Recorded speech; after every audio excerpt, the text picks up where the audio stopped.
Пошли. Все вместе. Все вместе. Какие ваши доказательства?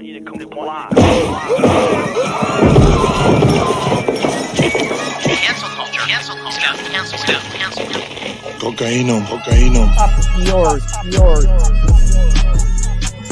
Woke moralist. Yours. This is systematic bullying that's happening. Woke moralist. Yours. And they believe that Woke moralist. Yours. Woke moralist. They seem animalistic is what I mean. No, they're worse than animals. The woke mob, they ruin everything. They stopped Ben Shapiro from going to events and speaking. They stopped Ann Coulter from doing it. I will never surrender even a single inch of ground to a pitchfork mob. You never cave to the mob. We will never bow to the mob. Ever. No matter what. Do you see the final expression of cancel culture in terrorist groups like Yours. We'll see who cancels who.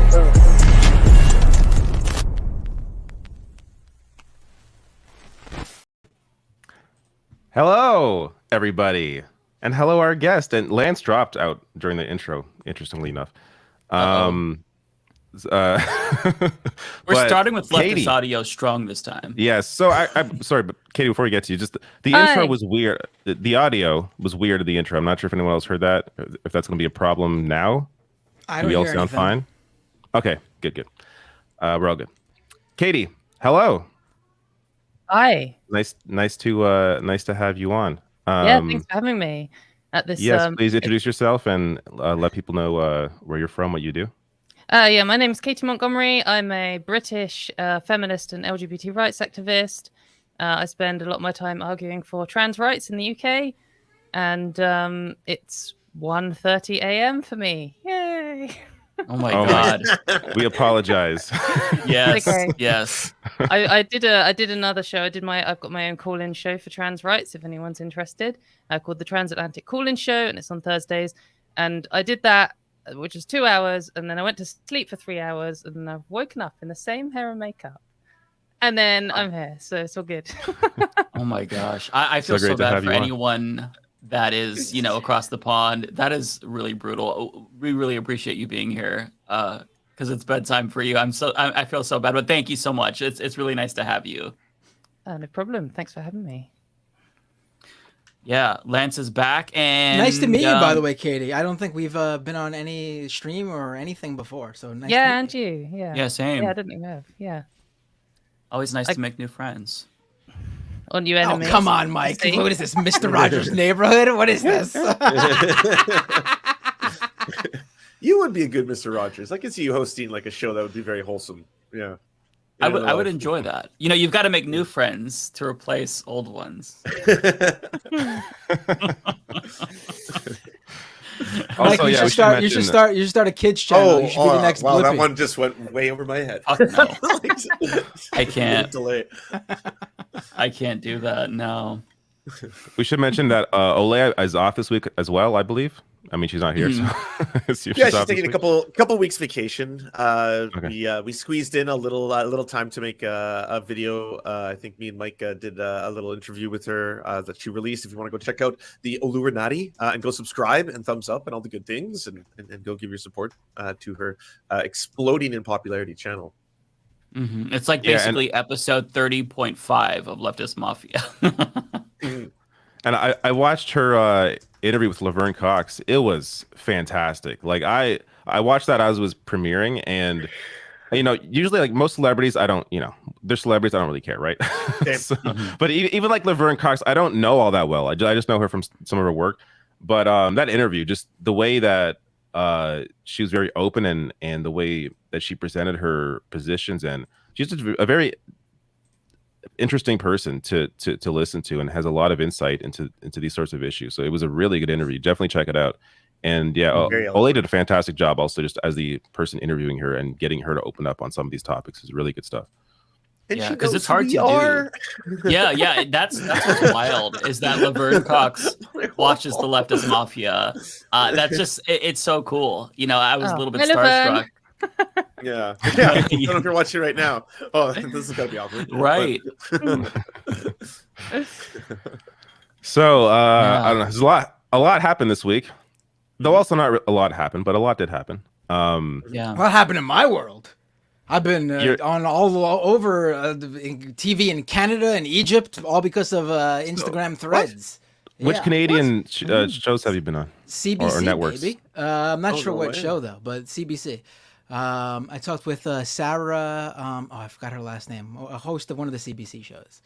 Did they pay you in syrup? What? Did they pay you in syrup? Oh, being a guest on a show doesn't pay, my friend. Oh, Canada, sure. Yeah. I used to be on a right, Katy. Being show. A guest on a show doesn't pay. Well, for us, there's an excuse. No one has money on the left, but like these networks, maybe should pay some of these people. There was a morning show I used to be on the radio on like a regular basis in Toronto, like one of the biggest AM radio stations. And you got to wake up really early. I had to drive there. It takes like 40 minutes, and it's like a 15-minute spot. But then there's no pay ever, and like just wasting my entire morning. Imagine waking up really early for a show, huh? I know, and not getting paid. Yeah, that would suck.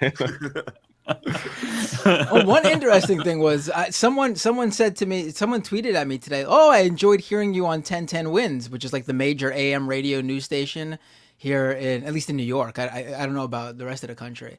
And I was like, "Oh, that's interesting because I didn't do 1010 Wins this morning." So I was searching for this radio broadcast that apparently I was on and didn't know about.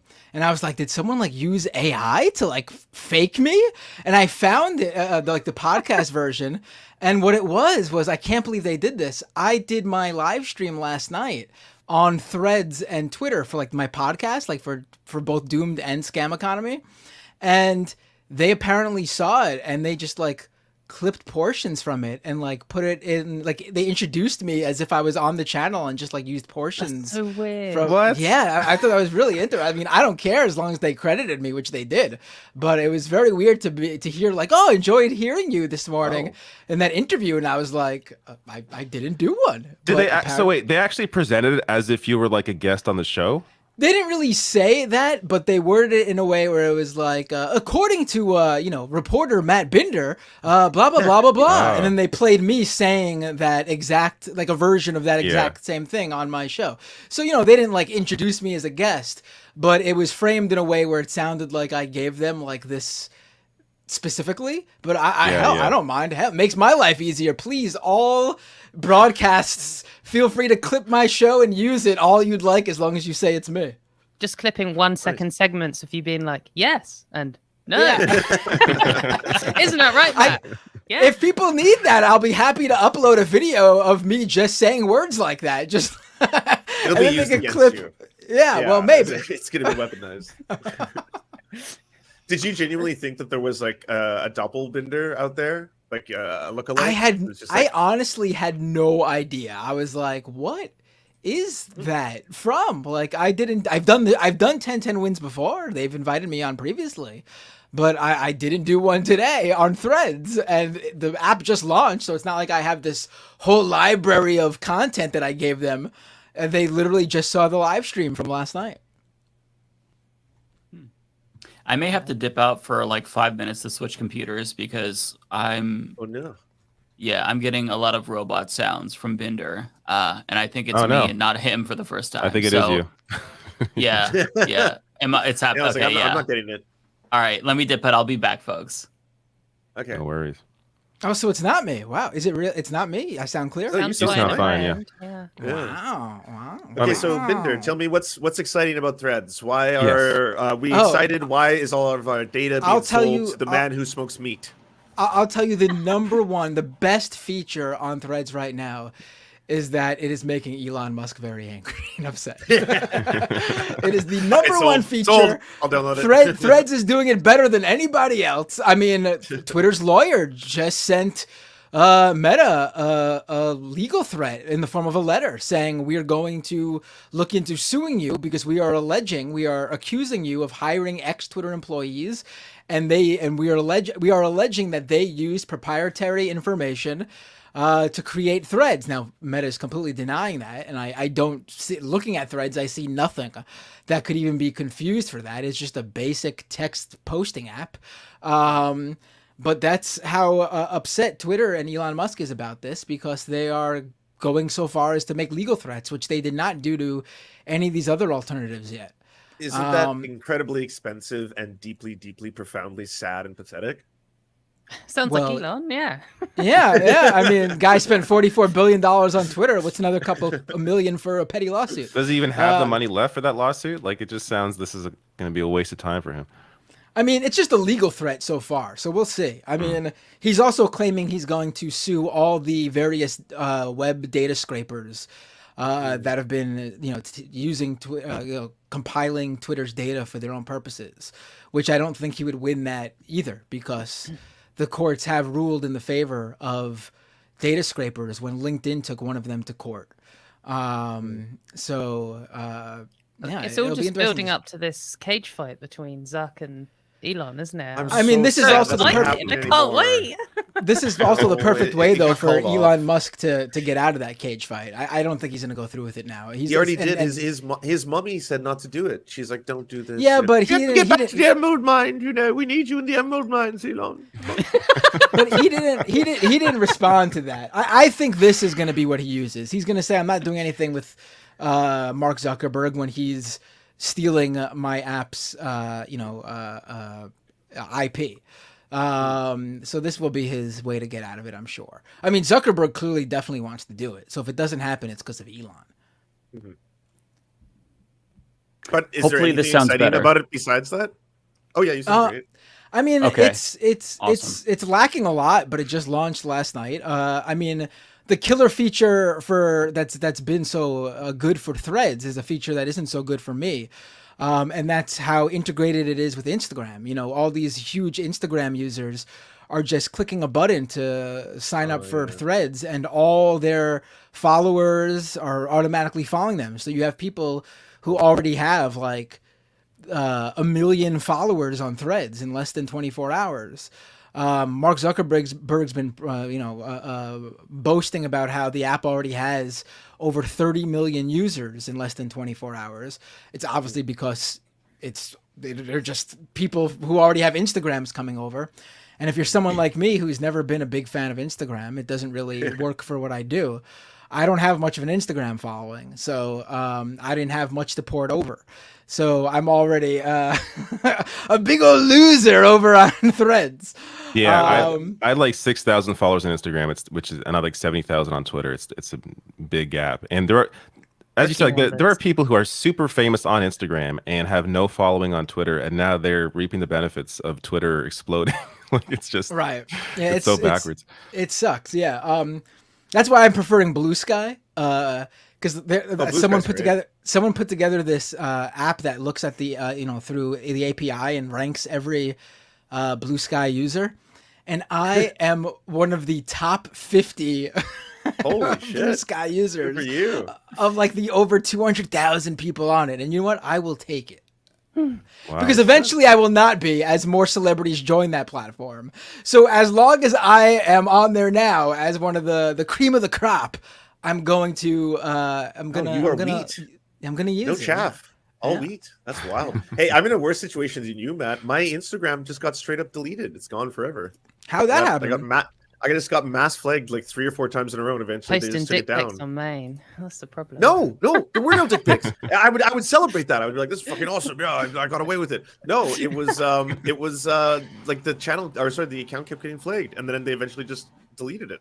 So I've got I think one of the main killer features of Threads is probably going to be the moderation, though, isn't it? Because people politically like to say, "Oh, I don't like censorship. Oh, I like freedom of speech." But then you go on Twitter, and there are Nazis queuing up to call you slurs, at a relentless pace, so many. And you're just like, why would I go on here when everyone on somewhere else is nice? Because all of the horrible people get deleted. I don't know. Yeah, I it's feel like depressing. that's how it's going to win because like Blue Sky, I'm sure is like it's like more tech and they're doing all this protocol stuff and integrates with other things, but it's not going to have the same go on there and all your mates are there having fun kind of vibe, which will lure everyone into Threads. That's what I'm feeling anyway. There can only be one Twitter clone, which will someone's going to eat Twitter's entire user base because they have this like tipping point, and suddenly everyone will be on there. And if you need to see the news, you're not going to log on to 5 different apps. You'll just go on one, and it will probably be Threads. I mean, but you think it'll be Highlander rules for sure? Like there can be only one. Yeah, I mean, how many things can you post on the same format? Like if you have an inane thought, you need to write it somewhere, and you're not going to write it in 5 different places. And if you cross post, you're only going to read the replies in one. I don't know. That's what I feel. I don't know. That's what I was always someone who was just like, I'm just staying on Twitter. It's a lot easier. And then Elon Musk messed with Twitter, and then I was like, well, I can't put all my eggs in one basket anymore. I need to obviously pay attention to the other platforms, and now that's what I'm doing. I'm posting. If it fits, if it translates to the other platforms based on like who's on there, I post the same thing on Twitter, Blue Sky, Instagram, not Instagram, Mastodon, and now Threads. It's a lot of effort, isn't it? It's too much work. Yeah. Most people are not going to do that. That's why right.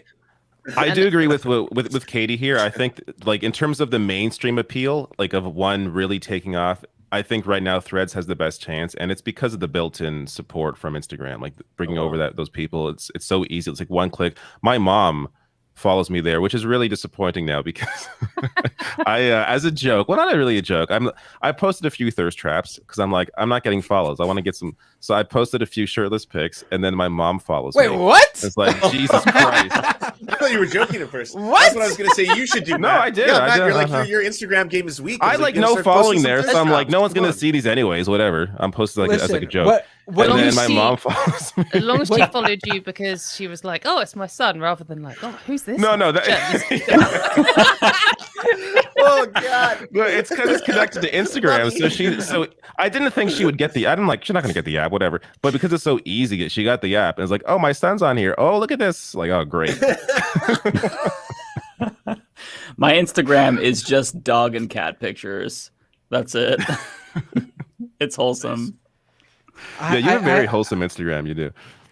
What you see now, the amount of skin you see right now in this little box is the most of me you will ever see. So I want everyone to know that now. That is the enjoy neck. You're getting some neck action right now. Enjoy, some hot neck action, everybody. Enjoy. Yeah, some elbow action right there. Maybe you'll catch a knee as I. Some secular flesh. Like we got here. The secular fresh presents. Maybe when we do the Leftist Mafia live shows, you might catch a little bit of stomach if I wipe my face like this on my shirt. But that's about it. That's the most you'll ever see of me. A striptease. I really hope someone just joined right now. Like just at that moment. Just like presenting yourself. Oh, by the way, hey, we have a celebrity amongst us. Mike, you're in that commercial I saw on TV.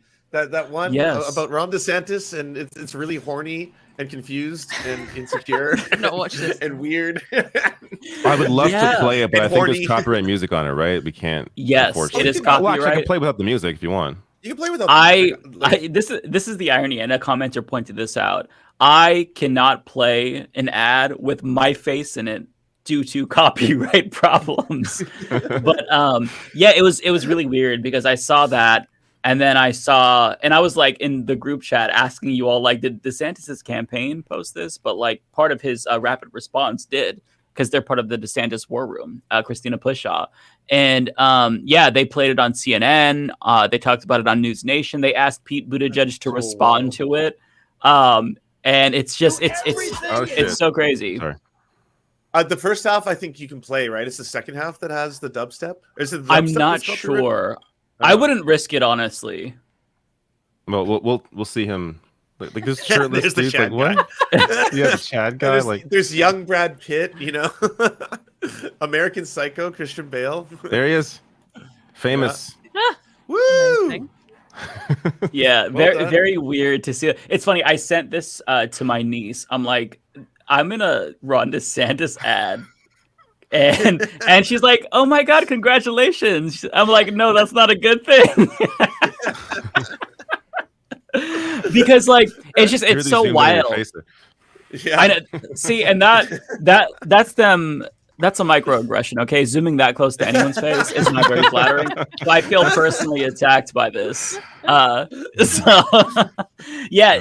So for those of you who haven't seen the ad, basically the gist of it is that Trump is insufficiently homophobic and transphobic, and DeSantis is the true homophobe and transphobe. Yeah. And I have a video coming out about this tomorrow because the fallout from that ad is hilarious. So DeSantis defended the ad, and I swear to God, he said this.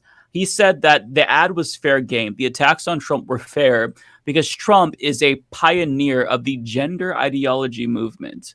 I kid you not. I kid you not. And what's funny is that he's a trailblazer. I mean, Donald Trump walked so we could run.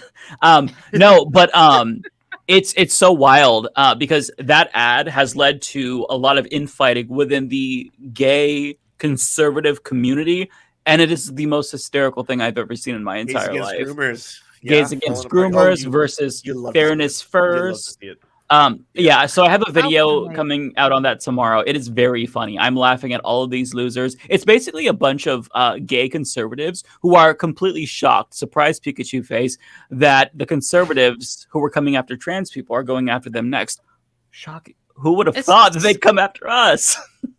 It's hard to know, isn't it? Are people actually that stupid and unable to see trends, or are they just willfully ignorant? Like, I still genuinely don't know. I feel like they're standing on a train. It's like the trolley meme or whatever. And they're standing on the tracks, pulling the lever, and then it crushes the 3 people in front of them. And they're like, haha, this is going great. And then suddenly it hits them and like, oh, how did this happen? It's like, just incredible how anyone can be surprised or shocked or anything. I thought I'm always amazed how dumb people are. It's just, it is surprising. Yeah. But I mean, sorry. No, go ahead. I was just going to say, like, in a way, if you look at it in a certain way, Trump is kind of a pioneer of the gender ideology movement in the sense that gender ideology is something they've made up to rage against. And Trump is one of the people on earth who's like super mainstream this idea of gender ideology. Because it was just, I mean, it was like a bunch of British gender critical knobheads until 2020. And then J.K. Rowling brought it out. And then the American, you guys all picked it up over there in North America. And then Trump is one who's like, gender ideology. And now they're all talking about it. So he is kind of a pioneer. He's made like day one promises, hasn't he? He's like, we're going to have to stop the mutilation of gender ideology and day one reopen the camps. Yeah, exactly. Yeah, it's really scary. Like, he immediately started to try to go further than DeSantis when he saw that, this was always going to be a race. Yeah. Right. It's a race to the bottom, and it's really scary. I did post a tweet or a link to one of the individuals who resigned. So people are making fun of these gay conservatives in response to their shock over the DeSantis ad. So people have been using the leopards eat my face meme. This shit has made me laugh so fucking hard because this is one of the directors of the board or whatever on Gays Against Groomers who resigned. But in response to the whole, I never thought leopards would eat my face. This is his response. Wait, he posted this? It's his pinned tweet, and he thinks that it's so hard to not call him the F slur, but he posted this, and he thinks this is like a haha, I'm actually smart. I am the leopard. This is such a cell phone. It's incredible. Right. It's like you couldn't write something so ridiculous. When I saw this for the first time, when I was prepping for my video, I cry laughed. And then I wasn't over it because when I recorded, I cry laughed because I'm just like, bro, I want to bully you. I want to shove you into a locker. Like, I want you to say homophobic things. We're turning Mike into a homophobe. What have you done? Yeah, what a twisted It's making me homophobic. How would that work exactly? You know that meme of the kid who's like straining? That's me trying not to call him the F slur in my video. Like the through his head and like that's me. Like I can't. Like I want to bully. Like the instinct is so overwhelming. I mean, you could, I guess, technically, right? Like, it's not a problem if you did, but I could. I try. It's also probably not productive, nice. but I don't think it would be productive, and they're just going to use that against me. And then but it's DeSantis clip, but this time on his side. right. So yeah, I'm trying to minimize the amount of clips I'm in. The jokes aside, it has shown and revealed some interesting things that, like, apparently there is some direct connections. I'm sure you explored this in your video between the DeSantis campaign and people who work for Gays for Groomers or like are involved with the organization. Yeah, that's actually what's fueling a lot of the issues. So Caitlyn Jenner, she actually spotlighted this originally, and she said that the Gays Against Groomer founder, G.A.G, if you will, has financial ties to Ron DeSantis. G.A.G. I'm such a child. Every time I see it, right? It's an unfortunate coincidence. But so her affiliation is causing problems because people want her to denounce DeSantis and she won't, and she is financially attached to him. And now she came out with this really long Twitter thread attacking Caitlyn Jenner, dead naming her, misgendering her, expectedly, right? And accusing Caitlyn Jenner of her trying to get into this, elevate the status of her own anti-trans organization, Fairness First. And that's why she's kind of throwing Gays Against Groomers under the bus. And I'm paraphrasing, but that's the sentiment where it's like, oh, you're only calling me out because you want to be the main, I guess, transphobic, gay/trans conservative group. I mean, all of this is making my fucking brain melt. But just to see all of these losers fight each other. I'm the biggest transphobe. No, I am. the Omega transphobe. Yeah, it's like you're all losers though. Like whoever wins and who is the dominant anti-trans legislation, you're a loser still. You're all fucking losers. You're embarrassing. You're imbeciles. I'm sorry. You're so stupid. And speaking of which, a whole bunch of people like Log Cabin Republicans have come out since that ad came out, and they're all so mad now. They're like, this is homophobic. I was like, what did you think the fascists were going to do? Stop it. Like one of the letters along the way. It's like, okay, fine, we're safe now. No, these are fascists. Come on. Right. I mean, there's this meme. It was like a cartoon of this conservative guy. I think he had like a Confederate flag, and then a gay guy who's like LGB without the T, and they're shaking hands. And it's like, nice, we finally got the trans and the drag queens banned. And then the gay guy's like, so who's next? And then the conservative just looks at him. And he's like, who? And he just looks at, because it's so stupid. Like if you come after trans people, they're going to come after you, idiot. Like they discriminate against all queer people for the same reasons if you defy gender norms.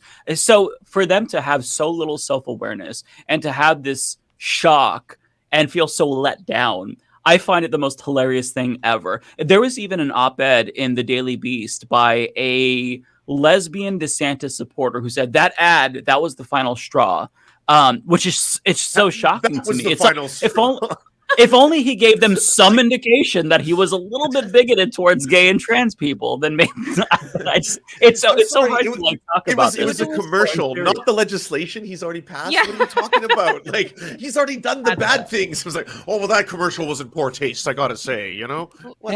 At least it's a step up from Tim Pool, who's turning on DeSantis because he used AI images of Trump in one of his ads.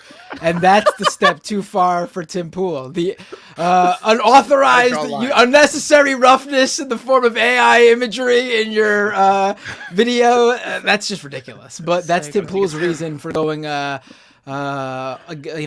against the wall against Ron DeSantis. With the people who are like surprised about the homophobia, I feel like it would almost be understandable if they were like 10 years old, or if the panic about gay people had happened 100 years ago.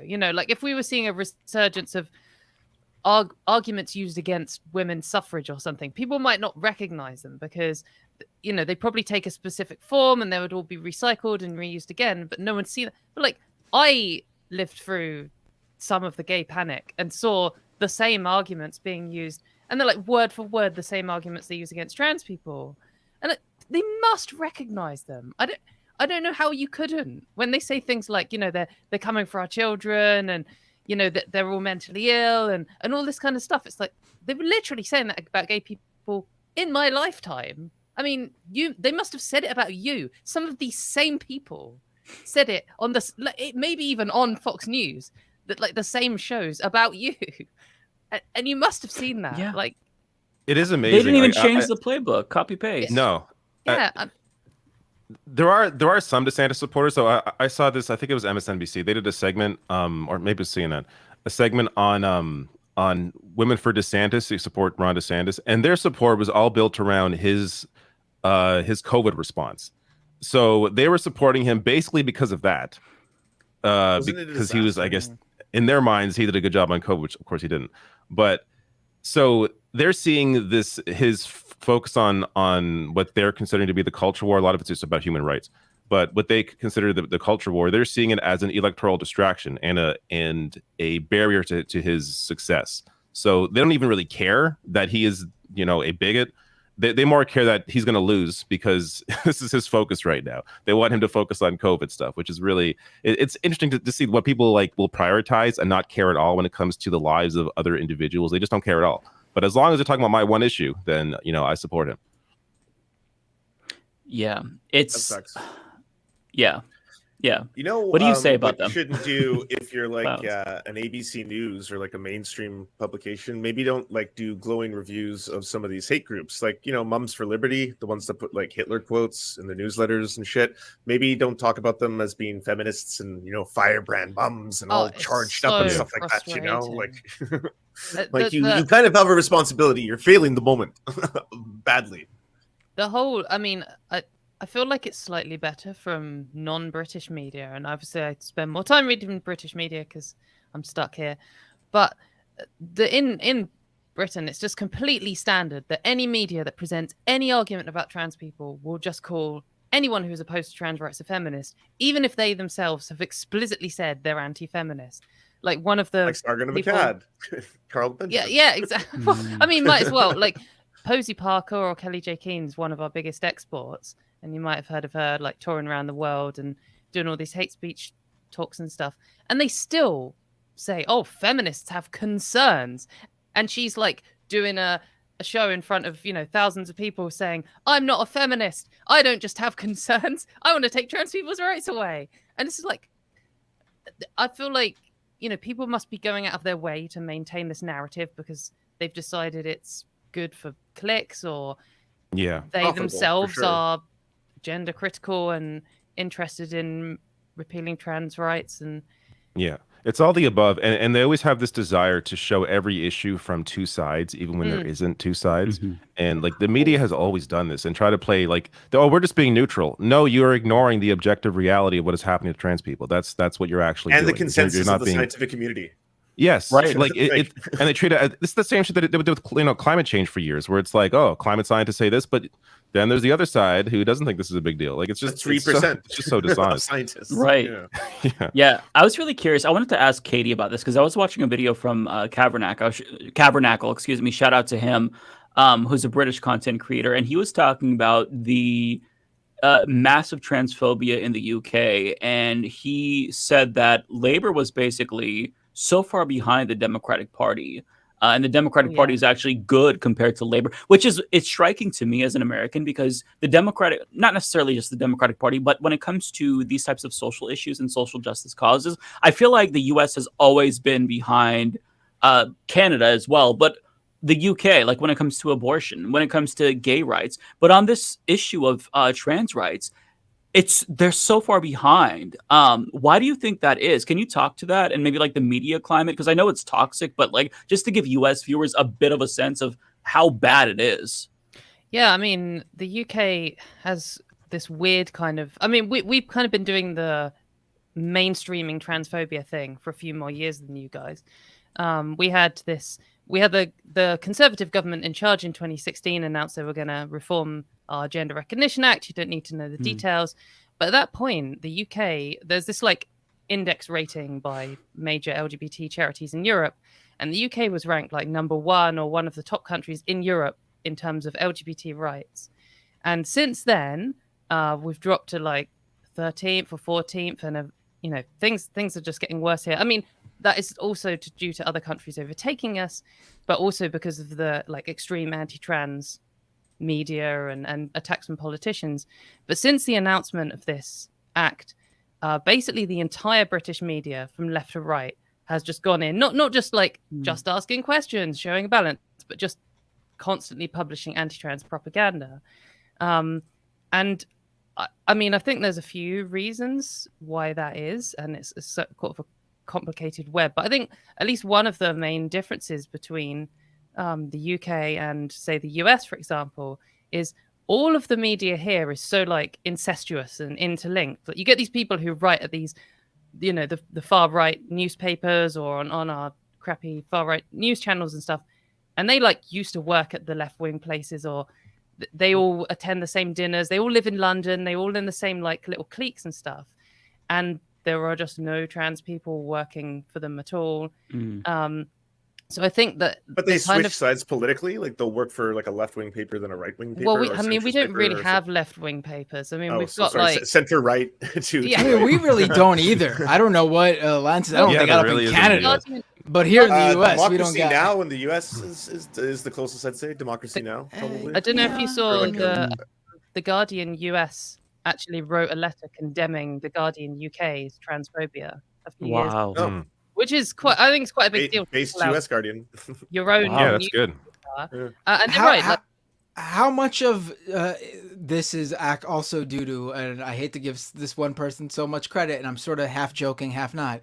How much of this is because of J.K. Rowling? Well, I mean, she's like unlimited funds.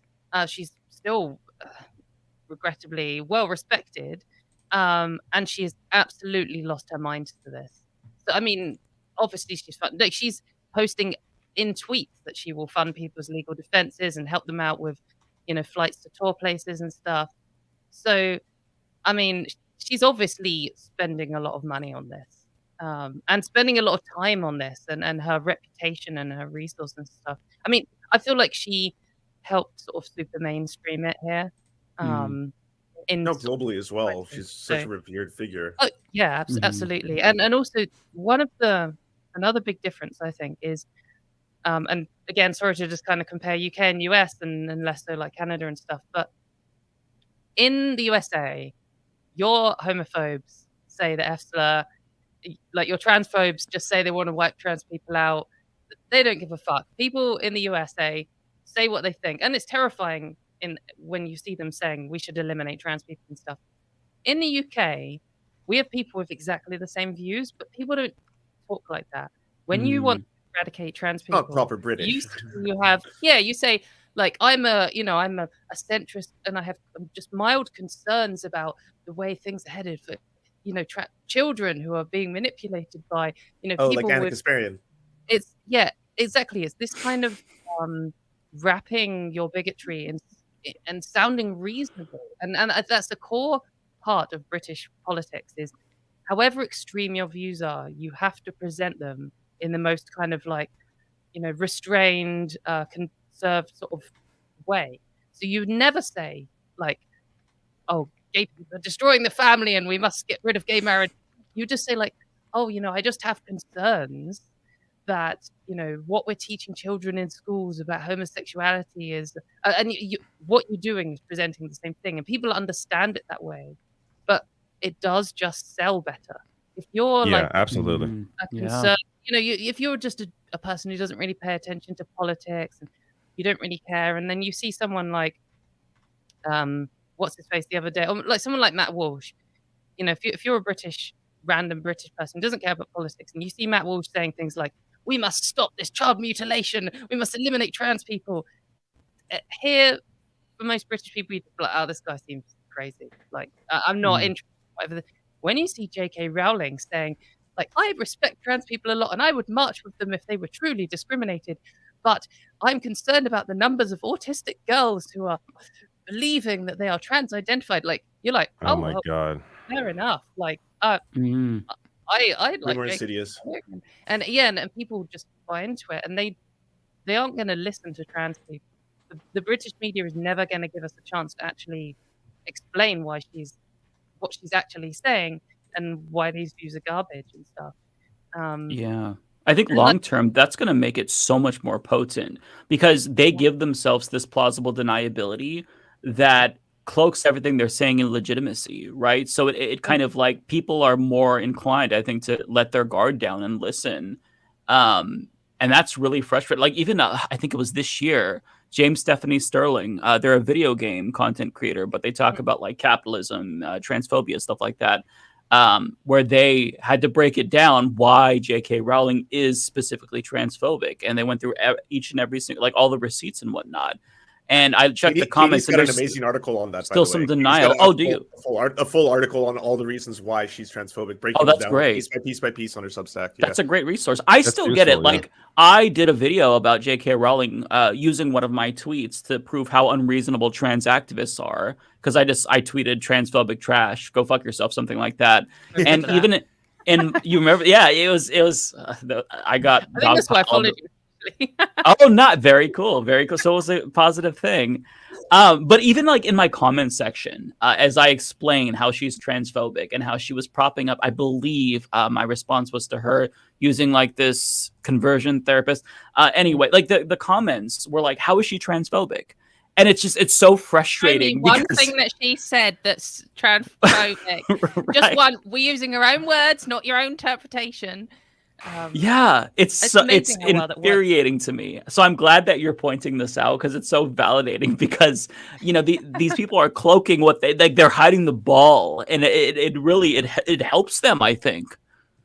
Yeah, I think it's going to take people a while to recognize their language that they're using, and what it actually means. Like, because they really do go out of their way to speak in dog whistles, like almost exclusively. Like when they say we want to retain single-sex spaces and sex-based rights. I mean, most people, if you just teleported here from like 2010, pretty much anyone listening to this would just be like, "Yeah, I mean, that sounds good, right? We want women to have rights." I mean, but you don't know that when they say single-sex, they don't actually mean single-sex. They mean specifically cis people, and that's like in.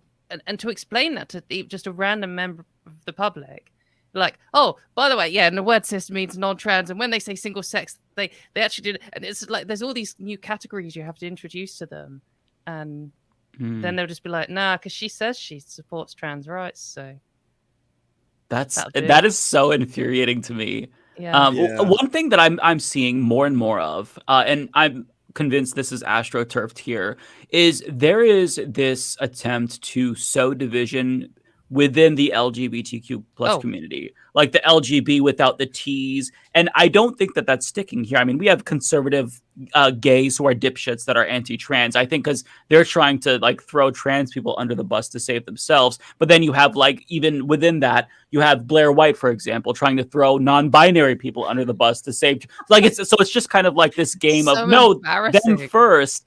Is that something that's common in the UK too, where you see this attempt to divide? And how is it sticking within like the LGB Alliance? We pioneered this stuff. Like, I feel like you guys over there are like 3 years behind us. With all of the stuff. Yeah, so we've got this. I mean, we've had several of these groups, and I think there's a number of gender critical groups, and they originally started off by doing this kind of feminists versus LGBT people, or feminists versus trans people specifically, and creating this fake battle between women and trans people, and that sold really well in the media. And I think they realized and were like, we can just do this again with other groups. So they come up with LGB Alliance, and that's what they are. They're like, oh, it's gay people and trans people are fundamentally opposed, and like they've done loads of different versions of it. Today I actually saw one which was autistic people against gender ideology, and they're just trying to create a new group which is opposed to that. But yeah, specifically inside the LGBT community, it's they push quite hard on that. And the amount of, I mean, I do a lot of sort of warring in the trenches on Twitter, and the amount of straight people who are like, actually, lesbians have said no. You like trans people, and it's I speak for the lesbians. If you believed, I mean, if you were to just read, if you were a straight person, doesn't have any gay friends, and you were to read the British media, or you go on Twitter and see what the gender critical movement is saying, you'd be like, wow, okay, lesbians lesbians have a real issue with trans people. And then if you look at the polls, cis lesbians are the most supportive group of cis people, the most supportive demographic for trans people, of cis people. And it's just totally turned upside down. But this narrative, they really managed to get it to stick. Like when you go on news shows or, you talk to radio people or whatever, they sometimes ask you like, oh yeah, but what about lesbians? And then you have to say, oh, but lesbians are the most supportive people. And then did you ever see that thing that Graham Linehan did where all of a sudden he was pretending? Oh no, we put on this costume and then he joined a dating app for lesbians to try and prove that like they're as transphobic as he is, and then do this whole thing where it's like, yeah, look, I made an account, I'm she, her, all this kind of stuff. And it was like, this is like a 50 or 60, I don't know how old he is. Anyways, dude, and then he's like putting on Maine and broadcasting how he's going on a dating app trying to pick up like 18-year-olds. It's so creepy. He did that, and then a little while later, some other gender critical men did it, and they were posting because when Graham Linehan did it, he went on and he found some like a couple of trans women who were on this app and then posted their profile pictures to shame them, or people he thought were trans women anyway. And then so some of the lesser grade B gender critical men did the same things, and genuinely some of them, because they all signed up at a similar time, some of them found each other's profiles and posted it and were like, look at this man on it. Oh my God. It's incredible. How embarrassing. Wow. They were like catfishing each other for their own stupid ideology, and they're getting so angry about it. And everyone's so surprised that they're all getting divorced. It's just like, look, Crowder, Linehan, Elon Musk. Like, why are our wives leaving us when we're just obsessed over this one thing? It's a new archetype, isn't it? It's the sort of middle-aged man who absolutely loses their mind over trans people. Yes. Divorced and then ruins their finances. That seems to be I love how Graham does interviews where he's like, they took everything from me. They took everything. I was like, no, they didn't. This is a you problem, you weirdo. No one took shit from you. He's never gonna change. But just on this LGB Alliance thing, I don't know if you saw, probably not, but so LGB Alliance are actually a registered charity in the UK, and I don't know what the rules are in other countries. Mermaids lost theirs. Oh, yeah. Fuck. So the UK has some charity commission, and you're only a charity if they approve you to be a charity. And then there's extra level, they have to check your finances, and they also have to check that you are doing charitable things. And LGB Alliance just aren't. I mean, just straightforwardly, they're not doing anything apart from campaigning against trans people's rights. And so the charity Mermaids, which is a pro-trans charity, basically took them to court, or took the charity commission to court. They did some UK court rubbish to try and get their charity status removed. And today they announced that they weren't going to change anything. And they didn't lose in court, really. They just said Mermaids didn't have the legal standing in order to bring this case in the first place. It was dismissed before it went to trial. But the charity commission then released a statement, and they were like, well, as long as everyone treats everyone else with respect, then it's okay. And it's literally the foundation of gender critical ideology. What LGB Alliance, how they formed, is a total disrespect for trans people. There's nothing they do has respect in any sense. Yeah, they're a hate group. But it doesn't matter because they present themselves in a kind of moderate way, just showing they have concerns, never raising their voice, never swearing, and that works in British politics. Wow, that dynamic is really interesting. Yeah, it's. I mean, there is some of that in the U.S. as well. Whenever people are a lot of politics around freaking out about certain things is pointing out, oh, this person, look at these people protesting, look how rude they're being. There is some of that. It carries through. There's, for whatever reason, I mean, I guess you can kind of assume why, when people are polite with their bigotry, it's easier for the masses to consume and be fooled by it. Whereas if it's overt, it's definitely there's still a massive audience for that. I mean, look at people as you mentioned, Matt Walsh, they still have massive audiences. But in terms of actually convincing people, there is something to the idea of, if you do it politely, it's just going to be more effective. And it's hard to combat that shit. I mean, you had Anita Bryant, and she did that, didn't she? like campaigning against gay rights in whenever it was the 70s. True. She did exactly that. It's kind of this concerned Christian mothers, politely. And when I don't know if you've seen that thing where she gets hit in the face by the pie, and then their immediate response is to just pray for the person who's just thrown a pie at her. And like, that kind of, we're just normal people just trying to get our views across. And, so for sure, US has it. To David's point, though, there's also like, if there's an entry point that the right wants, they're using wedge issues. Like they'll talk about how, hey, by the way, the science is kind of out on puberty blockers. It's still not FDA approved for trans people. It is for cis people. Bathrooms, jails and prisons, professional sports. These are all where they can find and create what they call the debate. Right? That's how they always respond to this. You'll see like the Daily Wire be like, we're just trying to have the debate, and on the other end, it's like, well, no, this is basically one side trying to have civil rights, and then on the other side you're trying to prevent that by having the debate, right? It's amazing how well this works. Like I think particularly for like older straight cis men, not to stereotype too hard or anything, but if sometimes they'll say things, they'll say this horrible stuff to me, and then they'll come in my DMs and we'll talk a bit. Like, do you genuinely want to like ban me from the toilets at work? Like that's what the people you're supporting here are campaigning for, and that is a thing that the UK government is genuinely discussing. Like, do you actually want that? And they're like, but what about this teenager in America who won at track and field and dominated all the other girls in sport? What about UFC? Like Fallon Fox cracked a woman's skull, and I'm like, what? We're not talking about sport. I'm talking about my ability to like live and exist in everyday life. And then they're like, yeah, but what about winning weight in the Olympics and stuff? And people really do just see trans people as like one issue, like a single thing. And then they see something like a trans woman who raped someone being put into a women's prison, even if that didn't actually happen or not.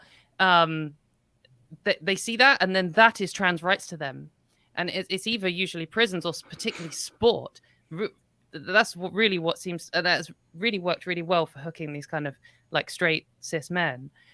They imagine, oh, well, if I was put in a UFC ring with a random woman, I would destroy her because I'm big and strong, even if I was wearing a dress. Therefore, we should take away trans people's rights. And I think, having it compounded into one issue has really worked for the like anti-LGBT crew. So yeah, certainly trans people as a wedge issue is a kind of a separate thing, but they'll try and just merge it in, and then it will be anti-LGBT. If you support LGBT people, then that means you support Fallon Fox breaking the skull of a woman in a cage match. And it seems to work on people. It does. I saw this on TikTok. I cannot remember her name, but she's a pretty big trans influencer on TikTok. And before she transitioned, I believe she was like into kickboxing or a UFC fighter or something like that. And she responded to one of the comments that she got saying, why do you want to hurt women who are boxing? And she's like, I'm not even doing that anymore. Like, I don't want to hurt women. What makes you think that I want to hurt women? It's just, it's that automatic baked in assumption that, oh, you didn't just become trans. You aren't just trans because that's who you are. There's some ulterior motive, and it's nefarious, and other people are going to get harmed. Like, it's like people connect the dots that don't exist. Like, they jump from point A to point Z without having enough evidence or information to make that logical leap. And you just see it. And it's so unhinged to me. Like, why would you want to wear a bra unless you had a fetish for wearing women's clothes, right, and you're a sex pest? It's like, well, because I got boobs, mate. But like, they really can't. They really can't. People jump to these things, and in one of the big sort of divides that you notice on this is how they treat trans men and trans women, and also trans boys and trans girls. Trans men and boys of any age, they will treat as confused lesbians who have just been tricked, and they don't know their own minds, and it's so easy for people to be confused. And they'll say this about like 28-year-old men, or even older.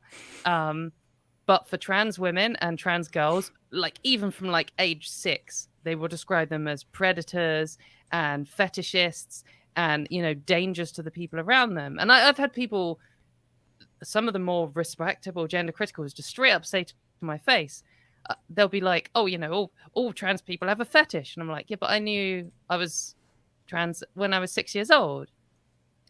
Are you saying I had a fetish then? They'll be like, yes.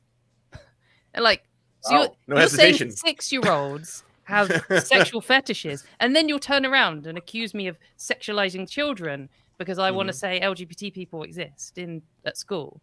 And that divide seems to sell to people because of the stereotypes in society. So it's so weird because it's, these people, their brains have been completely taken over by propaganda. You can tell they haven't thought about this logically for 2 seconds. I mean, 6-year-olds, like I had a gender identity when I was a little kid. Like as soon as I could choose, I, gravitated towards, masculine toys, action figures and stuff. Like every kid has a gender identity, but they don't think about it that way. They just think of trans people as the abnormal, as not of the norm, when gender identities is something that every single person, or I should say most people have, right? So it's just the struggle is trying to educate them. But when there's so much propaganda, it just feels like a really difficult, like it's an uphill battle, right? I don't want to say it's hopeless because I do believe that, eventually we'll win. But it's so frustrating when there's so much misinformation, and it's like whack-a-mole. When you educate them on one issue, there's some other thing that pops up. Like, what about this? When it's clear that, they're kind of working backwards from the transphobia, right? Working backwards from the conclusion that trans people is scary. Yeah, trans bad. I mean, what does this mean for me as a cis person or a straight person? What does this mean for me as a mother or a brother? It's this fear that's so irrational, and that they try to apply, logic and reason to it. When in actuality, if you strip away all of the talking points that they've been fed, it's just straight up fear and bigotry. I spent a lot of my life trying to de-radicalize transphobic people because I know in my experience, certainly when I came out and when I just go out into society, sometimes I go to the pub or whatever and you meet someone and they're a bit transphobic and then you talk to them and after about half an hour, they're like, oh, you're just a normal person. And often they'll say that. They'll get drunk and they'll say it to your face like, oh, I used to think trans people are all perverts, but now I see you're normal people. I'm going to be nice to you. And it's like... That's amazing. And I've had that quite a lot, certainly earlier in transition. But when you meet people on the internet, like I've spent months talking to people in DMs, individually learning about their lives and stuff and asking them things. And the problem is when they don't have you directly in front of them, and when they log on to whatever things they're addicted to on the internet, there's a constant stream of anti-trans propaganda, like particularly on Twitter. The algorithm really fine-tunes transphobic propaganda. And, they can spend half an hour talking to me in DMs or something one evening and be like, you know what? Katy seems like a normal person. And then they close our DM and then they see like rapists in your daughter's bathroom and instantly you're straight back in there. And sometimes they do this little one of the good ones dance, like, oh, I don't hate all trans people, Katy. I think you're one of the good ones. I don't want to ruin your life, just everyone else's. And they make that little exception in their brain. But even then, they still just end up getting sucked into it, and it's grim to watch. I've given up on de-radicalization because it's too the like risk reward or the cost benefit ratio is just not worth it. There's also this thing where a lot of the right is making people play like defensively, right? Like if you look at that whole controversy around Call of Duty and Nick Merckx, who's just incredibly famous gamer, Call of Duty, the brand, drops his skin in the game because he said, and this is all that is really in the thing, right? They should leave children alone. Now, without context, that sounds innocuous. That just sounds like a very, who disagrees with that statement? Honestly, on face value. Would any of you, if you did, are you child abusers? It puts you in that really difficult position to all of a sudden defensively be like, yeah, but we agree, but what we're saying is trans kids exist, gay kids exist, bisexual kids exist, asexual kids exist. They're going to go to school like everyone else. They should also feel safe. That's what our side of the argument is saying, right? The thing is, I feel like this is obviously not entirely the media issue, but particularly sitting from watching the British media do this, they will just report and they will say Call of Duty has banned someone because their profile said leave the kids alone. And that's it. Yeah, exactly. No explanation. That was the purpose. That was the reason why they set it up that way. Because now we should point out too that he wasn't even banned. They just removed his whatever it was. Skin. I haven't followed that. No, but it's like I also need to point out, because every time I hear this story, I can't help but laugh at a joke someone made. The way the Call of Duty Twitter account framed like how they wrote it. They were like, due to due to his his statement or whatever, we are removing Nick Merck's skin. And someone was like pretty brutal punishment, but you know what, I respect it. The game is the game, you know. Felt like some Game of Thrones shit, like, you know, next they're gonna make Nick Merck start calling himself Reek. To someone who doesn't follow gaming, it can come up as kind of morbid, like, oh, what the hell? Removed his skin. Yeah. What was I going to say about that? Oh, sorry, I've lost my point.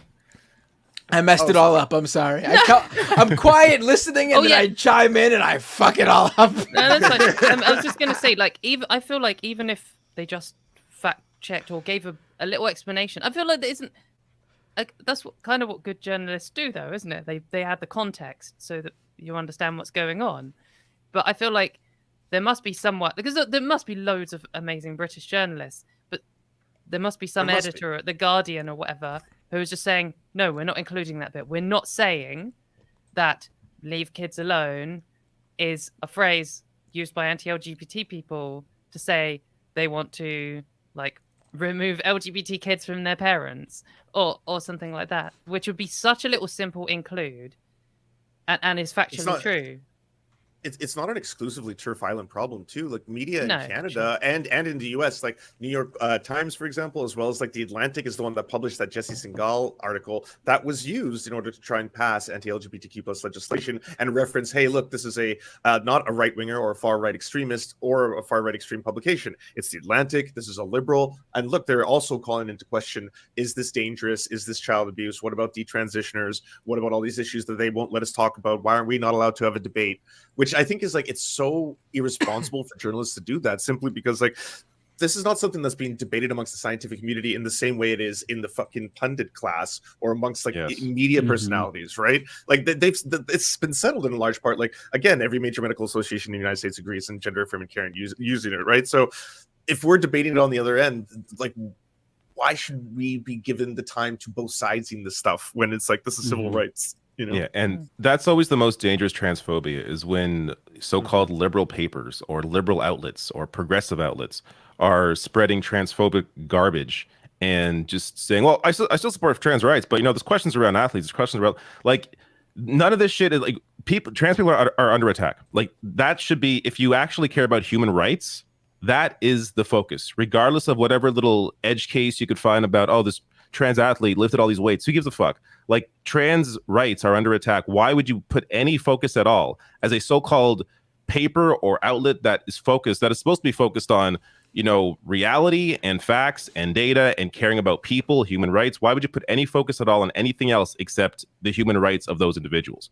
It's amazing how self-centered it is when, you know, I talk to trans people who, you know, whose lives are at risk, and like some of the stats in the UK are horrific. Like 25% of the people in the UK, or 25% of trans people in the UK are homeless at one point in their life, compared to 0.8% of cis people. Like some of this stuff is really, really serious. And then they want to invite me on to some show, like an hour-long debate or something, about the word cis or about pronouns. And it's just like, this is so meaningless compared to the real issues. But you want to talk about this because this affects you, because suddenly you have to listen to the word cis, or you have to remember that someone is called they. It's just, it's so self-centered. And like another example is this recent fiasco. I don't really follow the Young Turks, but their thing over like the pregnant people or whatever. Oh, here it goes. We're gonna get into it now. Here we go. The viewers right now are licking their chops, rubbing their hands together. Look at the numbers. Look at the numbers. Mike just gained 100 followers.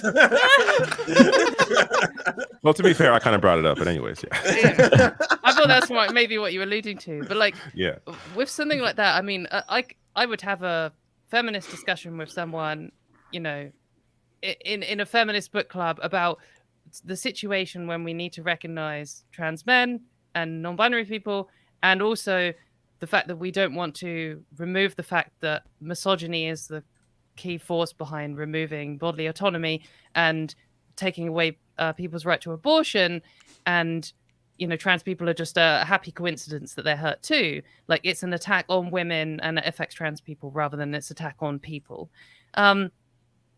But we could have that discussion maybe when abortion wasn't taken away and trans people weren't having their healthcare taken away, which are way more important. And instead, we've got to have this like now multiple week-long debate about the term pregnant people, which doesn't really matter. What I do is when someone says pregnant people, I then say like women and trans people are affected by this, and I just rephrase it, or when I'm having a conversation with them, that's what I say. And then I don't have to have this. Well, now I am currently having this debate about this and wasting time. But it's just so like selfish and yes, self-centered and unable to see past the end of your own nose. Like, okay, you're offended by the term pregnant people. Okay. But like, I'm more than offended by maybe getting banned from public spaces. So that's slightly more important to me. Maybe we could spend more time talking about that than pronouns. I'm not accusing you guys of bringing this up or any, just having a general rant about this. It's it's an important point to point out. Yeah, because it's like people, and this is the right wing go-to tactic, where they will take one anecdote of a trans person being unruly or doing something, or one small LGBTQ organization saying, "Hey, bonus holes, we should use that in lieu of vagina," when it's like, I haven't even heard of that until this week. And very clearly, if you ask every organization, nobody's heard of this shit, and now it's like the focus of from a major like progressive news outlet, like it's like bonus hole. What? It's so. Why are we talking about this? Stupid. The fact that we're talking about this shows that how far removed we are from the actual conversation we need to have. This is oppression, Mike. You have to understand. It's obviously some like random kid on TikTok said it at once, and now it's apparently it's apparently some group in the UK actually that brought this but it's more of a discussion. 2020. 3 years ago. It's 3 years old. 3 years ago. Oh my freaking god! Now Ollie London popularized it. It's because it's an Ollie London yet again, once again, promoting this idea. And this is exactly what the right wing does. They'll point something out that is funny, like bonus hole. That's a ridiculous thing. I would not use that. If you want to use that, whatever. But I'm not going to use it. It's stupid. I might in my do. opinion. It's hilarious. I think it's hilarious. But like, they'll take this one edge case, which most people will find humorous or ridiculous, and they'll be like, "Oh, look how unreasonable these people are. They're trying to make us all say bonus hole." Like, no one heard of this story. This is not a thing. You now have made this into a thing as a way to try and make this entire movement, this entire fight for human rights, to be ridiculous. And for anybody who is even remotely near the left or the center to fall into that shit, you got to be either a grifter or you're fucking stupid. Like, it's one of the two.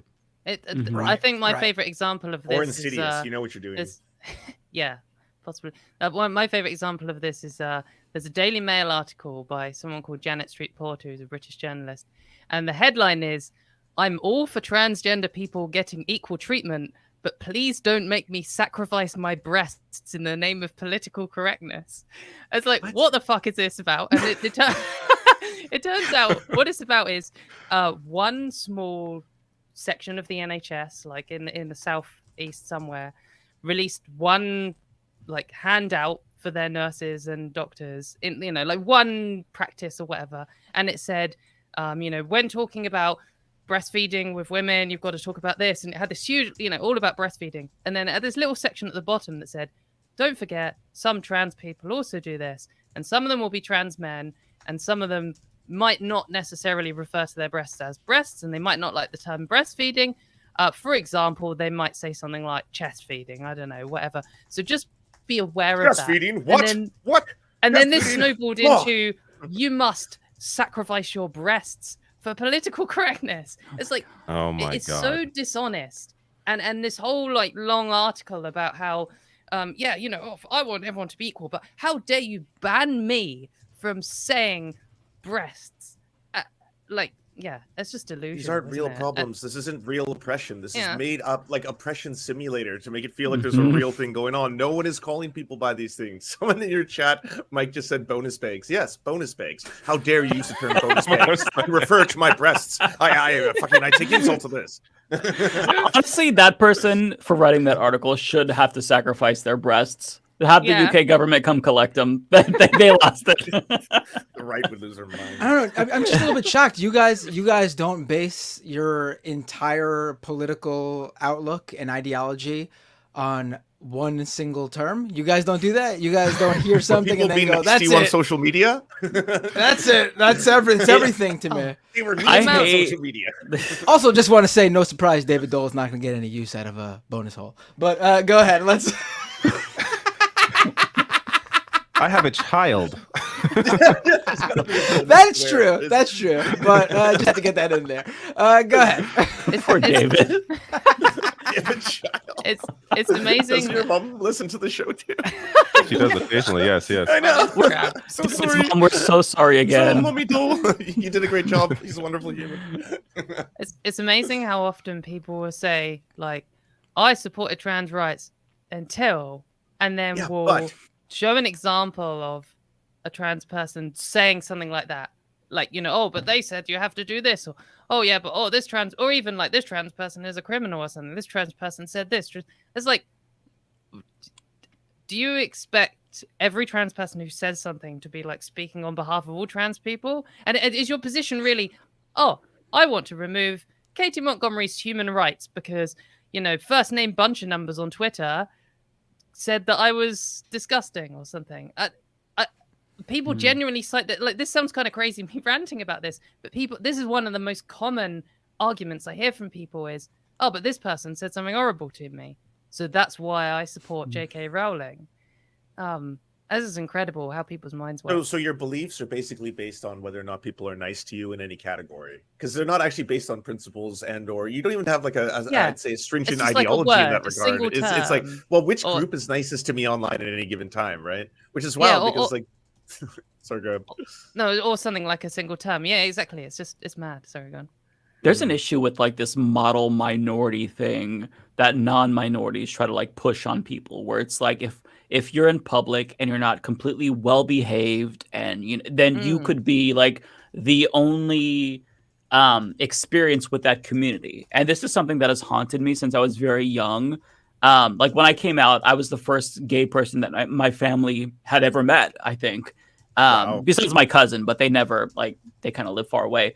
But so realizing how important representation is and putting a face to the community matters, but at the same time, it really kind of like maybe inadvertently caused me to develop this complex where it's like, oh my God, I'm that gay person possibly that maybe this new coworker is the only gay person they know. So like if I'm a dickhead to them, then they're going to extrapolate and say all gay people are dickheads. And this is kind of what we're seeing with the trans community, where it's like, wait a second, that one trans person said this, that one trans person is mean to me. Therefore, other trans people, how do you explain this? And it's something that it's such an irrational thing, like it's childish, right? But we see that, and this is what's being done, but like on the media scale, right? Where you have actual outlets promoting this, where it's like, well, this one trans person like took a shit on the floor, therefore is this a problem that we need to discuss with the trans community? It's comical. And you would think that grown adults would understand that like we're all individuals and one person is not representative of the entire community. No community is monolithic, but we are having to have these conversations, which is so frustrating.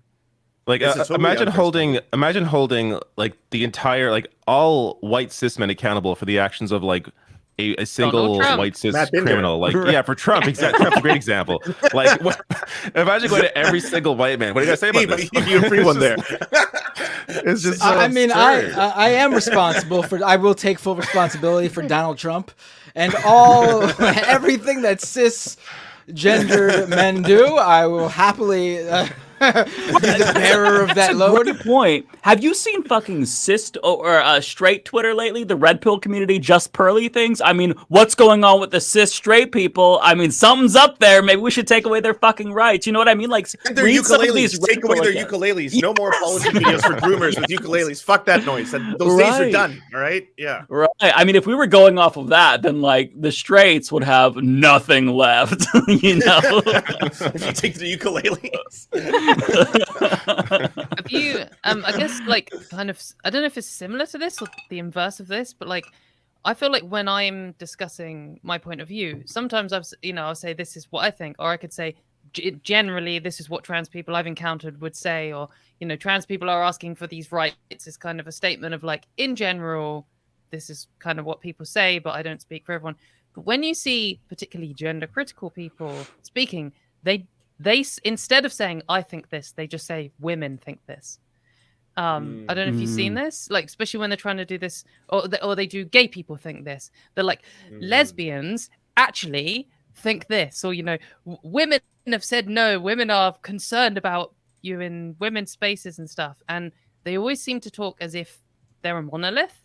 And you even see gay authority. Yeah, you even see the cis men doing this, and sometimes if you see them saying women believe that trans people are a danger to them, and then you click on their profile and they're like, a 45-year-old man called Gary or something, and it's just weird to see them. Bad Gary, not again.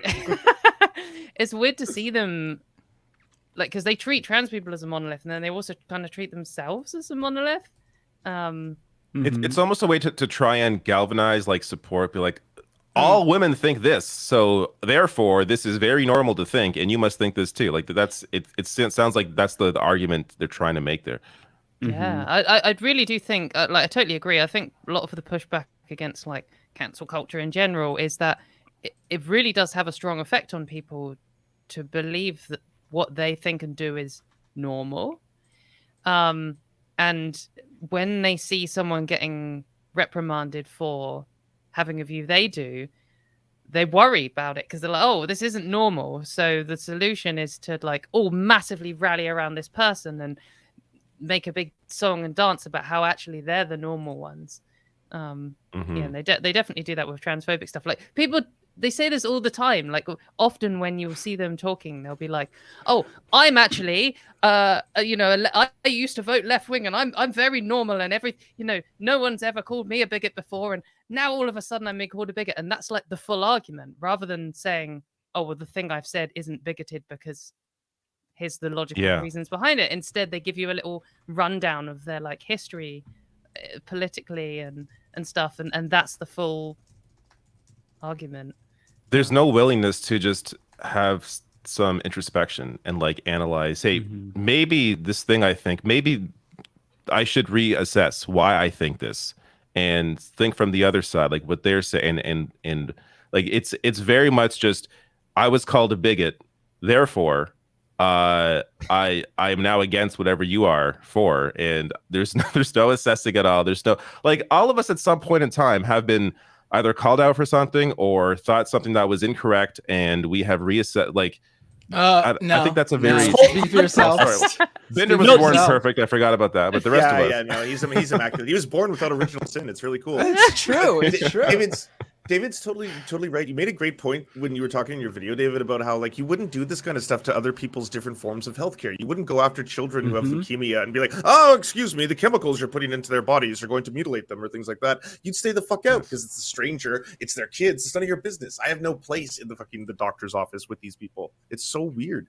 Yeah, this over focus on like trans health and puberty blockers, all this stuff. Like these are discussions between doctors and the people that are getting the medication, and like the families. Like that's what that discussion's. Why we don't get in between, cancer patients and the doctor and be like, well, this medication actually has these side effects. You should watch out for that. Like, imagine there were giant stories around like the side effects of certain cancer meds, and like every medication, every treatment has side effects. Like, and they're told this when they get the treatment. We don't have to be doing news stories like they're. there are people that look into this shit, and yes, there are sometimes there's like, I don't know, certain medications for certain illnesses, whatever, that end up not being as effective, and they're reassessed, but they are never taken as a political wedge issue. They're never taken and blown up into this major issue, this cultural thing, because it's not a culture. It's all it is healthcare. And I think, yes, that's it. I think this is kind of like what Mike was saying earlier, is really the actual premise is trans bad. And everything else is just an excuse. Like, I am disgusted by trans people. I don't want them to exist anymore. So I'm going to look for a reason. Oh my God, have you seen the side effects on this medicine that they're giving to kids? That's horrific. That justifies my gut reaction, and that'll do. I don't need to think about this anymore because I've been proven right. And they just do this all the time with everything. And it's why they're all, leery about trans healthcare, because part of it is because they want an excuse, and part of it is because they find it viscerally disgusting, because they imagine themselves transitioning, and then they're like, that would be horrible if that happened to me, which ironically is them expressing their gender identity. And they always pretend this is information that's being hidden. And I think, Mike, it was your video where you showcase like this is like a clinic that talks about trans healthcare, and they talk about the side effects, like it's on the page. Like no one's hiding it's not the information around this stuff. This is not so, but to try and like make their point and make it all mysterious and there's a whole reason why they're not telling you about this. Nope, if you're getting the healthcare, you're being told about all this stuff, like you're aware, like it's but they have to put some spin on it, otherwise it's not as alluring without that spin. There's dimensions to the propaganda, right? And this is true for every issue. Like, this is being suppressed. I mean, that was the same thing that we heard about ivermectin from anti-vaxxers who didn't want people to get the vaccine. So they said, we can't talk about ivermectin. I mean, you can. Joe Rogan talked about it on his podcast to millions. You just don't want to be criticized. And then there's also this First Amendment angle. Well, why don't you want to debate? Aren't these ideas worth discussing? So like they can wrap their propaganda in different packages to deliver them to the right people to see which one, is gonna work. And that's what we're seeing with this, with gender affirming care in particular, because people don't really know what that entails. Like I have a trans family member who's young, and her parents were called groomers and genital mutilators because they assume that, a trans kid, that's going to be, surgery on Tuesday, your kid's they genuinely don't understand what that entails. It's social transition. It's just letting them choose whatever clothes they want to wear. But they don't know that because there's been so much propaganda around it and so much fear that you just immediately assume, oh my God, kids are in danger. Or maybe if that doesn't resonate with them, what's this? Somebody tried to call out gender affirming care, and they were banned from Twitter. Free speech. There's so many ways that they can reach people. You know what I mean? It's hard to get through to people. I mean, the only real antidote is like, it's all ignorance, isn't it? So it's like education, but it's very difficult, and it is kind of a complicated topic. Right. But I mean, people have got to get bored of it eventually. Just on this kind of my ramping down, that was a really terrible segue. I probably better go to bed in a minute because it's now 3 a.m. No problem. I have work today. Oh my goodness. But is there any closing things? No. Well, plug all your things. Please plug your stuff. Find you. Where can people? Yeah. And I'll link it all below later as well. Okay, wicked. So I am still currently on Twitter, which is my main platform, regrettably. Just at Katy Montgomerie, which is where I am at Katy Montgomerie on everything. KatyMontgomerie.com. You can go on YouTube, Katy Montgomerie, apart from Instagram, because someone else stole Katy Montgomerie. So now on Threads, I can't be that either, which is very frustrating. So I haven't decided what I'm going to do there. But I have a YouTube channel. I have some sort of series discussing what's going on in the world of trans rights. I have a trans rights call-in show on Thursdays, which you could call in next week and talk to some real trans people and ask us any questions. It's a skeptical trans show. You can be anti-trans and call in and give your bullshit opinion, and we'll just debate it with you. It's like a no rules other than if you start calling us slurs, then it's kind of a waste of our time. And one other thing I wanted to mention earlier is when we were talking about people changing their minds. I have a video called "I'm a Trans Woman and I Used to Be Transphobic." So if you're worried that people are judging you for things or whatever, I used to be transphobic, and now look, I'm better. So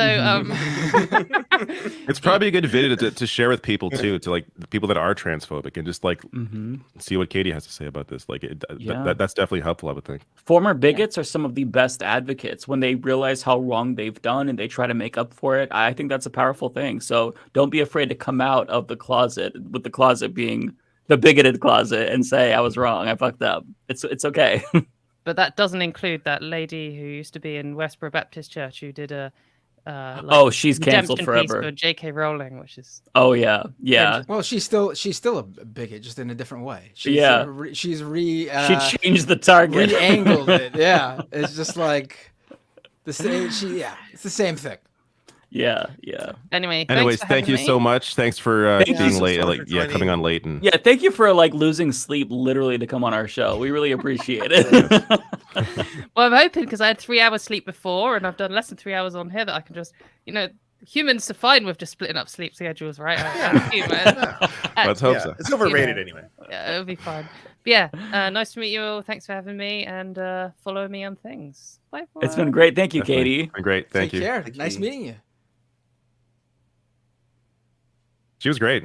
She was. It was really interesting to hear.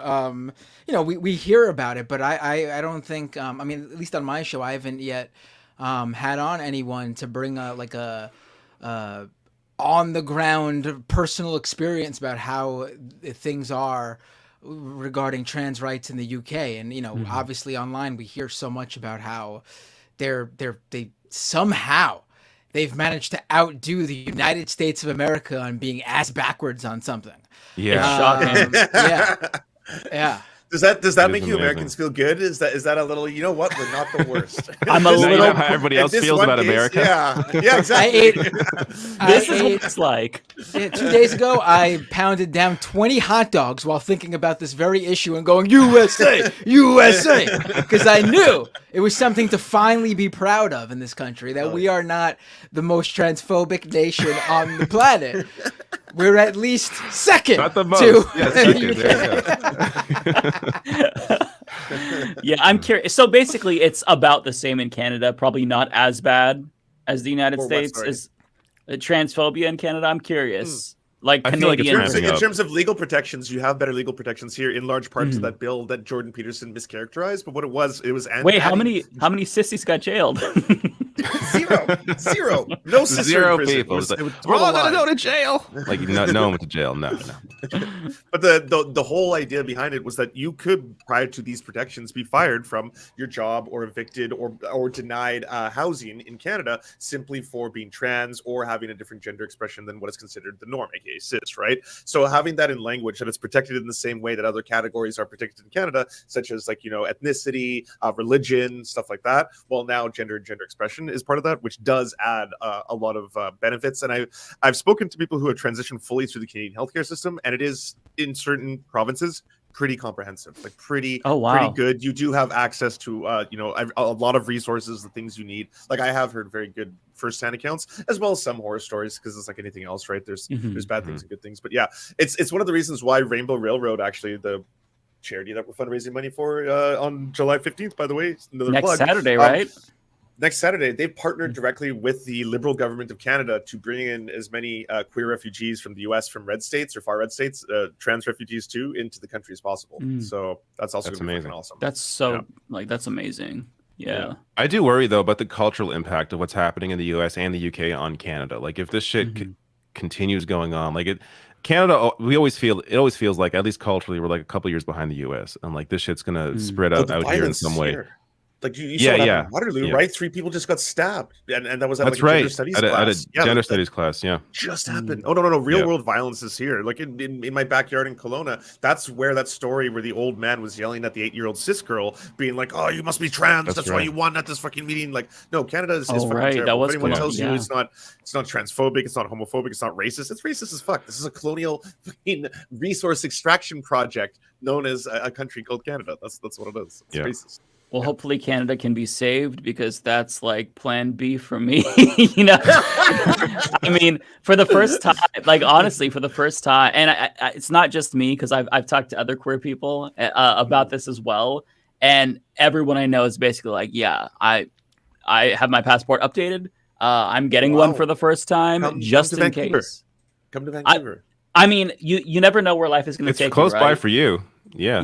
Yeah. That's the thing. And so it's like, things can change so quickly in this country. You know, I'm going election cycle to election cycle, right? Like, who wins in 2024? What is that going to look like for me? Because even though I'm in a blue state, that doesn't necessarily change the climate, right, of the whole country. And so even though red states, you've got to get out, and that's terrible.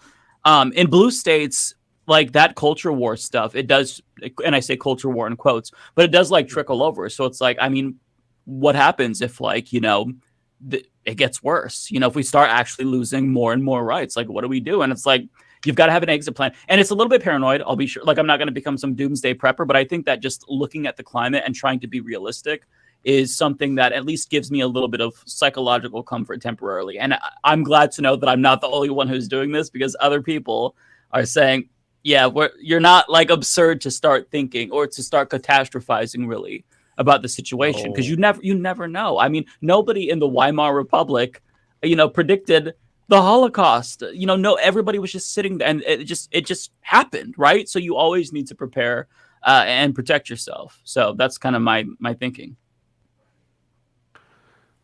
So do you guys want to do super chats and then throughout the super chats? I'm sure the 2A2, I'm sure someone brought up the 2A2 stuff. I already see one. So if you want to go further onto that, we can address it.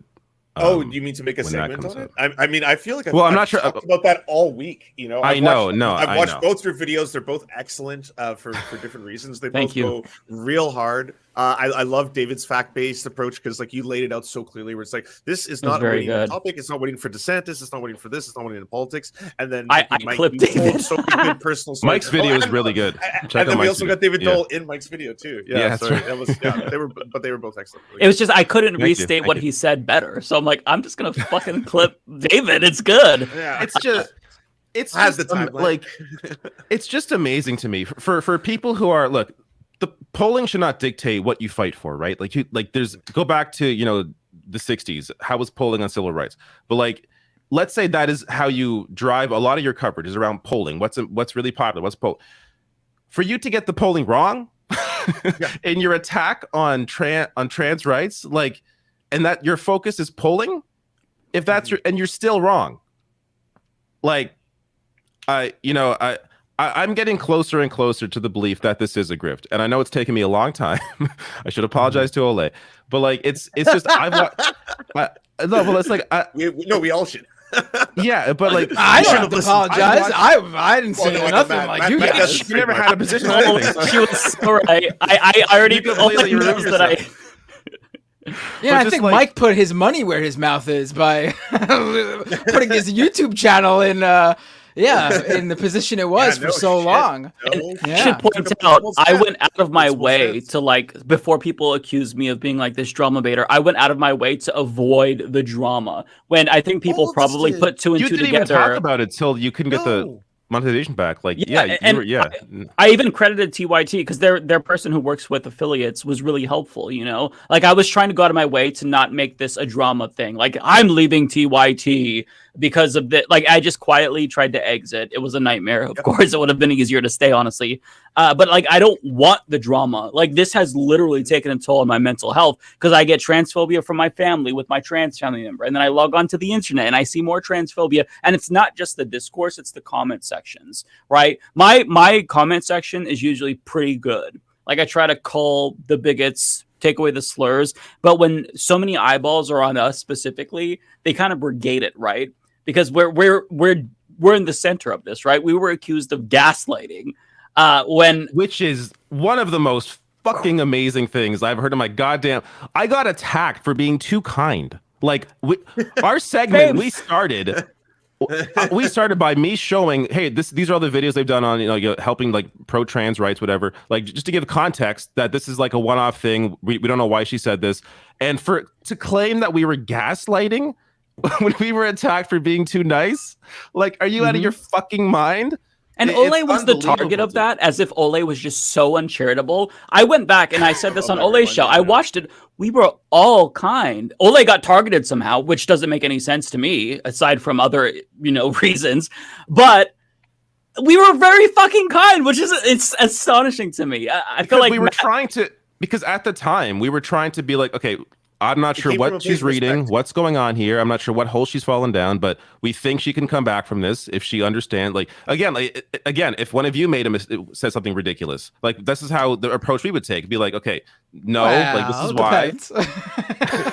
Listen, it depends what it is. I totally agree. I would even ask all of you. I would be like, hey, what do y'all think about this? You know, I want to get a read. And if you were all like, Lance, this ain't it, I'd be like, why? You explain why. I'd be like, oh, okay. Unless I wanted to do that, right? Like just fucking. Well, and this is what to David's point about it being a grift. This is why I'm here as well too, because look.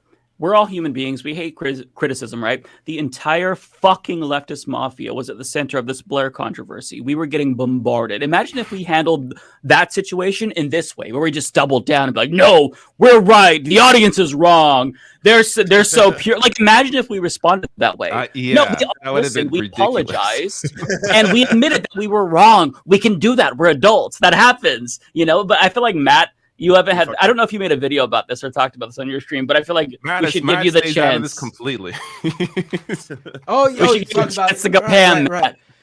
Say your piece. Before we do that, we're talking about the grift. So I thought this would be the perfect segue to let everybody know that I've turned memberships on my YouTube channel. I'm actually.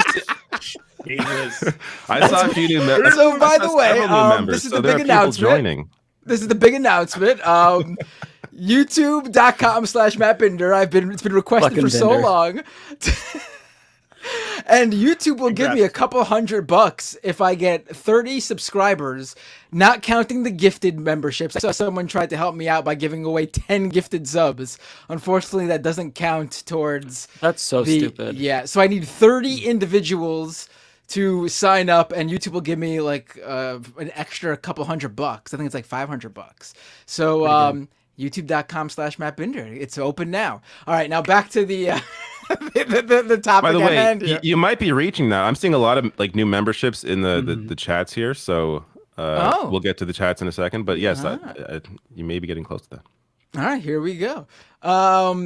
All right, so let's be serious now. I just thought it would be funny to do that then. But I did talk about it earlier today on the Majority Report for a little bit.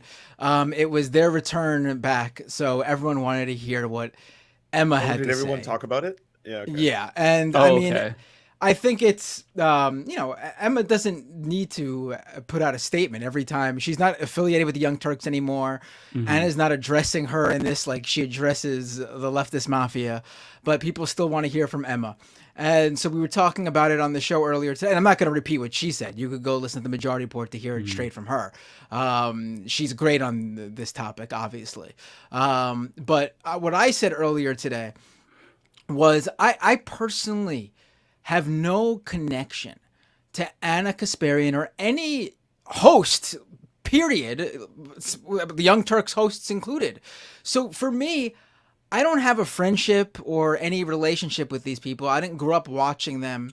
I understand and have understood for a long time what their place is in progressive media and progressive politics. And to me, that's why this matters. I don't care what Anna Kasparian's personal feelings are, just like I don't care what Jenk's personal feelings are. I'm not disturbed by Anna's comments on a personal level. I'm not someone who can't believe this is coming from Anna Kasparian because I have watched her all these years and feel like she's no longer the person she used to be. I care about this because clearly they are a very popular, influential show on, if not the left, progressives. And there are undoubtedly young, impressionable viewers of the Young Turks who trust what Anna and Cenk say. And they're watching this right now. And there's at least a few of them going, you know what? If this is how Anna feels, then it's okay to feel this way. I was questioning it myself too. And instead of, my heroes, Anna and Cenk, setting it straight for me in the right direction, I'm hearing what they're saying here. And you know what? I agree with their politics on everything else. This must fit right in line with that too. So I now feel this way about trans people because Anna Kasparian and Cenk Uygur feel this way, and these people are the embodiment of what my politics are. And to me, that's the problem here. That's the issue here. That these very influential progressive commentators have made this turn. And this isn't the same, and I know TYT over the years has had debates and arguments over a number of issues, and some hosts have taken, not always the progressive stand on certain issues, and that's where these debates between hosts happened. This is not that. This is clearly something else here, because there's the double down has been so strong, and the issues in which they feel this way are expanding too. This is no longer just, this one carve out thing in trans rights. This is where I differ from everybody else, and we could disagree on this, but at the end of the day, I'm on board with everything else. Maybe it was that many, many months ago, but it is clearly no longer that. It is delving further and further, and the issues in which they feel this way are expanding. And to me, all these things are what's important here.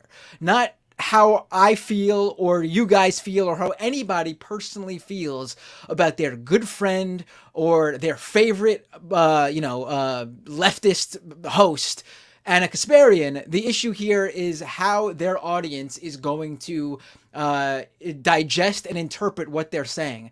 And there is no doubt a non-zero number of people who are going to hear what they say and be influenced by it. And I think that's a real problem. And that's the shame here. That's the real shame.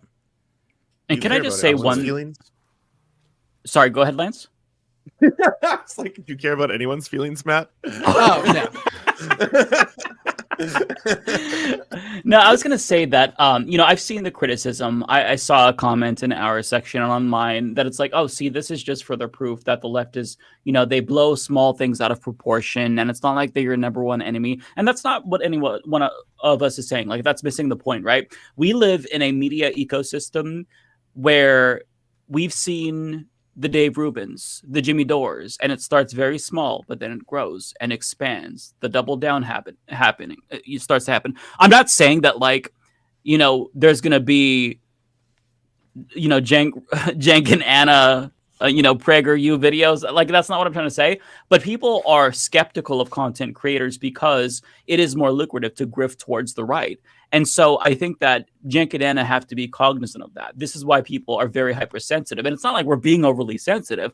As Matt was saying, like, it's not just the trans issue. It's the issue with regard to crime and homelessness. And, on fucking Leftist Mafia episode 0, the first election stream that we did with Lance, I was talking about how frustrated I was when we were discussing the LA mayoral race because Jank endorsed Rick Caruso, who was a billionaire Republican trying to buy that race. And to me, that felt like a betrayal because I was somebody who really had a lot of faith in Wolfpack, and I still do. But Jank founded Wolfpack, and so he made me see how important the issue of money in politics was, how important the commodification or the decommodification rather of elections is as an issue. And so for him to do that, to me, I felt like a betrayal, right? And so it's not just like, oh, you found this one minute area of disagreement and now you're blowing that out of proportion. It's when you step back and you see all of these little things, they start to add up, right? And when we're in this situation, again, where we've seen people start left and shift right, I don't think people are unreasonable to ask these questions, to ask them to do better.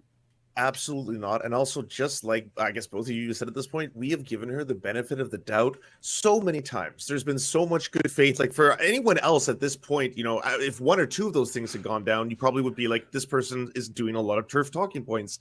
The latest one, the Jesse Singal, the puberty blockers, the safety of them, we don't know. The jury's still out on that. Hey, by the way, there's this LGBT group that is talking about bonus holes. Look how wild gender ideology is going. This is by design. If it was anyone else by this point, because all of us either have, respected what they've done in the past, been colleagues, worked on their networks, or done something with them, or for whatever reason, we have been giving them a ton of benefit of the doubt. But this is bad. It is getting to a point now where it's just like fucking really, really bad take after bad take that only serves the far right in their anti-LGBTQ plus crusade.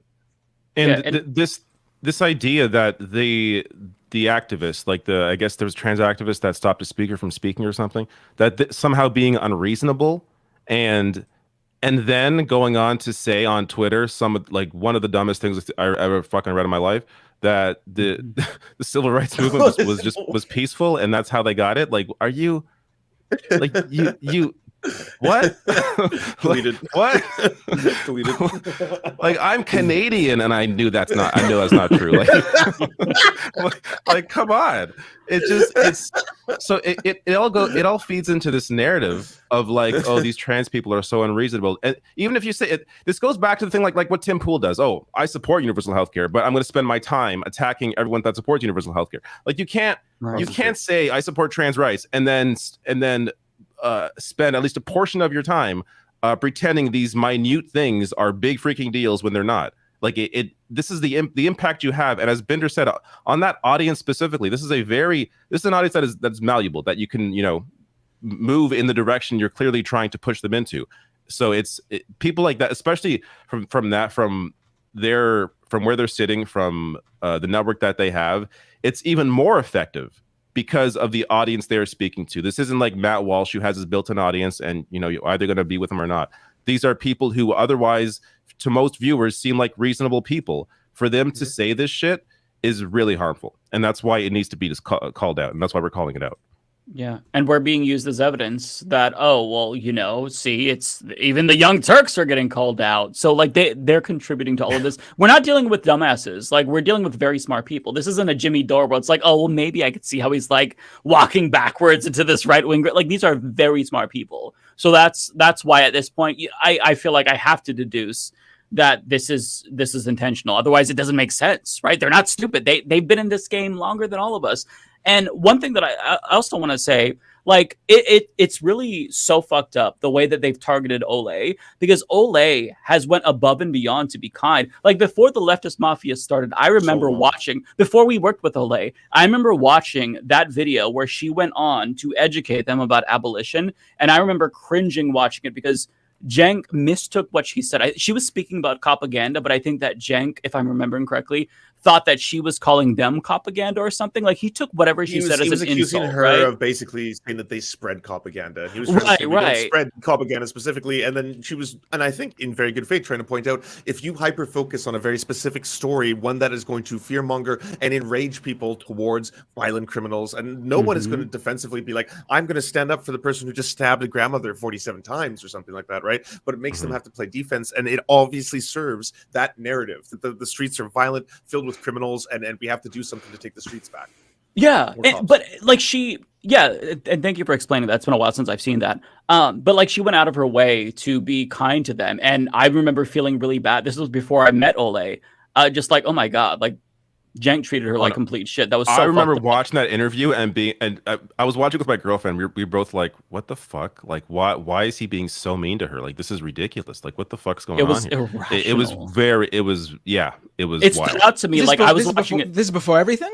This is before Leftist Mafia. This was like I even like met Olay. They had a debate on prison abolition, and she is so calm and basically articulate in terms of explaining all the key concepts of abolition, to a point where, on its surface, like, I would say fundamentally they agree, but they just kept reverting to, but like, that's never going to play in elections. No one's ever going to buy that. No one wants this. We don't want the rapists around the streets. That's like, that's not what abolition's about. It's that rapists already get away with rape. That's a problem.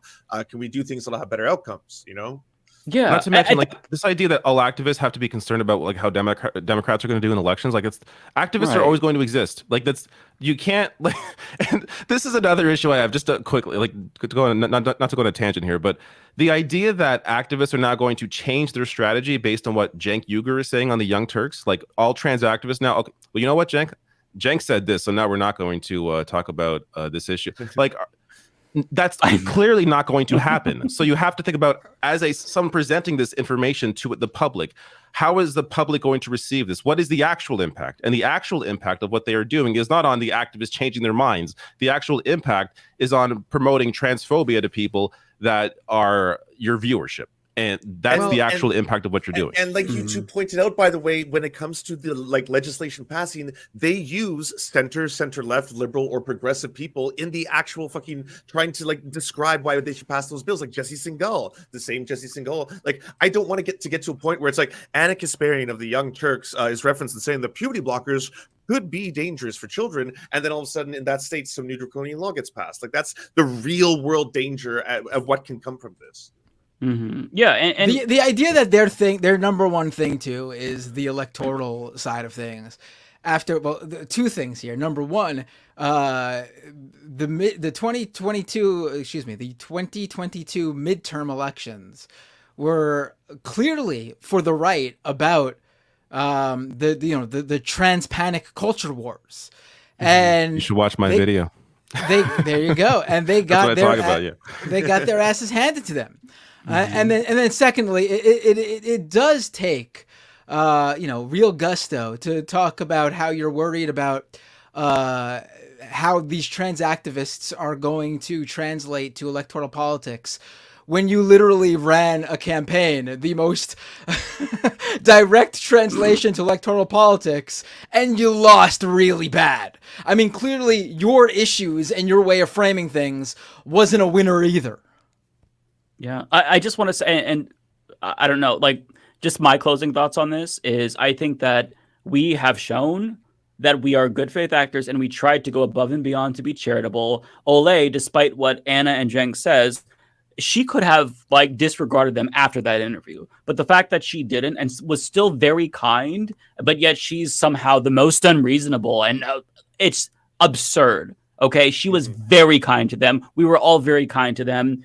So there's nothing left that you can say. We tried to reach out in good faith. It didn't work. So I washed my hands of the situation. And also, she's been falsely accused of calling Anna a racist when what she says, we don't have to have the coddle the white woman hour. That's what she said. She didn't say Anna Kasparian is a racist. Those are such different statements. That's just massive that's a leaps false accusation. in logic there.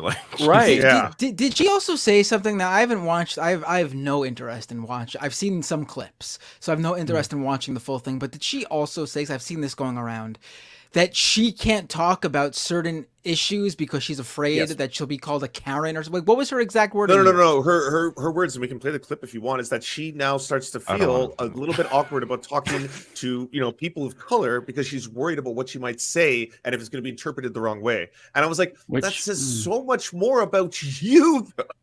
That's not their problem.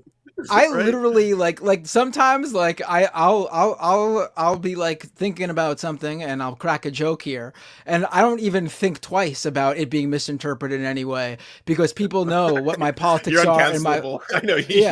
I mean, people know what my deal is. So if you're worried about that, so you make a comment that might come off bad or at worst inappropriate. You own up to it and move on. And if people know that you're legit, I think everyone knows the 4 or 5 of us, counting Olay, obviously are, then any mistake, in phrasing or wording that we make, we just own up to it and that's it. End of story. No long-term consequences because people know that who we are. If you're worried about that, then you're not being honest with yourself, quite frankly. You're being you're trying to get by with saying what you want to say that isn't that's plainly, purposefully and maliciously wrong, and you know it, but you'll hide by that framing of it. Wait, you and Olay are outnumbered by the LGBTs on this podcast. Do you not feel worried that you could offend us or something? Binder may say something terrible that will offend all of us. Yeah, he's always on eggshells in every discussion. I probably have said the most homophobic shit on this podcast. I think you have, yes.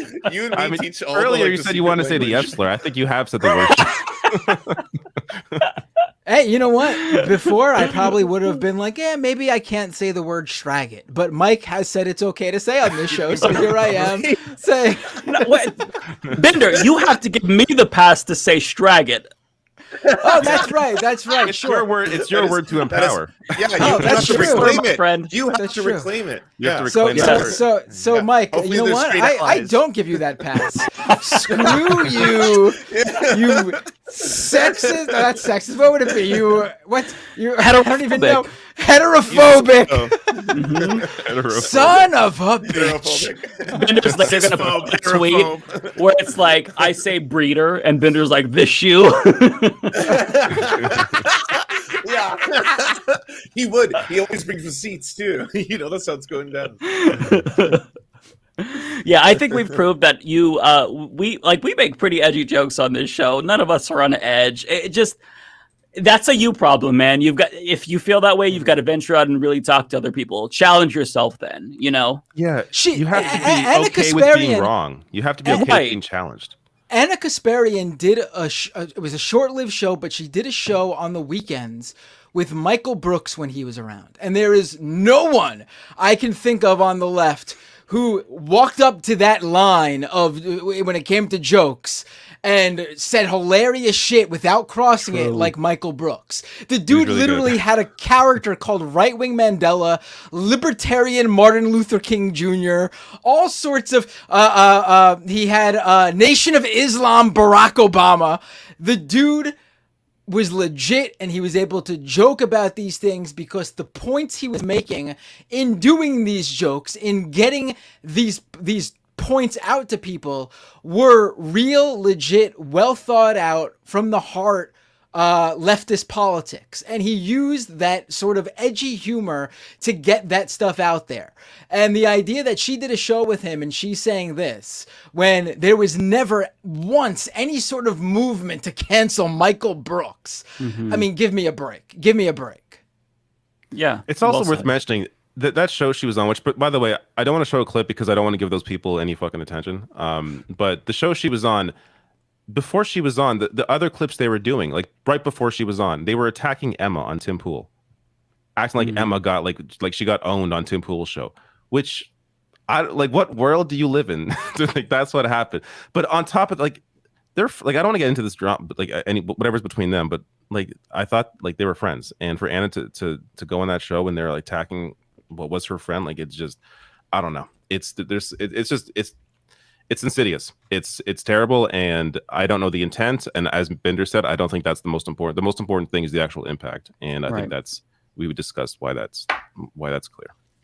Also, I also want to say, like, that people think like, oh, canceled for, like, they're coming for. Listen, if she was to actually still sit down, she wants to come on this show, I'd be happy to have her. She wants to talk with us, I'd be happy to do it. Absolutely. If she wanted to sit down with any sort of left-wing activist, whether it be a trans activist or just a trans person in the space, and wanted to talk with people and sort of recalculate her position based on what she hears, there's going to be there's no coming back from this. That's not what this is. I want people to be absolutely clear. Like, obviously, you can't ask every individual to be open to you afterwards. But in terms of my position on this, because again, for me, it's not Anna Kasparian personally. It's the important thing is if she was to listen to people, really think things and come out and say things in a different light, I think it would be very helpful to her audience, and I would support that wholeheartedly. But that's also not to give her, not to give her the kid gloves here and say that, like, it just is what it is. These are the facts. I would welcome it, but I will also continue to criticize her if she doesn't go in that direction. Yep. Yeah. All right. I can start doing some chats, some memberships and stuff. Lance, feel free to stay. Feel free to, don't feel pressured to stay if you don't want to. Can I stay for 5 minutes? Is that cool? Absolutely. No, get the fuck out of it. It's the whole thing or nothing at all. Or nothing. So I am seeing a bunch of memberships. I'm guessing some of these are for Bender here, but maybe it's for, or maybe they're not. I can't tell because they're not linked. No, I think. Sorry, this is for Mike. So okay. There you go. Oh, very cool. Thank you, Karma. Welcome to the fam. This is also for Mike. Wandering Kentuckian. Nice to see you. And nice to have you. Thank you. One of these are for me. One of these are for you. John F. Has 2 new memberships here, so thank you, John F. Very cool, John. There's the other John F. There we go. Nice. All right, first question here. Scott, I think this is Mike. Oh, okay. Scott with $10. Thank you for that. Howdy, first time ever joining live. I am the one who drew the schoolgirl fan art last week of y'all. Thank you to the entire panel for your advocacy for human rights and informing us on current topics.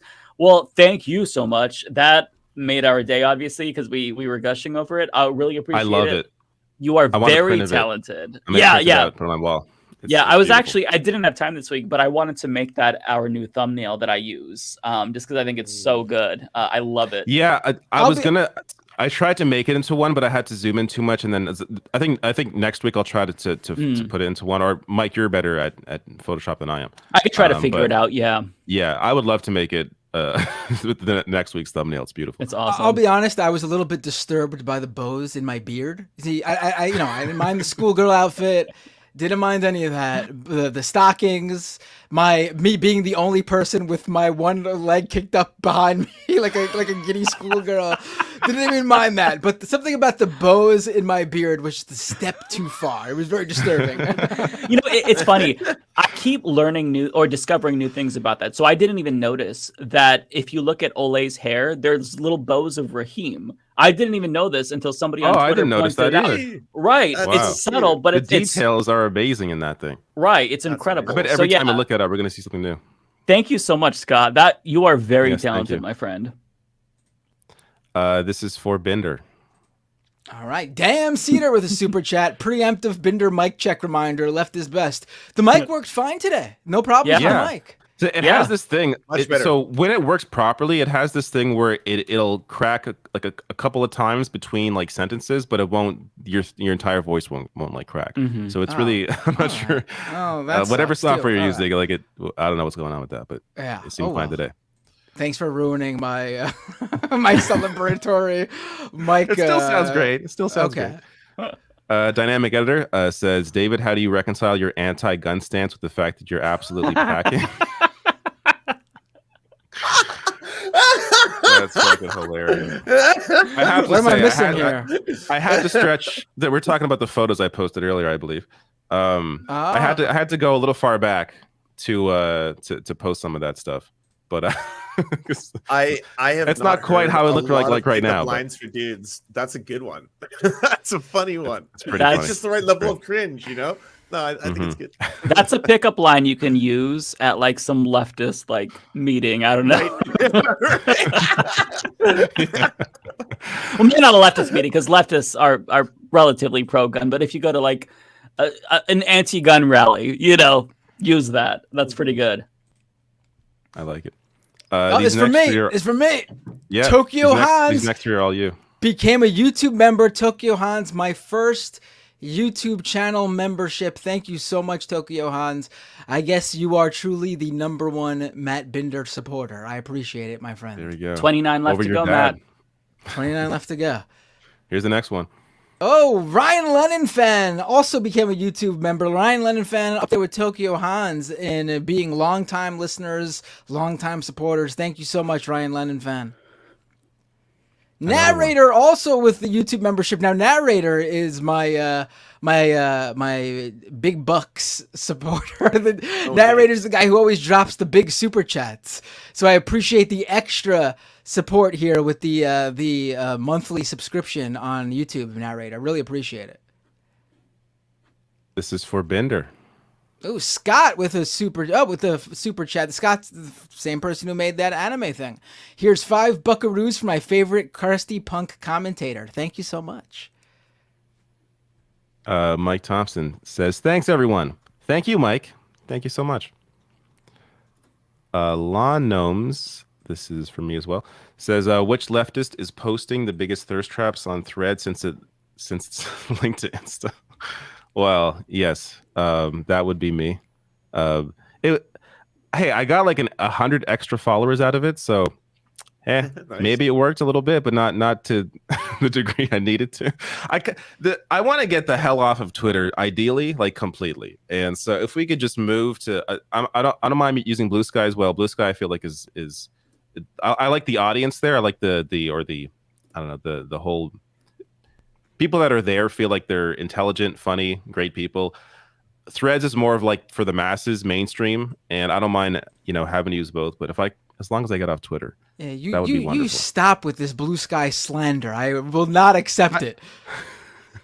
I like blue sky, but it ain't mainstream, and it's not their fault that, you know, they got limited resources. Stop it! I'm one of the top 50 followed people on that site, and of course it's mainstream. Wow. I'm super famous, people. Listen, if I'm big on blue sky, it translates. Well, there we go. Maybe you're the most mainstream aspect of that place. I don't know. This is Bender. Foresto Montero with a super chat. Canceled my TYT sub because of Jenks Anna transphobia. Here's the $5 I would have given them. Thank you for not being infected with the neolib mind virus. You know what? I first of all, I really appreciate that, Foresto. But also, you know, I know people like to take on TYT's sort of centrist, you know, vote blue no matter who, you know, takes a lot of times. But this is not that, honestly. Like, a lot of neoliberals don't care about the trans issue, at the very least. Like, we're seeing from them, like, trans panic really is a very right-wing thing. Most people, even outside of the politics, people are either supportive or just think they should be able to live their life, and they don't care to even get involved at all. Yeah. You would find that a lot, like you would find that a lot of those, you know, centrist Democrats who you probably rightfully dislike on many other issues, actually are behind trans people on this stuff. So I mean, again, not all, but this isn't, being anti-trans is not necessarily a neoliberal or centrist thing. It is most definitely a right-wing take. Yep. This is me, Howard Schoonover. $20. Very generous, Howard. Says, I stole this 20 from Elon. You guys are accessories now. Well, thank you so much. I appreciate it. This is for Bender. Ooh, let's see. Wanda with a $10 super chat. Happy birthday, Ezra. Thank you so much, Wanda. My son Ezra turns 8 years old on Sunday. Oh wow. Tell him happy birthday. I will. Thank you so much. What he's really into soccer right now. Super into soccer. Okay. He got me super into it once again too, because I was into it back when I was young, and now because I live vicariously through him, I'm super into it again with him. We went to a MLS game at Citi Field last night. Nice. All he wants for his birthday are a bunch of soccer jerseys, and I managed to cop. You have no idea how hard it is to find. Even all these months after, I managed to cop the official Argentina Messi jersey for him. So freaking super hard to get. In the I remember youth you telling sizes, us about that. Super hard to get. Been sold out almost every time I've checked, every single month, and then I got lucky a few weeks ago and found it. Someone said in David's chat that you had a kid when you were 15. Is that true? What? Well, me? No. Or me? Me no, or Bender? It's like Bender had a kid at 15. I guess because I look young. They're probably joking. I'm 36, so if my oldest is 8, I'm not 15. Yeah. I was in my late 20s when I had my first kid. Fair enough. Which that seems pretty normal, or even kind of young for nowadays. Like at least in New York, in the big metropolitan areas. Like everyone I know, either accidentally had a kid younger, or had a kid much older. So there very few people, at least that I know in New York City, had a planned pregnancy or planned kid at in their 20s. Yeah, I didn't have my first son until I was 27, 2013. So, Lance, you okay?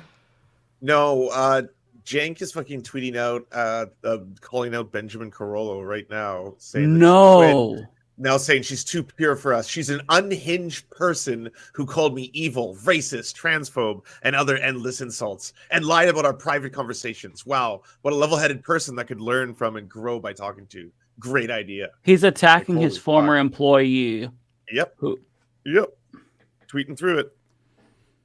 I'm not going to look right now. It's just going to piss me off. Wow. Yeah, that's fucking unbelievable. Ben. Folks, youtube.com/The Rational National, youtube.com/The Humanist Report, youtube.com/Matt Binder, youtube.com/ what is it? Olayemi not her username on YouTube is so hard. It's hard to spell. I still don't know how to spell it, but it's under this in the description box. We link to everyone. It'll be embedded there. Yeah. And of course, twitch.tv/The Serfs TV, right? That's what you're on and there. The Surf Times and the Surfs TV is where I put the documentaries. YouTube.com/The Surfs TV. And what's Benny's YouTube? Do you know? Let's link to Benny Carolla. Yeah, go give Benny a sub. She is a great content creator. Subs. Let's get Benny on. Let's get Benny on the show. I know you already spoke with her. Blop Ben Blop BLOMP. So at BLEP BLOMPBEN. There you go. Bleep Blop. Everybody, right now, go subscribe to her and leave a comment on her video saying the Leftist Mafia sent you. Shower her with love. Bombs. That's what we'll do. Shower her with love. Yeah. Yes. Because she is a great person. And she has the purest intentions, and she did nothing wrong. Nothing wrong. I'm gonna go do that right. I'm gonna comment the Leftist Mafia sent me. If you don't know who the Leftist Mafia is, saying the Mafia sent you could be scary, but she'll know it's us. All right, let me get to this next one. I'll be right back. I see. Is that? I think this is this for Mike? Whatever, I can respond to it. Just want to make sure. Doesn't matter. I see $2. Thank you. Says anyone else see David's thirst trap on Threads? Oh, Jesus Christ. What did I do? You posted a thirst trap on Threads? I thought you did it on Instagram. No. Threads. No, Threads until you got 100 followers. Because I'm like, I want new followers. I think this is how you do it. And it worked for a bit. He wants thirsty followers. How many followers do you have on Threads? If you're Last I saw like 500. 100 thirsty followers. Oh, damn, man. I mean, I guess all I got to do is show face, and I get 4,500. So you got to show knee. You got to show knee, baby. We want to see knee. Come on. Damn, imagine if I did post first. Maybe tracks. You should. Damn. Mm-hmm. All right, you know what? Consider it.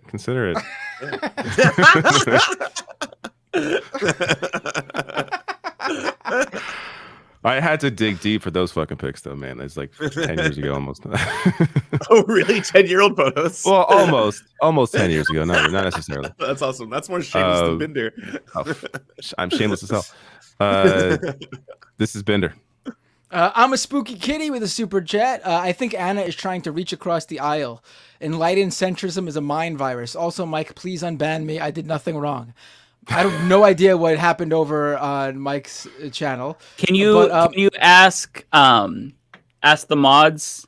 Adrian, I see Adrian. Are you able to look into this person? I am spooky. I'll look into it. Okay, I'm not really sure, but we'll give you another chance. Okay. Also, I don't know about Anna trying to reach across the aisle. I don't think she's trying to connect with anybody except maybe help connect her with the right people to get a possible payday out of being the latest Michael Tracy, Jimmy Dore, Dave Rubin from the TYT network. I really think that's sort of something that isn't... I know I've mentioned it on this show before, but it really... I think about it, whenever these things come up, no leftist... progressive left of center has a track record like that. But like something is fundamentally wrong over there when this consistently happens. I'm sorry. And I have the tweet, by the way, quite often, honestly. I didn't want to look it up. No, it's going to piss me off. Bizarre. But okay, this is what he's responding to. Somebody says, "Why aren't you willing to have on Benny on the main show to discuss the clear issue with TYT? Real progressives are willing to hear differences, grow and learn. This is an opportunity for you to do that too." He responded saying, 1, she quit, so she is too pure for us. 2, she is an unhinged person who has called me evil, racist, transphobe, and other endless insults, and lied about our private conversation. Wow, what a level-headed person that I could, quote, learn from and, quote, grow by talking to. Great idea. And somebody says the mask is fully off, and he responded to that saying, it's true, the mask is off. I disagree 2% with Twitter activists. Someone sound the siren. This is your this is your former employee. The brain worms are in fucking deep. It's unbelievable. There's no reason. Didn't Benny say in her video that like I wanted to talk with Cenk on air about this, and he decided to do a phone call, which I'm glad they did a phone call, but like that's right. An on-air conversation would have been probably better. And I'm sorry, her video is so fucking reasonable. She's frustrated, yes, but how could she not be? I'm not going to comment because I don't know what's going on there. Oh, sorry. This is a new member for, I think, Mike. Oh, Boz. Welcome. Welcome. Wow, read the room, Boz. Oh, this person read the room. This is for Binder. Here you go. Here we go. Pinkerbell with a super chat. The thing I like about Blue Sky is the absence of brands and ads and sponsored content. Surely that won't last long. I hope it lasts as long as it can. That is a starking difference. A stark difference, I should say.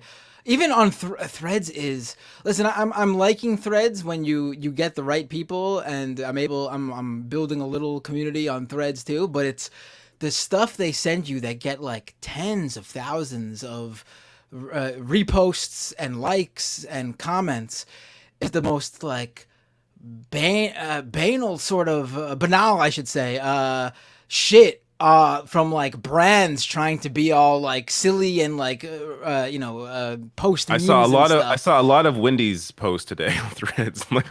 like okay, Wendy's is being funny. I don't need to see Wendy's over and over again.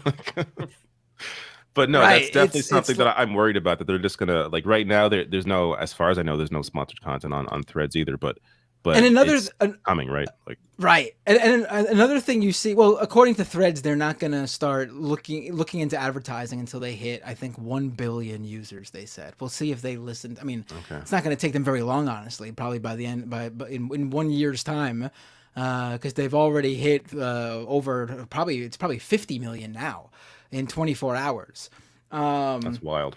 But and think about it. Most people, like normal people who are not online brained, probably don't even know what got launched. You know what I mean? Like most people aren't spending every minute online like we do.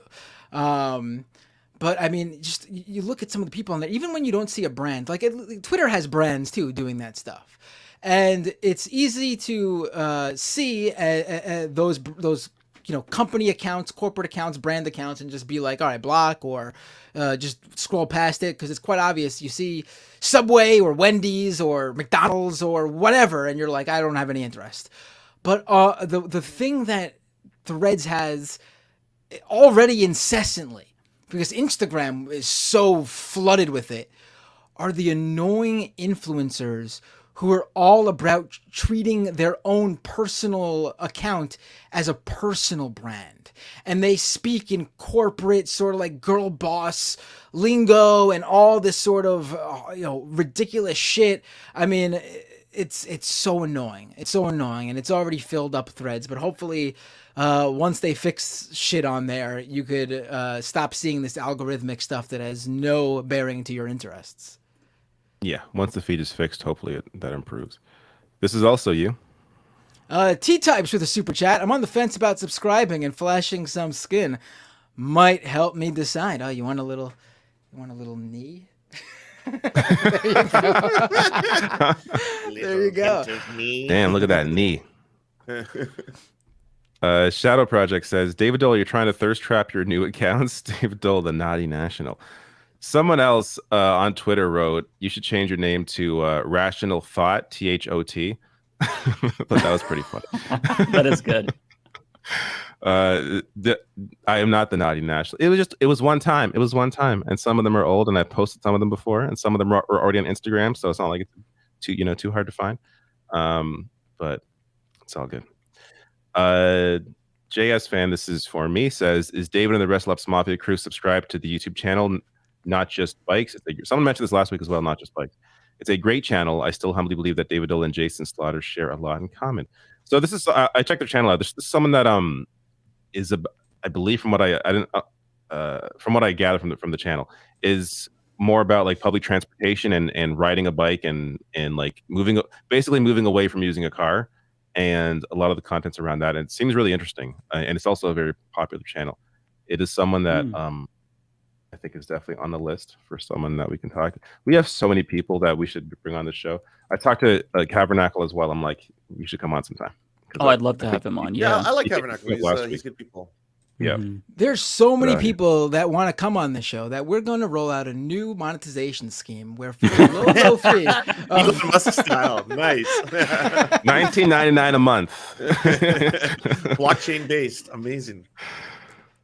Yeah, we got to bring on Benny next week so she can have like a regular episode and people can like get to know her, not just like from this whole drama. So people know. I think that's also fair to not just bring her on for what was going on this week, but also just bring her on just generally. Because she's a good commentator aside from all this bullshit. She's great. I've been watching her for over a year. This is for Bender. Whoa, here we go. Before the Cause Gaming with a $20 super chat. Namaste, good people. Heart emoji, praying hands emoji. Much love to all. Thank you so much, Because the Cause Gaming. And according to YouTube on my end, this is the first super chat from you on this channel. Thank you so much. I really appreciate it. I just want to go back to JS Fan for a second because I didn't recognize the $20.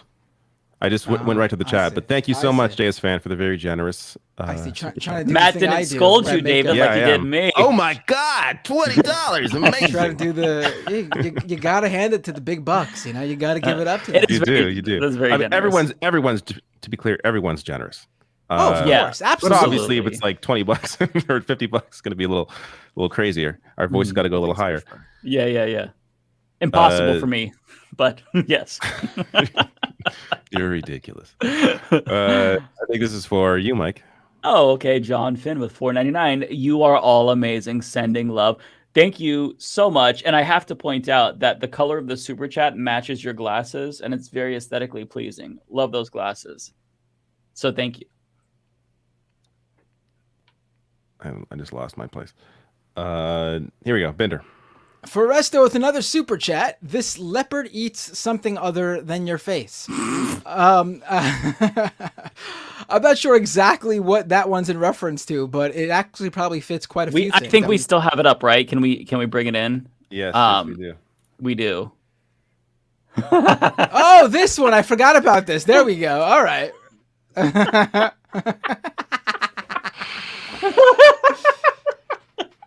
Incredible. Oh, this picture has brought me so much fucking laughter. Holy shit. New member for Bender. Oh, the Synapsis with the membership on the channel. Thank you so much, the Synapsis. Really appreciate it. Also, this person. Austin Drace Ornelis. I'm so sorry if I messed up your last name, my friend. But Austin, thank you so much for becoming a member on YouTube on the launch day of the YouTube memberships on my channel. This is Mike.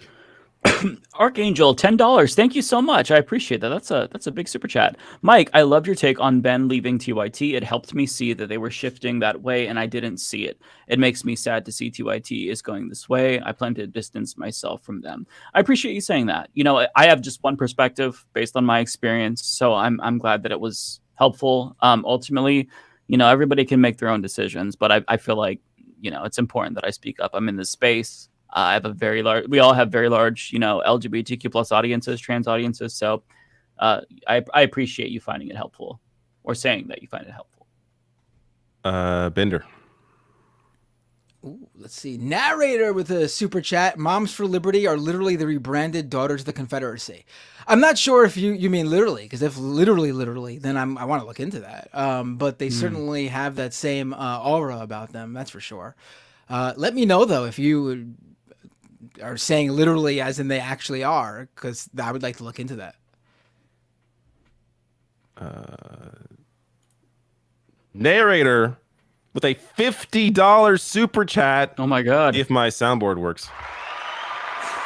Yay. When you have rational national that makes rational national sense. There we go. That makes rational national sense. Narrator says, I have reached the regrettable conclusion that, oh, Grace, I can see what this is. That I wish I could do the Michael Brooks voice, but I'm not going to even try. That the black straight stumbling block in the stride towards freedom is not the white citizens council or the Klan, but the white moderate who is more devoted to order than to justice. MLK. There we go. There we go. For a second, I thought it was like putting on like a joke, but okay, it's a serious quote. Right. Thank it's you. A good thing you didn't. It's a good thing you didn't try to do the voice. No, that's why I'm like, oh, this is a joke. I'm going to read in the joke voice. Like, no.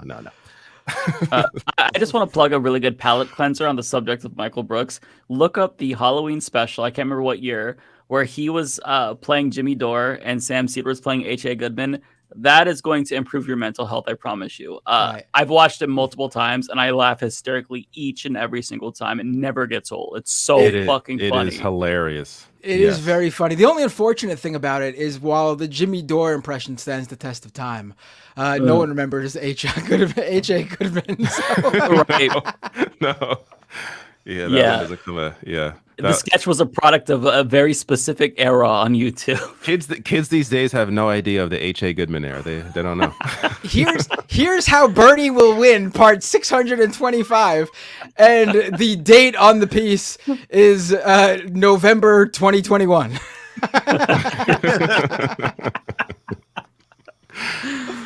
I wonder what he's doing. God, well, he became a Trump guy. But is he still around? I wonder. I mean, I don't look up. I'm gonna look him up right now. I'm very curious. I'd rather not do that. You could do that. I will. We should hate. This one is for you, Bender. Oh, it is. Let me read this before I check out H.R. Goodman. Crew Arcs with a $10 super chat. You guys talked about superhero movies in the last 2 weeks. The only one in the last decade that I think has any leftist perspective that actually challenges it. That actually challenges is Batman vs Superman: The Ultimate Edition. I haven't seen that, but man, if that's the best if that horrible movie is the best representation of leftist politics, then I don't know. Is that a good thing? It might be an animated. To be fair, it might, because there's a bunch of animated. Oh, Batman what is the Ultimate? I thought Ultimate Edition was like one? the director's cut. That's what I thought. No. Yeah. Oh, you're thinking of Justice League. The Snyder cut, yeah, but it could be an animated. I'm not sure. Isn't it the comic? Am I wrong in that? I think I'm leaning towards that being right. No, this is the one. This is the one with where Wonder Woman makes her debut. The live action one. I've not seen the Ultimate Edition. The Ultimate Edition has 30 extra minutes of footage. That's why it's called the Ultimate Edition. Oh, okay. Oh, God, that wasn't a very good movie. That for 30 more minutes. Yeah. Right. I demand Snyder. And Doomsday is one of my favorite villains too, and they completely blew it. So I mean, I know I loved Superman is Dead comic book. That was a great one. I mean, they Doomsday need to stop should making them longer. Yeah. Doomsday should have been just as big of a deal as like Bane in the Batman in the Dark Knight movie, but he doesn't come across that way. He just like he spoiler alert for anyone who hasn't seen this 2016 movie yet. But he kills Superman, and then Superman comes right back, like 20 minutes later? When Superman dies in the comic, that's a huge fucking deal when Doomsday kills him, and that has long-lasting ramifications. I remember being a kid and reading, like, the 4 different Supermen that came out of Superman's death. And like it was a big deal when, like, I don't even remember how long it took, months, if not a year or something, if not years, I don't remember, for Superman to actually return and get his revenge with Doomsday. I mean, for them to do it within 20 minutes in the same film is fucking ridiculous. This is Mike. Oh, Chris or Omoreggi. Sorry, I'm so sorry. Let me try that again. Okay. Chris Omoreggi, $4.99. I'm probably still butchering it, but at least there was, a little bit more finesse. Hey, David and Katy, as an autistic person, how are disability rights in Canada and the United States, respectively? United Kingdom. Oh, did I say United States? Yeah. Oh, I'm sorry. So this is an issue, I have to be honest, I'm just not all that familiar with, but I'm trying to remember. There was a specifically around COVID, I remember there was a debate where disability rights advocates were asking for, reasonable help, and they were not getting it. I feel like it's not something I can really speak on it with any sort of, knowledge. I'm not sure if you, Lance, know more. Directly speaking about COVID, I actually have spoken to disability advocates who, much like what happened in the UK, will be quick to point out that a jaw-droppingly high amount of people who initially died from COVID were also people who had comorbidities, disabilities, and a whole bunch of other stuff. And yeah, it was a disgusting kind of, you can see class stratification in that. Not only was it old people, but predominantly people in lower income brackets, poor people, people of color who are racialized in society. A lot of them, just like in the United States and other parts of the world, were amongst a lot of the first people to start dying from the disease. Wait, I'm being corrected, by the way. Apparently, I misremembered the movie. Superman doesn't come back in the same movie. Sume. Sume. But that's how memorable that movie is. Martha. Maybe I forgot it already. Isn't there like a shot in like the coffin, and then you're like seeing like, I don't know, like the soil or something like rise? Is that the same movie? And like it's basically giving the indication that, hey, he's not dead. Or that may be a different movie. I don't know, but that's what I remember. Yeah, I don't remember. My brain purged it entirely, so you could tell me anything about that movie, I'd memorable. believe it. Oh, and H.A. Goodman, H.A. I keep saying because his name looks like Ha, but H.A. Goodman update. He is still going at it on YouTube, posting daily videos. Wow. He's got 200,000 subscribers. Which, what the fuck, man? I barely am breaking 30K, and this guy's got 200K. It's so depressing. He still seems like he's a Trump fan. Oh my goodness. And it seems like he's spreading disinformation in every video, being that one of his more recent videos is titled DeSantis endorses Trump and ends campaign in early 2024 as Florida governor losing momentum. He's already making that prognostication, I guess. Wow. Oh, he has a good track record, so let's see how this works out. Oh, God, guys, now I'm really starting to worry that Ron DeSantis will now actually become the president of the United States.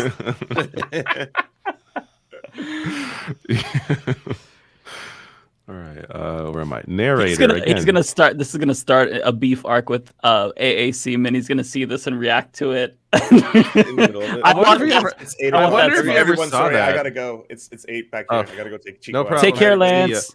By the way, guys, we have so many freaking chats. God, I'm sorry. I'm stalling this too. No. I'm not saying you guys are. I'm just saying like maybe we need to figure out like a different strategy here because we're not getting past these before like 1 a.m. Like oh my god. Like, no, we are. We'll knock it out in the next hour. You'll see. We'll knock it out in the next hour. All right.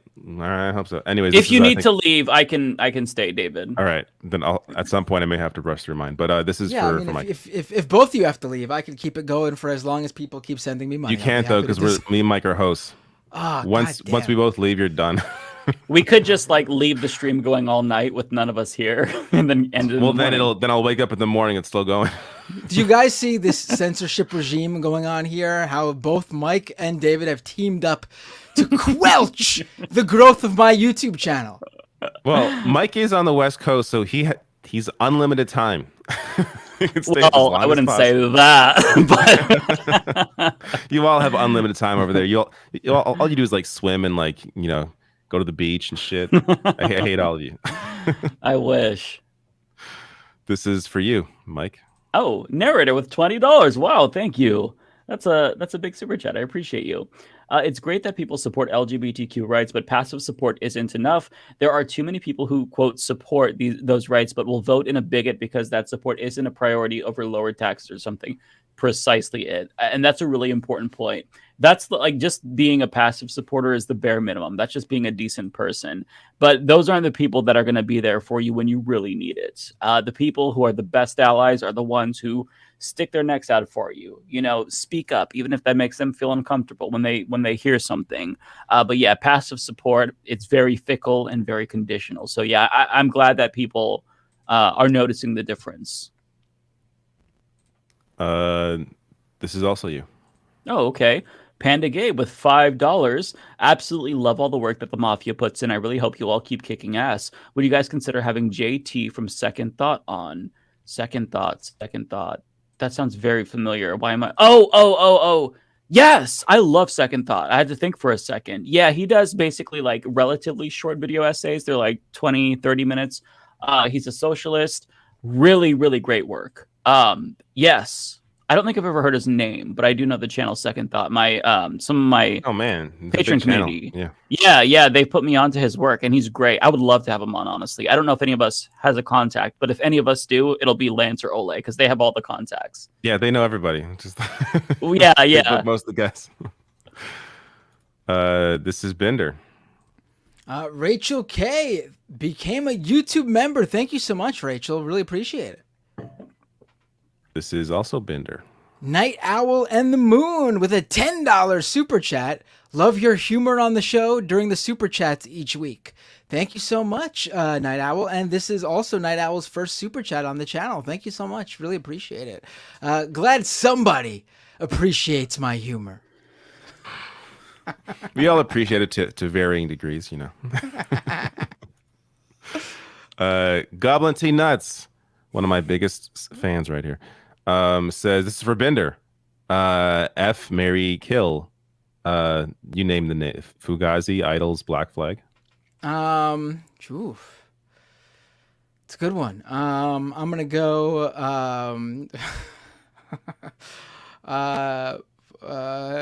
You know what? No, not that order. Fuck Fugazi, marry Black Flag, kill Idols. Are we talking about wrestlers or punk bands? Punk bands. I think this is punk bands. Okay. I love the weekly FMK questions from Goblin. Yeah, they're always interesting. Mm-hmm. This is for you, Mike. Okay, Forrest Dudley with $10. Out of love for Matt, I'm switching my $10 subscription to Mike's Patreon. I love that this meme is still going.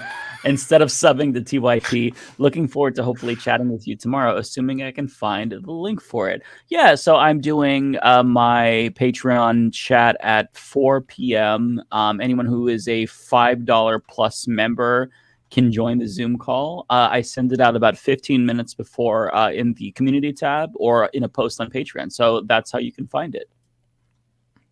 Awesome. Looking forward to meeting you. This is for Mike. Oh, okay. Yes.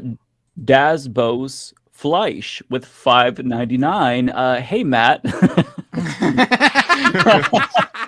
Here's a solidarity super chat for the demonetized humanists. I love this. Oops, wrong number. P.S. I really love the last 4 words of your TYT vid. Thank you. After I said it, I second guessed myself, but then I thought, no, I have to be honest with myself and my true feelings in the moment. And if you haven't watched Mike's video yet, those last 4 words is subscribe to Matt Binder. There you go. I love him too. Really great. Man, you're always so creative with how you grift. It's amazing. I know. Yeah, I know. And then I look at both of your subscribers, and I look at mine, and I realize that all that work is for naught. It doesn't matter. No, but you just turned it on. You'll get there. Yeah. No, I'm not even talking about the paying memberships. I'm talking about subscribers. For some reason, I trounce you guys on like Blue Sky, Twitter, and Threads, where it doesn't fucking matter because they don't pay shit, but where it matters and you guys get paid and make an entire living, that's where I'm a little itty bitty 30K. News stations also clip you out into like their news reports.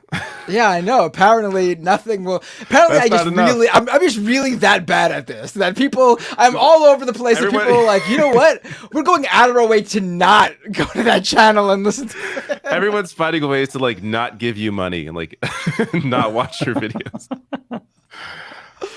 Subscribe to Binder, people. He does great work. Yeah, come on. Every single Leftist Mafia person should be subbed to all of us. That's right. This is for Mike. Oh, okay. Night Owl in the Moon with $9.99. Thank you so much. I adore you as if you're a family member. My Rainbow family appreciates all your passion and work. That means so much. Thank you so much. That's really kind. I appreciate that. Wow. Thank you. That makes me feel really good. This is Mike. Kowalski, 199. What did they do to us? I'm not sure. What were we talking about when that came up? I cannot remember. Kowalski, I love his chats because they're always, you got to like place them and like they're very cryptic. He's got something going on. They're very cryptic. Yeah. Yes. he makes you really think. It makes you think. Justin Watt, $20 says, love y'all. Thanks for being so consistently cool. Heart. Thank you so much, Justin. You're cool. Very nice. This is for Mike. Psycho Farm with $10. Thank you so much. Hear about the viral Twitter account that was pretending to be a stereotypical liberal saying crazy things get suspended. Makes you wonder how much online discourse is completely made up to cause chaos. I heard of that. I don't know the details, but you're absolutely right about that. You know what's funny is the last time this whole birthing discourse took place, David found accounts that were kind of like going on both sides. I found that again. About the same. I don't know if it's probably a different account because I blocked that last account. But yeah, taking both sides of the argument. Leftist Mafia, they're terrible. And then they usually tag people is what I noticed. They're trying to get people like to react to whatever they're saying. Which, let's be honest, like in this case, there doesn't need to be people that are like there's already we're already discussing it. We don't need some extra fake people coming into the conversation to take different sides. Like, yeah, it's really bizarre. The stick poking us has been very busy. You know, we're already at each other's throats. So yeah, I've seen that. This is Bender. ADJ became a YouTube member. Thank you so much. I really appreciate everyone joining right now because, like I said, YouTube's gonna give me a bonus check. Talk about bonus holes earlier. YouTube's gonna give me a bonus check. And that bonus check's going right in the bonus hole. That's perfect. I hate that I now know what bonus hole, or that's a thing. I hate I hate it. I feel like I'm going to use that now in my personal life and just really piss off my girlfriend. It's like it's going to become a thing, right? Yeah, I don't know about that one, buddy. But no, she'll just laugh. She finds it funny. This is for Mike, I think. Oh, okay. Izzy Sanchez with $10. The right always wants to use fear for the LGBTQ plus people. It's all about kids. If it's for migrants, it is about the jobs. If it's minorities, it's about the crime. If it's about homeless, it's about the freeloading. Shakes my head. Exactly right. That's a really good observation. There's always some victimization that these marginalized groups are supposedly committing. You're very, astute to pick up on that because it's true. It's a propaganda tactic, and if you're aware of it, then you can't unsee it. So I appreciate you pointing that out, Izzy. Thank you. Bender. Aaron D. Meyer with a super chat. What's the wrestling equivalent of the heel turn TYT is pulling right now? Oh man. Okay, I got a really good one. I can't believe this came to me this quickly. And if you're a real wrestling fan, there's like a double bonus for you in how equivalent it is. It's like Hulk Hogan turning at Bash at the Beach 1996 and joining Scott Hall and Kevin Nash and forming the NWO. Hogan's first mainstream heel turn. But in this situation, unlike with that the NWO thing, Anna, Jenk, and we don't yet know who the third man is. If you're a wrestling fan, you'll get that. Wait, who was the third man? The third man was Hulk Hogan. Because that's right. So wait. But in this case, who do you think the third man's going to be? We don't know who's going to be the third man. We have no idea. Because Anna and Jenk are the outsiders, and but no one's bigger than Hulk. Like Hulk, it's not a complete comparison because Hulk Hogan, I would say, is probably Jenk, right? Like who else would Hulk Hogan be? We don't. What if Hassan makes the turn? Oh shit! Oh shit! Now what if Hassan? Wow! I mean, nothing would be worse. It would literally go be wild. Hulk Hogan turning, right? Right. It would be.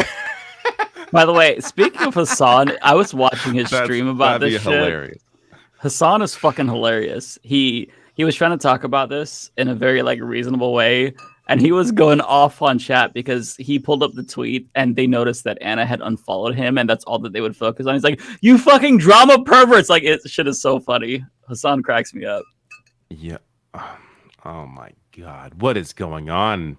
What is in the water over there? Is LA okay? What's going on in LA? Oh my god, by Twitch, because I'm also stream on Twitch too, and Twitch is going insane over the Hassan mention. He would never do that. He would no way. Oh my god.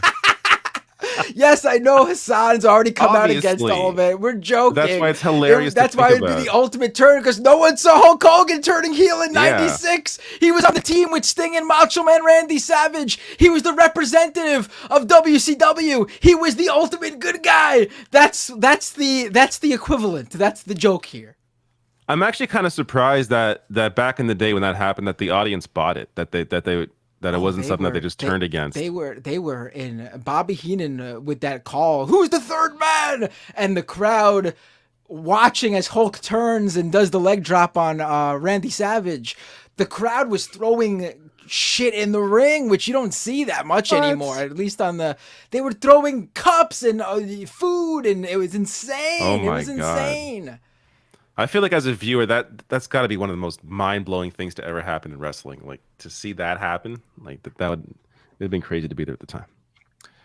Anyways, moving on. We will be here until like 1 a.m. I know. I'm actually seeing the scroll bar. I'm like, oh fuck, David's not. I will try to go through these quicker, so we're not. Yeah, I will try to God. stop the chat at one single thing. Unless there's another wrestling question. Otherwise, we'll be here for another. Send any wrestling super chats to Matt. This is Bender again. Nicholas Bridges with the super chat. When will Lance take accountability for the fact that his friendship with Ole broke Anna? Is what? Am I missing something here? I think they're joking. I know they're joking, but what's the joke in reference of? Was there an actual? Is there a? I think it's just the fact that it started the podcast. Well, then again, we didn't do this. We were reacting to something else happening externally. Mm-hmm. So even in that scenario, that's not necessarily what happened. Mm-hmm. Also for you. Narrator with a super chat. TYT is an embodiment of why the culture war is a distraction. It's such a dumb position. It ignores the human cost of the war. Right. I mean, also, you can't have those takes and say the culture war is a distraction because you're adding to it. You're fueling the flames. You're fueling the fire. That's true. That's true. Like, you can't, like, it's like being the person who, I don't know, shot Franz Ferdinand and being like, all right, let's all move on and let's not. That's a good analogy. This is for Mike. Oh, just chosen randomly with $5 Canadian. Switched from TYT member to your Patreon due to transphobia. Well, I appreciate you becoming a member. Addicted, unhoused. Comments, etc. Where do we get notified about the monthly Zoom event? So it's always going to be in the community tab on YouTube. On Patreon, I'll make a couple of posts. Usually it's the first Friday of every single month. And I'll usually do a couple of reminders, at least 2. But if you don't see the reminders, if you miss them, it's always going to be the first Friday at every single month. And it starts at 4. I usually am there until like 7:30, 8 p.m. But they're usually longer because people will stay after I leave too. So just look for it around like 4 tomorrow PST. Bender. Mr. Husteen, notice how the people complaining about bonus holes probably never have seen one in their life. That's an interesting thing to say after David Dole complained about bonus holes. I didn't complain about bonus hole. I love the word. I love the term. I'm utilizing. Like, I'm never using a bonus hole. David loves bonus holes. No, I think he professed his love for bonus holes. No, I said I professed. I don't profess my love for bonus holes. I mean, I'm hyperbolizing a little bit, but No, but I'm going to. I'm going to exactly. I have a child. Clearly, I have utilized a bonus hole before. This is a weird conversation. There's plenty of ways to. Is the bonus hole? See, I actually, if we're gonna use like Vegas slot machine lingo here, we should call it like a jackpot hole, right? We should just call all orifices meat wallets and be done with it. Okay. There we go. Everyone's Perfect. happy. Everyone's happy now. Also, who's to say which hole is the bonus one? Yeah, you could argue the bonus hole is a different hole. But everybody has, not all of us have the bonus one. You know what I mean? So that's where I think it kind of. Oh, I see. Yeah. So You know what I in mean? that case, you're right. That would be the bonus hole. That makes Yeah, sense. yeah. Mm-hmm. Okay, that's enough of this. We really dissected that a little bit too much. Perfect super chat from Tunbosa Yunuga. Shooting buckets in the bonus hole. Oh, I hate bonus hole. Oh my god. Mike. Narrator with $20. I think this is the second one narrator has sent. Wow, thank you. I really appreciate that. Friendly reminder, Jen Kanana's position on affirmative action is that affirmative action is bad because it causes people to be racist and devalue or belittle POC in positions of esteem. This turn for TYT isn't surprising. Yeah, I can't speak to Anna's position because I don't know it. I haven't seen their video, but I did see Jen's position. And yeah, it's one of those frustrating things where they're basically against something because the right is mad. I'm sorry, I'm not a cuck. I don't kowtow to the right. So yeah, I hate that logic. If you want to be against affirmative action, then I disagree with you, but that's really weak reasoning.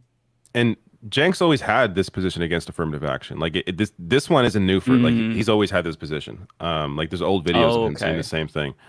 I didn't know that. Okay. Yeah. So I mean, that's terrible reasoning. Like the idea of like giving in because of it's just, and again, as we said before, that's not going to stop people saying those things, right? Like it's just, yeah. No progress because, other people will be mad. Right wingers will be mad. Yeah. It's just really stupid. This is also you, Mike. Oh, Wellington Smith, $5. New game on Steam. Thank you, Wellington, by the way. New game on Steam, Oppression Simulator by Turf Inc. That actually could be a funny game. I would back that on Kickstarter. If any game developers want to do that, that'd be funny as hell. New member for Mike. Oh, Joe Winograd, thank you so much. This is Mike. Scott, $5. The real bonus holes are the friends we made along the way.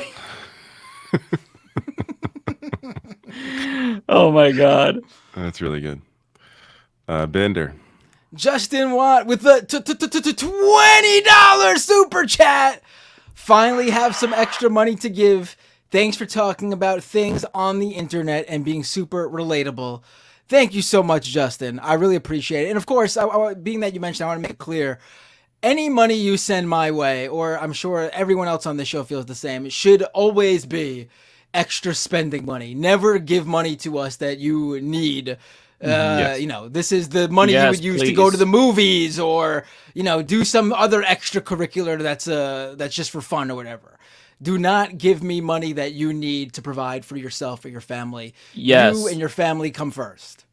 Absolutely. I was afraid because I thought you were going to make a joke, but then you said something serious. I'm like, wait, no, I agree with. Yeah, no. I'm actually bringing that up all the time because sometimes on my show, important point. Yeah. Sometimes on my show, after I make like the Patreon call, like I do every live stream, I like feel bad because I always feel bad self-promoting. Like when I do it on this show, I do it in a joking way. But like when I'm actually being like sincere about it, I always end up feeling automatically bad asking for money. And I have to add that addendum that like, please do not give me money if you cannot afford to do so. Yeah, absolutely. Yeah. I never even talk about Patreon because I feel weird about it. Like, yeah. And by the way, like just if you want to support the show but you can't monetarily, liking the video goes a long way in the algorithm, honestly, and like commenting. Like sometimes I'll just see comments like comment for the algo. That's a huge, that's huge. That's huge. So and that bell icon, so you know when videos go live. Yeah, absolutely. Yeah, listen, if you can't afford to become a member or send super chats or whatever, what you have on your hands is probably time. So you could, of course, donate your entire life to us and watch all of our content. And just nonstop. No, I'm joking, obviously. Bonus hole deposit. Dominic says that. Bonus hole deposit. Oh my god, this is for you, Bender. Emo Dragon became a YouTube member. Thank you so much, Emo Dragon. Really appreciate it. Also, Bender. Love Emo Dragon. Narrator with, oh my God, jeez, oh boy, $50. Making Just it rain spreading on the love us tonight. around. Damn, narrator. Muscatine, Iowa's July 4th parade had a white woman dressed as Matooka, parentheses, Pocahontas, bound by rope, being led by a man riding a horse, celebrating the kidnapping of a 12-year-old. Hot take, that's an honest celebration of America's founding. I don't know what was their point. I think it's important to know what their point was, what it was in their context before I have an opinion on it. I would have to see it because it sounds like it could go, I guess, either way. Right. Mike. Misty Catherine with $5. Thank you so much. Anna is a great example that no one is immune to propaganda. True. TYT likes to watch Fox just to dunk on them, but now they are starting to sound like Fox. Yeah, and that goes for us too. None of us are immune from it. Little tiny things can seep in, and once that seed's there, it can grow. So you've got to make sure you are constantly trying to correct that shit. You know, don't let the propaganda get to you. I just realized either I skipped a bunch of mine, which I didn't, but they're not showing up in order here for me, because I was like waiting for the next one that I see on my list, and which is from Parker. Maybe it's further down, and it just comes. Oh my goodness, I hope it does. We'll have to see. Because yes, unless these are like for me and you, because just so people know, the chats for Mike and me, I can't tell who's for who unless I look in my own personal chat and see if mine's in there. So Mike may have answered some of yours that are for me, whatever. At least we're responding to it. But I just want to make sure I get to all of them. So, but I'll keep going. And I was looking up this thing from that last super chat, and I gotta say, I was thrown off by narrator saying how an honest celebration of, America, IMO, he said, or she said, and I was thrown off by that. After looking it up, it doesn't seem like it was it was good whatsoever. Oh, okay. Yeah. I was thrown off by how he phrased it. I think he was being, tongue in cheek about how. Oh, okay. Yeah. Excuse me. Oh, here it is. Okay, maybe it is working fine. This is Parker. Says, I just can't believe she seriously said, quote, I don't feel comfortable talking to people outside my race because someone might think / say I'm racist or a Karen. Yeah, she, I guess, tried to clarify it the next day. I'm not sure it really clarified it. It was really, it's a really weird thing to say. Didn't she also say something about Kyle Rittenhouse? We didn't touch upon that. Didn't she say something? I didn't watch the clip, so I feel wrong. Right. So saying what I heard she said. But, did you catch that?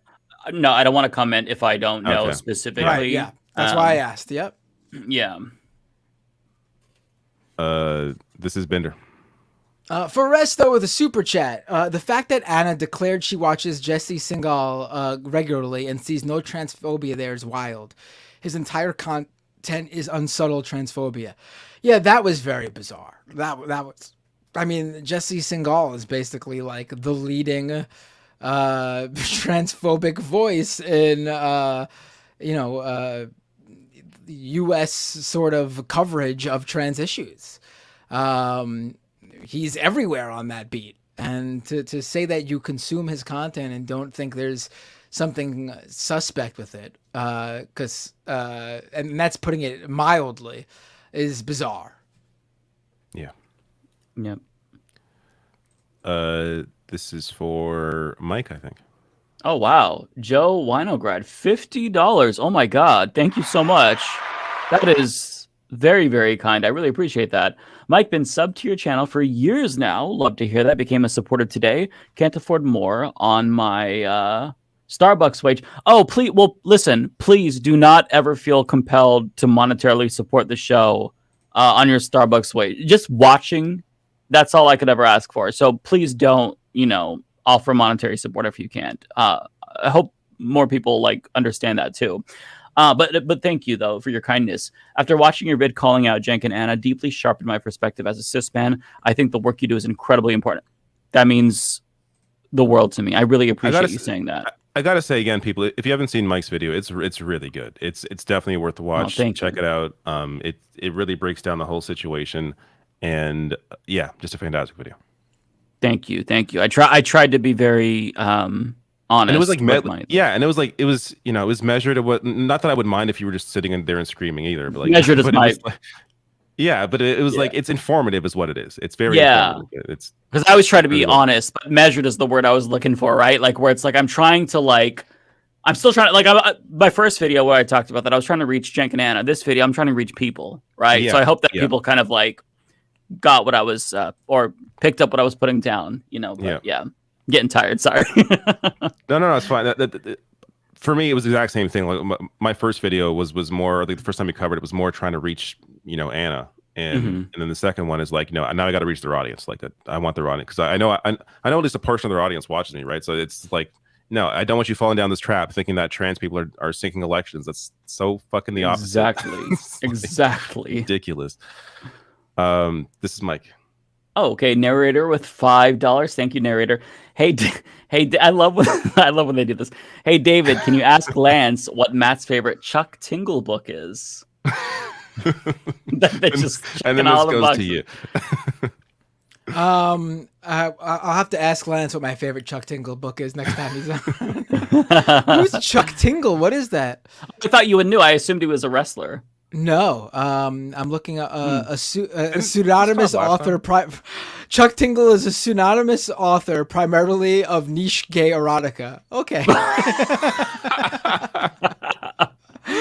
Even though it said book, it's like if there's a name I don't recognize and it's to Matt, I just assume wrestler. I feel like that's been successful for me most of the time. I didn't know who Chuck Tingle was until now, and now I'm interested in Chuck Tingle's work. Are you now? Joe Hobson, $5 super chat. Thank you so much. Says I've been watching Katy on Transatlantic and The Line for a while. I love that crew so much. Great guest. And she was absolutely fantastic guest. Loved her. Yeah, fantastic. There are portions of that I want to clip out into videos because there's a lot to discuss there. I'm sorry. I'm reading some of the titles of J Tingle. That's actually someone who listens to the show. Chuck Tingle's. I'm sorry, J Tingle. I'm looking at Chuck Tingle's bibliography. Is that what it's called when their line of work with books?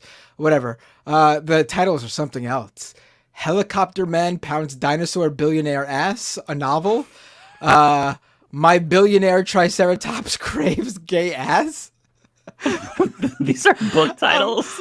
I'm gay for my living billionaire jet plane. Space Raptor Butt Invasion. I have no butt and I must pound.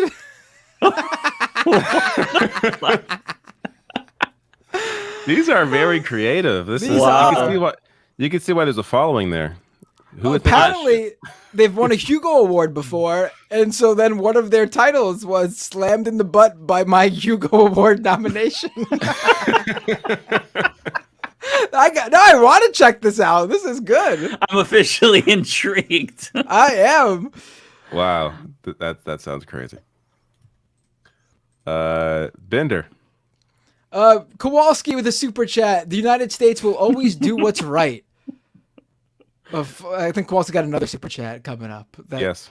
Kowalski continues with another super chat after exhausting all other options. This one is for me. Kowalski, I'm not leaving the U.S. I'm going full John Brown. Well, that's always an option. Well, then we'll all come to Kowalski's farm. He could hide us there. We'll form an anti-fascist militia. Bender.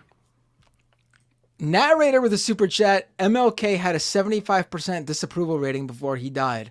This is true, and also in reference to, when Anna mentioned how her reimagined version of civil rights in this country, which is honestly a version that a lot of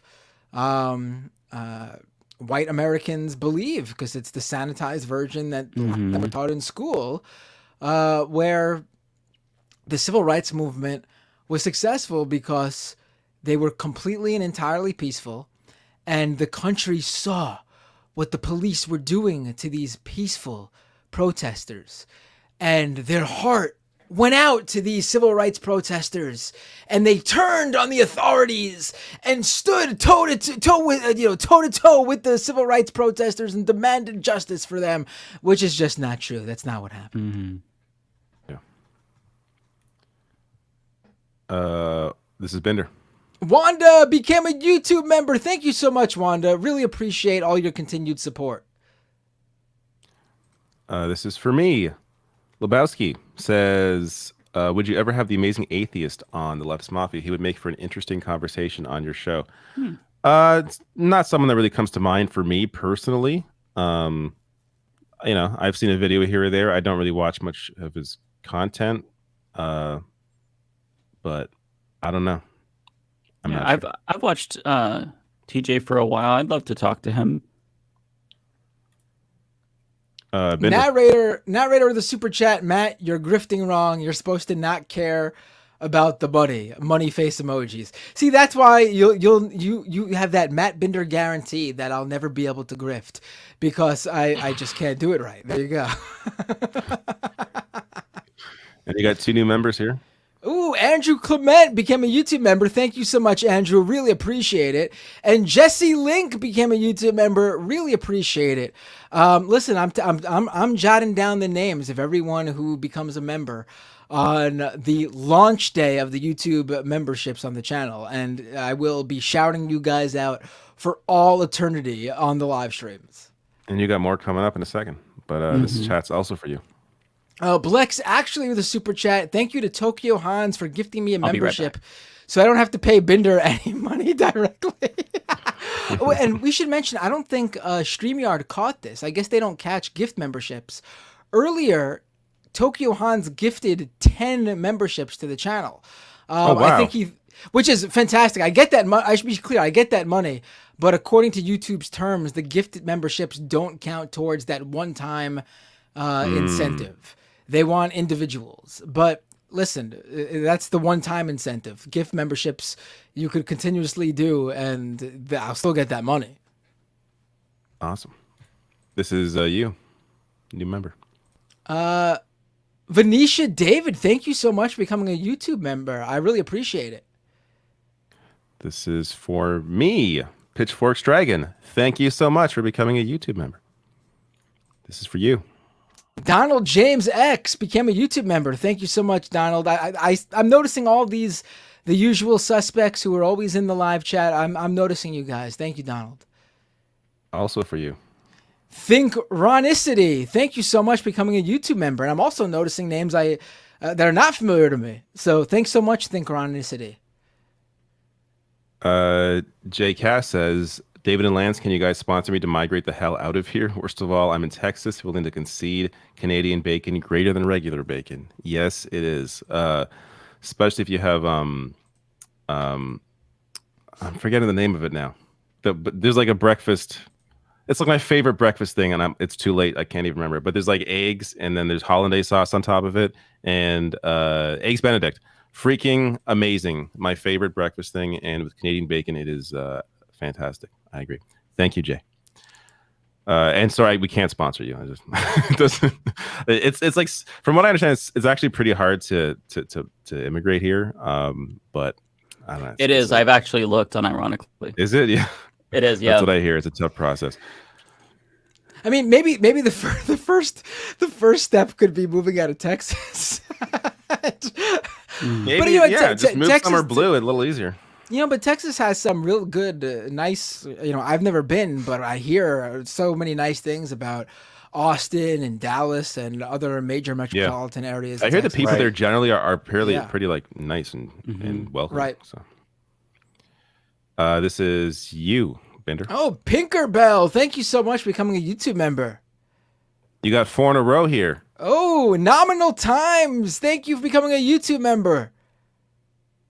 Mo Noep. I'm sorry if I'm saying your username wrong, but Mo Noep, thank you so much for becoming a YouTube member. And Katy Sheppy, thank you so much for becoming a YouTube member. Really appreciate it, all of you. It means a lot. I'm actually You're gonna hit that 30 very soon, man. Pleasantly surprised at how quickly it's. Yeah, I wasn't. And Katy, expecting. I recognize from Twitter. She's active. Yes, on I there do. I recognize Katy as well. She does look familiar. Okay. Yeah. Am I following? Let me make sure I'm following her. Think this is. So they redacted the message, so maybe I shouldn't read it. The message is redacted in my chat, but it's here, but it's over here. I'm gonna not read it because maybe you don't want me to read it. But thank you, Nathan, for your super chat. I was not following Katy already, but Katy's I fixed that. Sorry, Katy. This is for Mike. Oh, a super sticker from Linda Juliana Hoxa. I'm sorry if I butchered your name. Thank you so much. I wish I could see the super sticker. Let me check really quick. Okay.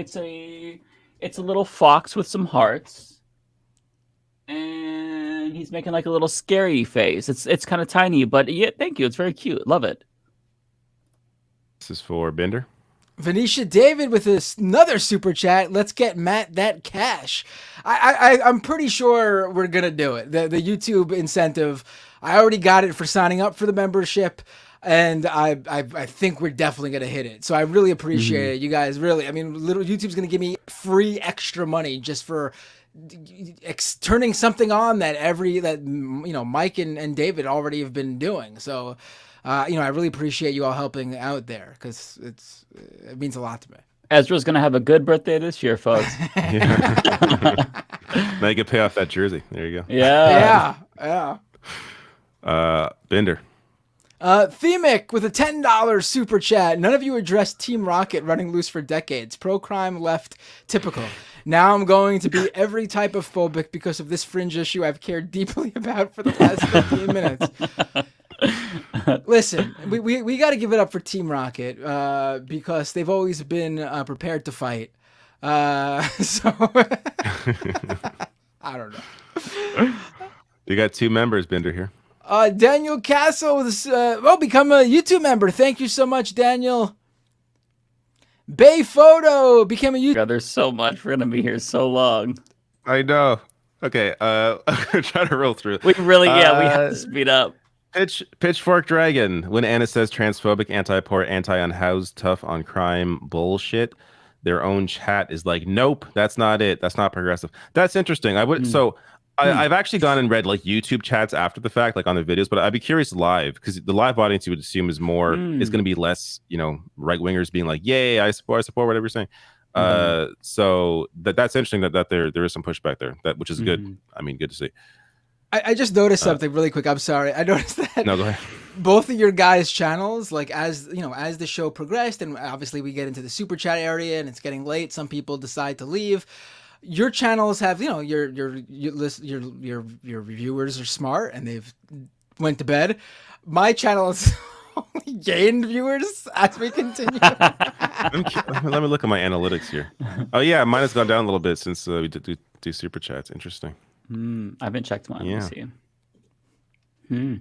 I guess it's probably because you do a lot of a regular I do late night streams. So, I do a lot of late night streams. People are probably used to it. I mean, last night I was here till 1. So.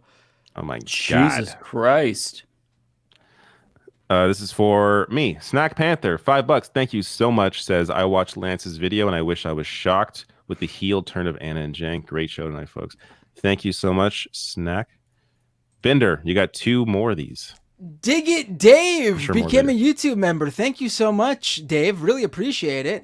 And Matt Claremont became a YouTube member. Matt, great name too, by the way. Great taste in who you give your membership to, and great taste in names. Kudos to your mom for naming you. Shout out to Matt's mom. Mike. Celeste with $1.99. We need more women here. Imagine how tired we are. Yes, we do. Yes, we do. Maravilla 3X says, would you guys invite Anna Kasparian on TLM since she acknowledged the podcast? Well, we said earlier, yes. We would, absolutely. Yeah, if she, I mean, again, it depends. obviously, I'm not sure. I can't speak for everyone here, right? Like on the whole podcast. But in terms of like Bender said yes, I said yes, Mike said yes. I always say I'll talk to anybody. You know, if anything, there's, I mean, it's worth it in terms of, even if, you know, I went on Tim Pool's show, just like Lance did and Emma did. And the purpose of all of us going on these shows is never like we're going to change that individual's mind. Hopefully in a case of someone who supposedly is on, you know, the left, that conversation would be more fruitful than one with someone like Tim Pool. But at the end of the day, it is, like I said, the point is to reach to those viewers of that other person and give them another perspective on this, and hopefully, you know, change their mind at the very least, or give them a new perspective to ponder about. Nathan Drake says the New Brunswick provincial government passed a new law requiring that trans students under 16 be outed to their parents. Yeah, sorry, I did hear a lot about this that we didn't address earlier. I'm surprised you and Lance didn't cover this. Yes, no, that's right. I typically don't cover many provincial, like, unless it's my province, Ontario, so I'm more familiar. People expect me to like be very knowledgeable on what's going on in Canada. That's not what I read about and cover and follow every day. Like I maybe I should be, but it's impossible for me to juggle all these things at once. So I typically know like federally what's going on. I know provincially generally what's going on, but separate provinces, like I don't follow that closely. There's a lot of news and it's hard to disseminate all of it. But yes, that did happen, and I'm glad you mentioned that. Thank you, Nathan. This is for Bender. Mr. Hustin, we were able to forge the path to gay riots through a riot. Yeah. Gay riots through a riot. Yep.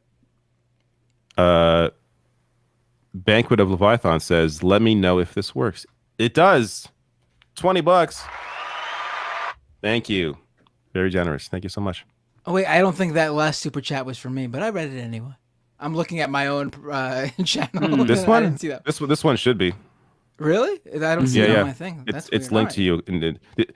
The only chats I do know are yours, are the ones that I do know who they belong to are yours, because there's like an extra icon beside. Glitch on YouTube's end over here, because this one's not showing up. Weird. Bizarre. I believe you though. This is mine. Yes. Snack Panther says, make no mistake, trans rights are human rights. You can't call yourself progressive when human beings are in peril. Yes, absolutely. Thank you, Snack Panther. Bender. Narrator, you are, I don't know what you got going on. But wow, man. $10 super chat from Narrator. The true test of an ally is calling them a bigot. They can defend themselves, they can attack back, or they can take a moment and ask introspective questions. Only the latter is a true ally. I mean, that's a great point. Absolutely, Narrator. Right. I mean, a term like that would only really bother you if you were actually worried of being outed as an actual bigot. Right. Otherwise, you know, that being called that wouldn't mean anything to you. It would just cause, like you said, that introspection as to why someone would call you that. Yeah. Hello, somebody says, one, TYT is not anti-trans, and they are not becoming a right-wing grift, because I've watched every TYT episode since 2015, just like how I've watched every Mike Dave clip since near inception. All right, so I will say it's going to be hard for you to. So in terms of the actual intent, again, no one knows for sure, right, why they are saying the things they're saying. What matters is the actual impact. So that's what we should be focusing on, is the actual impact of, we discussed all this earlier, of what their words are on the audience they're saying it to. But look, I can relate in terms of your unwillingness, or it's your attachment to this idea of what they are, because I began watching them before you did, actually. 2012, 2013, around the Mitt Romney Obama election is when I began watching TYT. So it's, you know, you watch somebody for that long, you develop, like, you know, some sort of like familiarity and relationship with those people, with that show. And it's very hard to accept when those people who you trusted for so long are now saying something that is so clearly destructive. So look, I'm not sure. I'm not going to change your mind in terms of maybe how you think about them or what they're talking about, but I just want you to understand what they are saying is harmful. And we've already discussed, like, but go watch Mike's video. I would say Mike's video even over mine, like, to really give you an idea of what the whole discussion is about, and to give you a clear breakdown of all of it. Because it could be hard to digest, but you have to be willing to open yourself up to changing how you feel about them. That's just my real quick. I just want to say that for me, if you watch my video, I hope that the takeaway wasn't that I'm calling them anti-trans or transphobic. Yeah, they make anti-trans comments, but for me, this is about being good allies and bad allies. My contention is that they are shit allies. If they're even allies, that's debatable at this point. And so the goal was to communicate why I think that as allies, they have fallen out of that status. So I'm not trying to make like an umbrella categorization, transphobic, anti-trans. That wasn't the goal overall, because, hopefully that makes sense. Sorry, Matt. Didn't mean to cut you off there. No. I wanted you to say so. I think to someone like this, I would say this. Let's say on these, let's take the thing where where this all started with Anna coming out of the blue and making a whole big deal out of what was it, the birthing person term. That was the original trans inclusionary language that bothered her. If let's say that it really did bother her, but as an ally and as someone in the space and someone in her position, she just had to take a look at how that's actually affecting people's lives, how relevant that actually is, and what her opinion on this personal issue that no one is really dealing with. No cisgender woman is being called a birthing person in a regular sort of setting where it would bother them, please.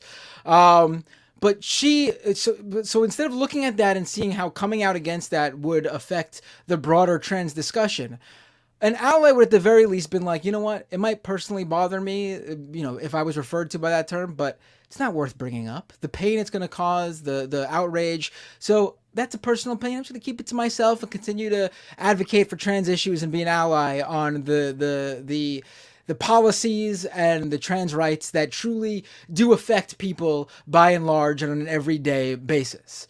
But she didn't do that. So at the very least, she couldn't even, decide when to just like not speak out on something like that. So, I think that's like something to consider too. If you're someone who doesn't want to admit what they're saying is wrong, think about like, what was the purpose, the relevance of them coming out and doing that? Why did she have to make that stand on that issue? Yeah, and I brought this up to her on Twitter, and then she didn't respond to me. Like this is a more recent interaction where I'm like, you have to understand the power of your platform. Like what you focus on matters. The way people are listening to what you are saying. I forget my exact words, but basically saying like that what you decide to make a discussion out of, that matters immediately. Like what you're focusing on, what you're highlighting, using your platform, that matters. That it in itself has an impact. Like, and TYT has discussed this before. Like, this is where I learned this shit. How mainstream media, how they frame issues, what issues they focus on, how that changes narratives. Like, this is shit they know about. So, which makes it all the more bizarre. And one last thing that I want to say about that is that like Matt's point about second guessing what you're going to say if you or thinking more deeply about what you want to say, the broader impact is really important. But like all of us, like it's not even that, hey, you shouldn't have done that. It's just, hey, recognize that you got it wrong and then apologize, because like nobody expects somebody to be a perfect ally. Like I don't expect even my own family members to be perfect allies. My mom sometimes will admit like, oh man, I'm sorry, I shouldn't have said this to you. I hope I didn't offend you. I'm like, no, you're like, we're human beings, right? So you're not going to be perfect. Nobody expects perfection. But if you mess up, then you just simply, you can either choose to double down and harden your stance, or you can try to learn from these people in the community who you purport to be an ally of. And if you choose to not do that, you're not a good ally. You're not an ally. Bare minimum, just drop it completely and stop talking about it. I mean, bare minimum. I mean, that's very easy to do. Yeah. This is for me.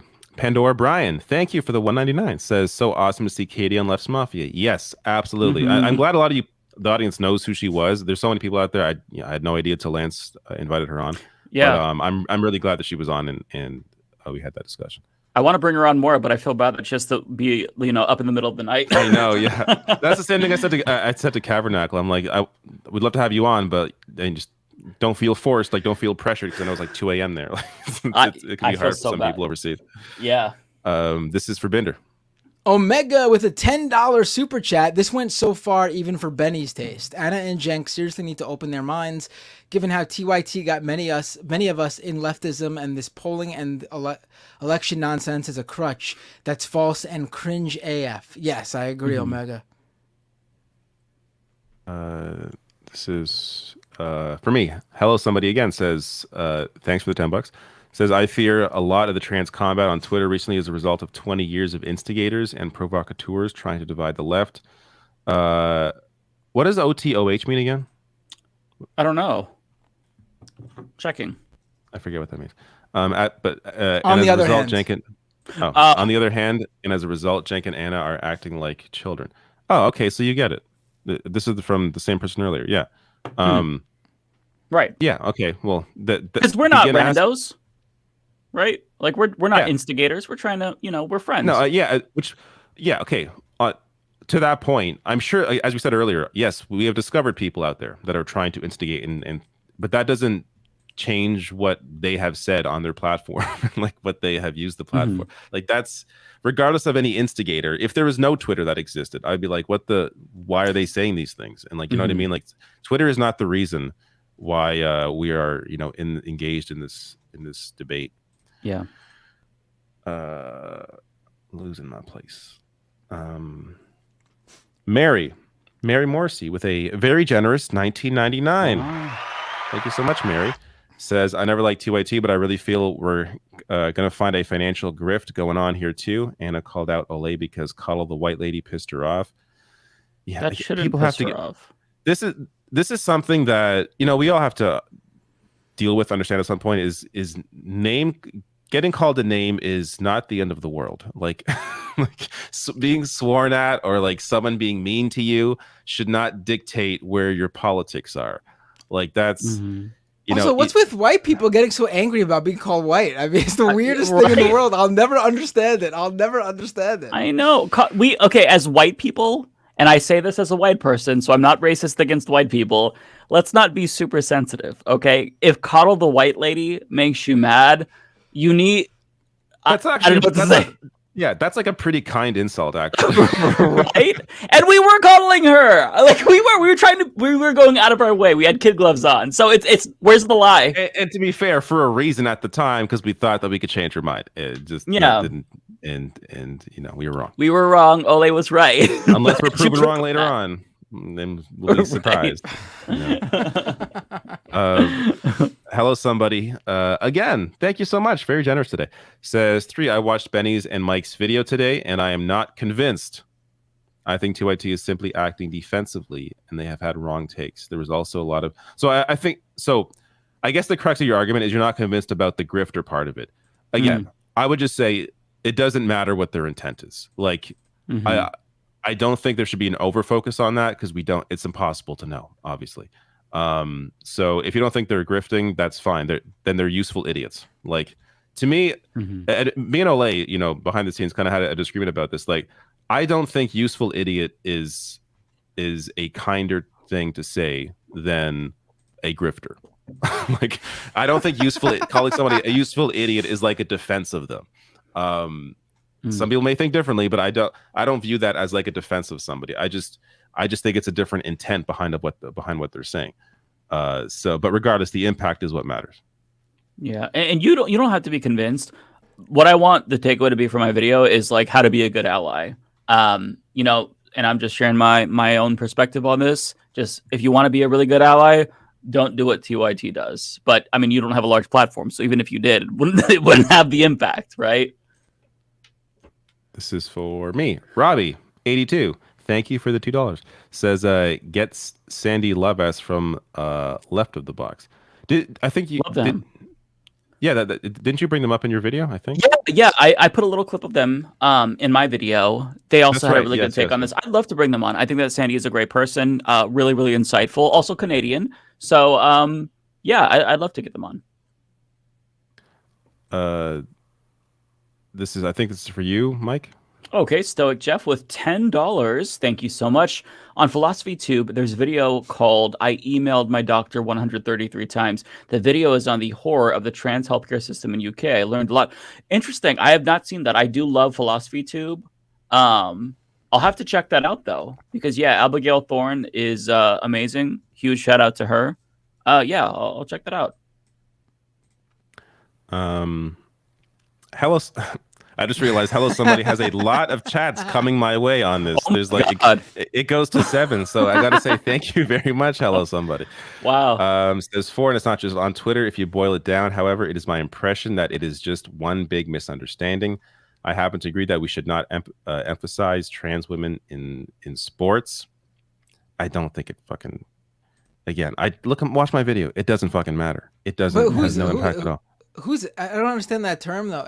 We should not emphasize. It's not exactly. Like this is the thing as well. Nobody is right. The right wing is like no one else is emphasizing this. This is not a thing. Which is also why that video from them is so bizarre. As if like no one is emphasizing this point. Like the right wing is making this into something. Like putting it like that makes it sound like there is like someone's pitching a tent and like signing up trans athletes on the spot. Like it just doesn't.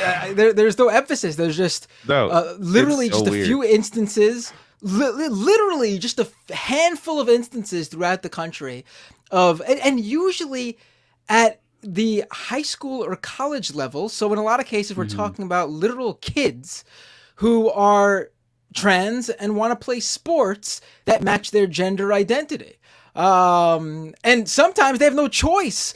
There are even many occasions where there's the famous example of that wrestler, the trans wrestler. I forgot his name. I think it's Mac or something like that, where he wanted to face other men, but because the school viewed him as a female, he had to face other women, and then the right used that to say, look at this trans woman beating up other women, when it was actuality a trans man being forced to face other women. Wow. Yeah, it's amazing how they twist, because they work on the ignorance of people, right? Like Mac Beggs, that's his name. That's why the propaganda is successful, is because they work in that ignorance. Yeah, and on my channel, dozens of trans videos, like 2 of them are about sports. So yeah, it's not a thing. It's just yeah, whatever. Oh, there's more. I'll get to the rest of their chat in a second here, but this is, I think, for Mike. Okay, Jay Cass with $5. Thank you so much. Who do y'all think is the next left commentator / influencer to grift to the right? My money's on David. Definitely not from Matt Binder's camp. I think we've been asked this question before too. I don't want to play guessing games with people that are currently saying doing the right. Like, they're gonna go to the right. Like it's. Let's hope nobody. Okay. Sam Cedar. Yeah. Sam Cedar is gonna make it the ultimate turn. I would think probably out of anybody, he's the one I would least suspect. So it's gonna be right. Yeah. He's the third man. except Ultimate Swerve, the team he joins isn't the team we were talking about before. The team he joins is Jimmy Dore and Dave Rubin looking for a new member. Oh my! There'd be no bigger twist than that. He couldn't even pull that off. He's too smart to pull that off. It would just it'd be like he'd have to play really dumb, and I don't think he's smart enough to play that stuff. That's stupid. Exactly. Well, you don't know Sam Cedar. Well, shots fired. They have done those parody episodes where him and Michael pretended to be like right wingers, so that like hosting a radio show. So it is possible they could do it. All right, Hello Somebody, I think finishes their point here. So this is the next 3. $10 super chat. Thank you again. Says because it's a long. So this is okay. Just to end from the previous sentence. I happen to agree that we should not emphasize trans women in sports. Because it's a losing issue, not just electorally. Did you give me so much super chat money here? Did you watch my video? It's not even if this was even if this is the point that you're like dying on, it's not a loser electorally. Midterms were all about this shit. Anyway, sorry. But because it has given the ammunition to the right, that sticks, and it's okay to have minor disagreements. Okay. But you understand what the so let's look even more broadly for you. We're not just talking about this issue affecting trans people. This issue is also going to affect mainly cisgender women.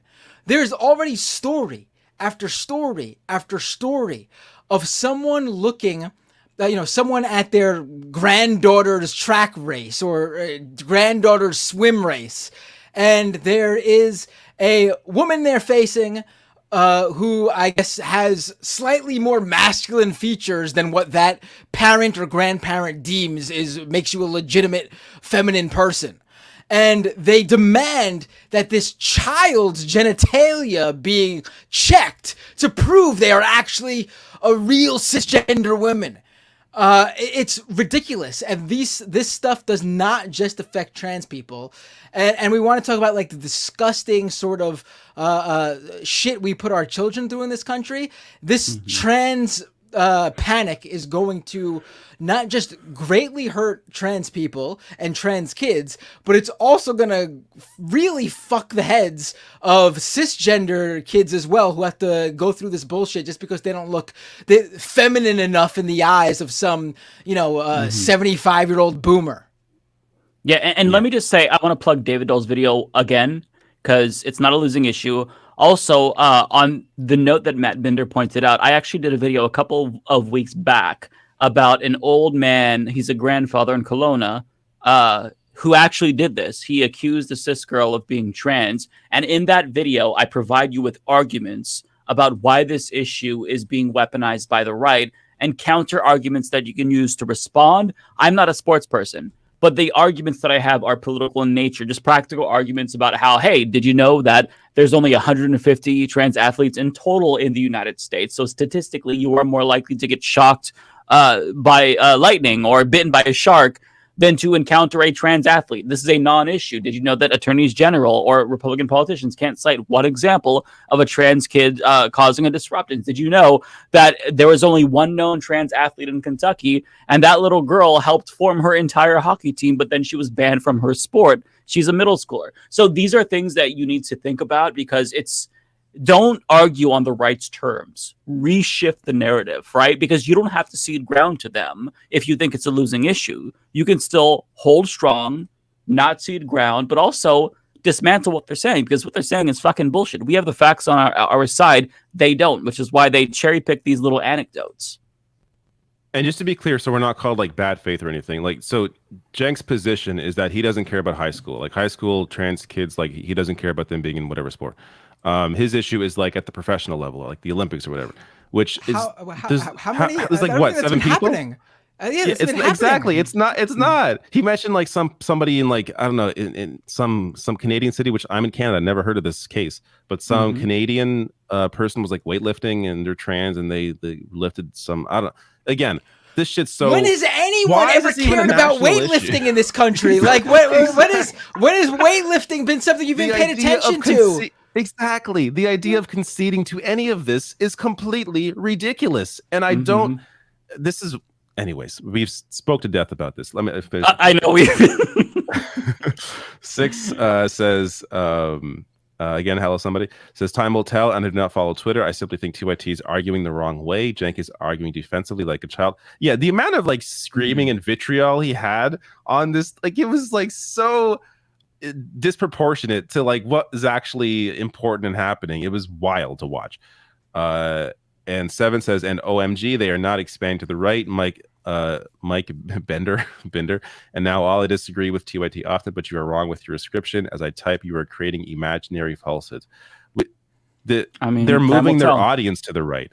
Like whether or not you think they're trying to get a right-wing audience, they're the audience that currently this is the actual threat. The audience that currently watches them, that I would say is not on the right, largely, obviously.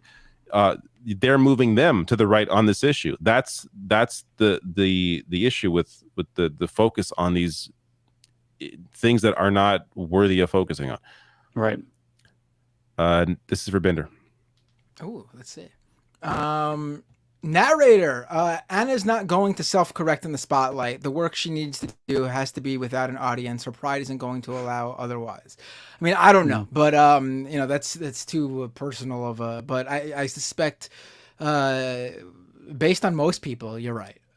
That's probably how most people would react when they're put on the spot, to double down so they don't, look foolish publicly. Yeah. I will say it's 12:13. Do you guys mind if I roll through mine really quick? And then feel free. Yeah. No, okay. I totally get it. I have to go to bed. You're good. You're good. I gotta wake up early to bring my kid to daycare and stuff. I know it is so late. Right. Holy shit. It's very late. All right.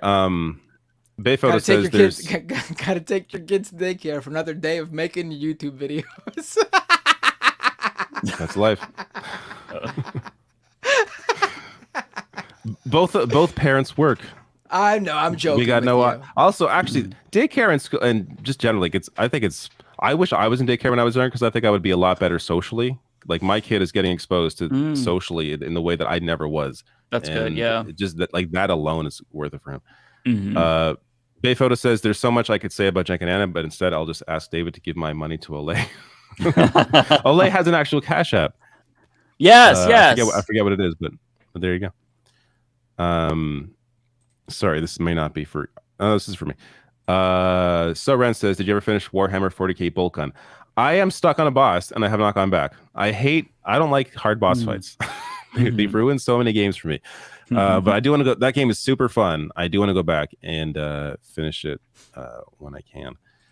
Let me find the next one. It is from Banana Slug Dragon. What a name. Here we go. The fact that Ben felt the need to leave TYT. I love watching John, JR, Dr. I think it's Richard Rashad, says you have all been more than kind. You need to be on more than once a week. Yes, absolutely. Thank you for saying that. Sorry, I gotta find my place here. There are two members, Thoreen and Robbie 82. Thank you so much for becoming a member. Mary, I will find you. Oh my! The amount of scrolling I'm doing here, guys. we love this support. I'm not complaining. I'm just I'm amazed by how much support there is tonight. Like it is. There's a lot tonight. I'm telling you, this show is taking off. We should maybe start really looking into people have been requesting that live show because people want to see us. This is wild. Oh my god. Okay, I am gonna find you. Unless I hope I didn't skip you, Mary. Where are you at? What time is this posted at? Mary was 11:20. Here we go. Mary Alberto says, "I thank you so much. Thank you so much for all the work you three do. You guys really make a difference and help many of us keep sane with all the craziness going on in the world of media." Thank you so much, Mary. That's really thank kind. you very much for your super chat. You all are so sweet. Next one is EJ at 11:24. EJ says, "I need to see Emma on here soon." Yes, we are very bad at planning and inviting people, but yes. Well, actually, I made the joke to Emma today when I was on Majority Report that it actually probably worked out in everyone's favor for her to specifically not be on this week's show. But it does feel like she's a little more open to maybe discussing some of her feelings now on this. So yeah, she definitely maybe is. She'd be okay with it. I also think she doesn't want to be pigeonholed into the fact that she needs to speak out every time. Oh, absolutely, yeah. I don't want to put her in an uncomfortable position. No, I want her to have she's fun. Happy to do it, but same with Benny. I want her to come on and have fun and not have to talk about bullshit. So yeah. Yeah. Carl Peter says, "Take my TYT money. Jenk is similar to Trump every time he turns on someone." Yeah, it is.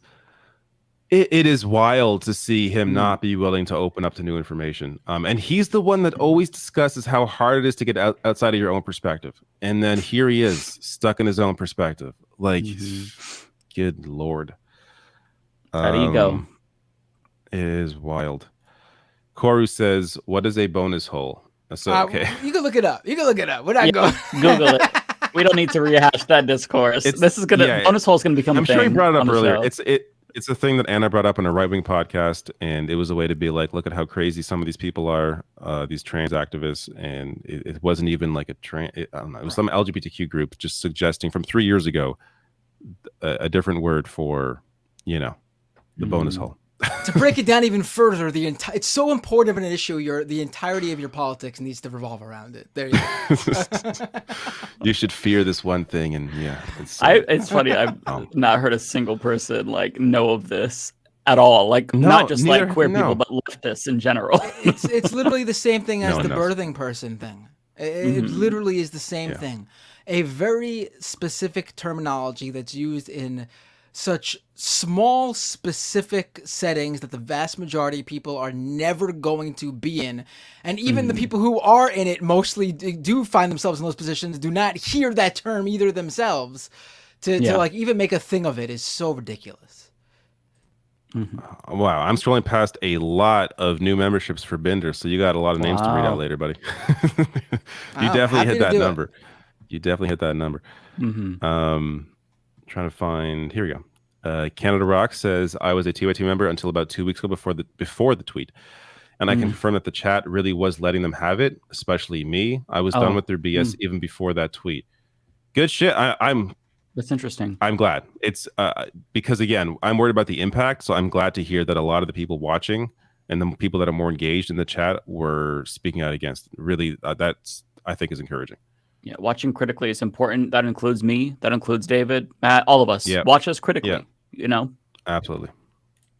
Deprogramming says, have you guys seen Jenks' last tweet about Benny? Yeah, Lance brought it up earlier. I haven't read it yet, but I think it was read out earlier. But I read it you read a little while ago. Yeah. It's wild. Yeah. Where am I? Checkmark verified account says good stream, get some sleep. Oh, I will shortly. I'm almost done here. Narrator says where is it? Robert Byrd 1964, civil rights are a losing issue. You often wonder where some of these people would be in different eras and what they'd be arguing. Stoic Jeff, thank you for becoming a member. And last one, Daporize says parents don't sleep. So that's true. That's why I got to get every little bit I can. All right, yep. Thank you all so much, and I hope you guys have an amazing rest of your stream. We will. Thank you, David. David. Have a great night. Yes, take care. Peace. I gotta say, with how David was building up how many super chats were left, I was expecting him to go on himself a lot longer, which means that we are in for quite a lot, I think. We're like a little over halfway through the scroll bar. So we'll start going. This one's for you. Can you see yours though? Like maybe his went pretty quick by him just going through his. Maybe we should do it that way. Do you want to just go through yours and then I go through mine after I read this one? Well, by process of elimination, I'll find them all. I don't. Okay, so we'll just continue like we're doing. I don't want to lose my place. Yeah, sure. Because I have. So yeah, we'll continue, but I'll try to be quicker for mine. But this one's for you.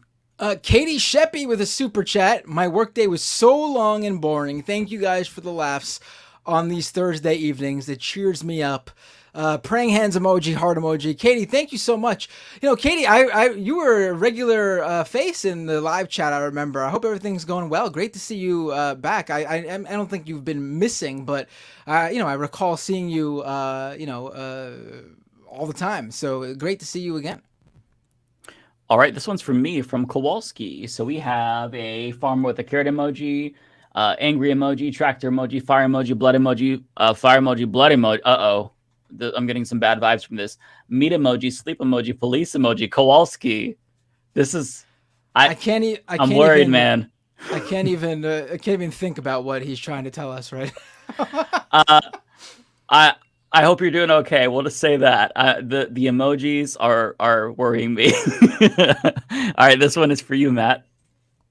Congressional baseball fan with a super chat. Just like a no-hitter, we can't mention Binder's mic quality until the game is finished. Play ball. We'll see. So far, so good. All right, Matt, another one. So Ren with a super chat. So Mike never decided to help you with beard care, eh? Just kidding. Love you, Binder. I mean, look at it. His beard looks great. It looks like I trimmed it. It looks great. If it's too long, I can't wrangle it like you can.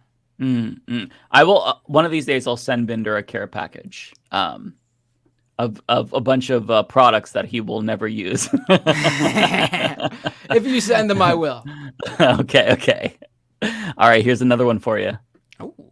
Red Blitz Ridden with a $10 super chat. Well said, Matt. Wooey, that was fire. Up the punks. The other crew, squares, JK, I bust balls too, no matter how generic this sounds right now. Thank you, Red Blitz. All right, we've got 3 members for you. Ooh, Brandon Woods, thank you so much for becoming a member. Thorin, thank you so much for becoming a member. Kitty's Hooch, thank you so much for becoming a YouTube member. Really appreciate it all. I like that name. All right, this one is for me, Matt B, $4.99. Thank you so much. Hey, Mike, can you give this to Matt for me? Here you go, Matt. LOL. I don't think TYT are transphobes or racist or anything. They're just being stubborn or wrong. I mean, that's possible. Yeah. As David was saying, for me now, my concern is mostly the audience, but I do feel hopeful after seeing the other super chats. We have 5 super chats for Matt. You mean members? Members. Sorry. Yeah. Let me name each one. And just go through as soon as I say their name, and then I'll thank them all. So Andrea Freeland, Geek Boy. Oh, look at this guy, the Humanist Report, Imposter, Congressional Baseball Fan, and Stoic Jeff. Thank you all 5 of you for becoming members. Really appreciate it. Except for that Humanist Report guy, I don't know about him. I'm questioning why he's try to get inside my private YouTube channel to maybe steal my my members. All right, this one is for me. $5 from Archangel. Thank you so much. Mike and David, what are your thoughts on Tears of the Kingdom? I love the vehicle building aspect, but what do you both love about the game? I just finished it on the 4th of July, actually. I got a little bit tipsy and finished it. Love it so much. I just love exploration in general. I know that's a generic answer, but just like discovering random things like Korok seeds and shrines. That is so much fun. And I really never got bored. I found all 152 shrines, did not get bored doing it. I did cheat, look up where some of them were. But the exploration, hands down. Okay, we've got 3 more members for you, Matt. Ooh, the Pento 5. AOD fan, and you're making me really work to pronounce this. J Kish Hobby Yokum. I hope I said it right. Thank you all so much for becoming YouTube members. And then I got a $50 no message. Let me see if there's a sticker with that. Wow, that is incredibly generous. Yeah, you can't just say 50. Thank you so much. Oh my god. You gotta do what I do and go like $50. Yeah, no message, no sticker. Wow. Well, thank you so much. Oh my god, please, just don't send money that you can't afford to send. Right? This is just extra. You got no idea. This person could be balling. You got no clue, man. We could be getting billionaire funding, and we just don't even know it, right? There's a secret billionaire who's helping leftists. For all we know, George Soros runs a network of fake accounts that he gives out money to leftist streamers with. That's all. For all we know, that's what happens. Now you're saying that though, that's gonna get clipped, and people are gonna be like, "Did Matt just spill the beans on a secret?" All right, we've got some more super chats for you. All right, let's do this. Jesse Link with a super chat. Happy birthday, Ezra. Today my daughter is 2 years old. Oh, awesome. Aww. Happy birthday to your daughter, Jesse. Yeah. Two's a fun... my daughter just turned 4 a little over a month ago. And it's a fun age, especially for girls, I feel like. My son, I think I'm having the most fun with him now because he's getting really into sports, and so our interests are overlapping, and we're playing video games, playing Fortnite all the time. But I feel like my daughter, is, like this age range, like 2 to hopefully into 5, 6, and 7 and onwards. But we're having fun with her too as she gets into her things, dancing and that. music and stuff like that. They're developing their personalities, and that's adorable. Yep. Love that. Here's another one for you. Good for Gabby with a $20 super chat. Hey, Binder, I saw the Cramps at CBGB's in NYC in the 80s. Plus, I joined Patreon, and oh my God, Jenk is off. Oh no. Cringe face emoji, heart emoji, and salute emoji.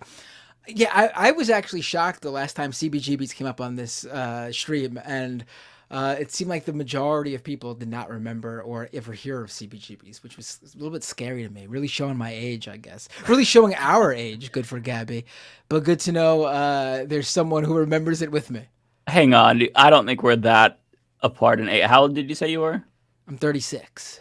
Oh, I'll be 36 in a couple of weeks. Oh, I thought you were going to say in 10 years. Okay. I appreciate the compliment, but no. You've got another member. Oh, Christy Coates, thank you so much for becoming a YouTube member on the channel. Really appreciate it. I honestly cannot believe how many people became. I love that you hit the 30. You probably hit the 30. I don't know yet. We did, yes, for sure. That's awesome. You got a super chat. The narrative dude with a $10 super chat. Thanks for uplifting the dialogue, all of the Mafia too. Thank you, narrative dude. Love that. I've got a new member in Thorin. Thank you so much. Welcome. Let's see. Oh, this person super chat for me, $2 just chosen randomly. Thank you so much. Here's a Blue Sky invite. This is a code. Blue Sky, that's a legit code. Someone grab it if you haven't already in the chat when it was posted. That's exactly what the Blue Sky codes look like. I can tell you from experience. Yep. Very, very cool. Okay, Matt, you're gonna like this one. Adar with a $50. Oh my God! One of my AirPods just died, so I'm gonna. No. I still got the other one, but let's do this. You gotta charge them like one at a time. Yeah, just in case. Yeah, that's exactly what happens at this point. Adar with a $50 super chat. Great show tonight, guys. Enjoy your bonuses. Thank you so much, Adar. Another one for you. Scott with a super chat. Mafia, check the Discord more often. I have made more edits of all of you. Otherwise, I'll draw Matt with more bows on his beard. We do have to use the Discord more. We've been ignoring it, and I think we need to get back on that. I mean, at least me. I can't speak for you guys, but I should get back on it. Yeah, I'm showing. We're all showing our age by avoiding Discord, but yeah, we need to check it more, especially if you've got, if you're luring us in with some awesome drawings. Right. Another Bender. T-Types with became a YouTube member. Thanks so much, T-Types. And this one's for me. T. Gordon Mayhall Jr. became a member. I really appreciate that. Thank you so much. And we've got a super chat for you. Oh, this one with a $10 super chat. Hey, Matt, that's the bigger heel turn. Shawn Michaels kicking Marty Jannetty through a glass window, or Anna Kasparian going right-wing grifter mode. I mean, Shawn Michaels kicking Marty Jannetty is a classic. There's nothing that can compare to that. So easily the Rockers splitting up after that. Another one for you. Spin me a sailcloth with a super chat. That corporate creed you hear, perception is reality, is brought to you by Lee Atwater. Are we at the late stage yet? Left is best. Hope all is well. Thank you. Spin me a sailcloth. I believe this one is from me. Parker with $2. Jen calling someone unhinged. No irony. Awareness. Yeah, I don't like that he called Benny unhinged. I think that's very, very fucked up. Another one from me, 199, Meteor Dreams. It's sad to see the left become more conservative. Yeah. People change, unfortunately. Some people grift, but it is sad regardless. Thank you so much for the super chat.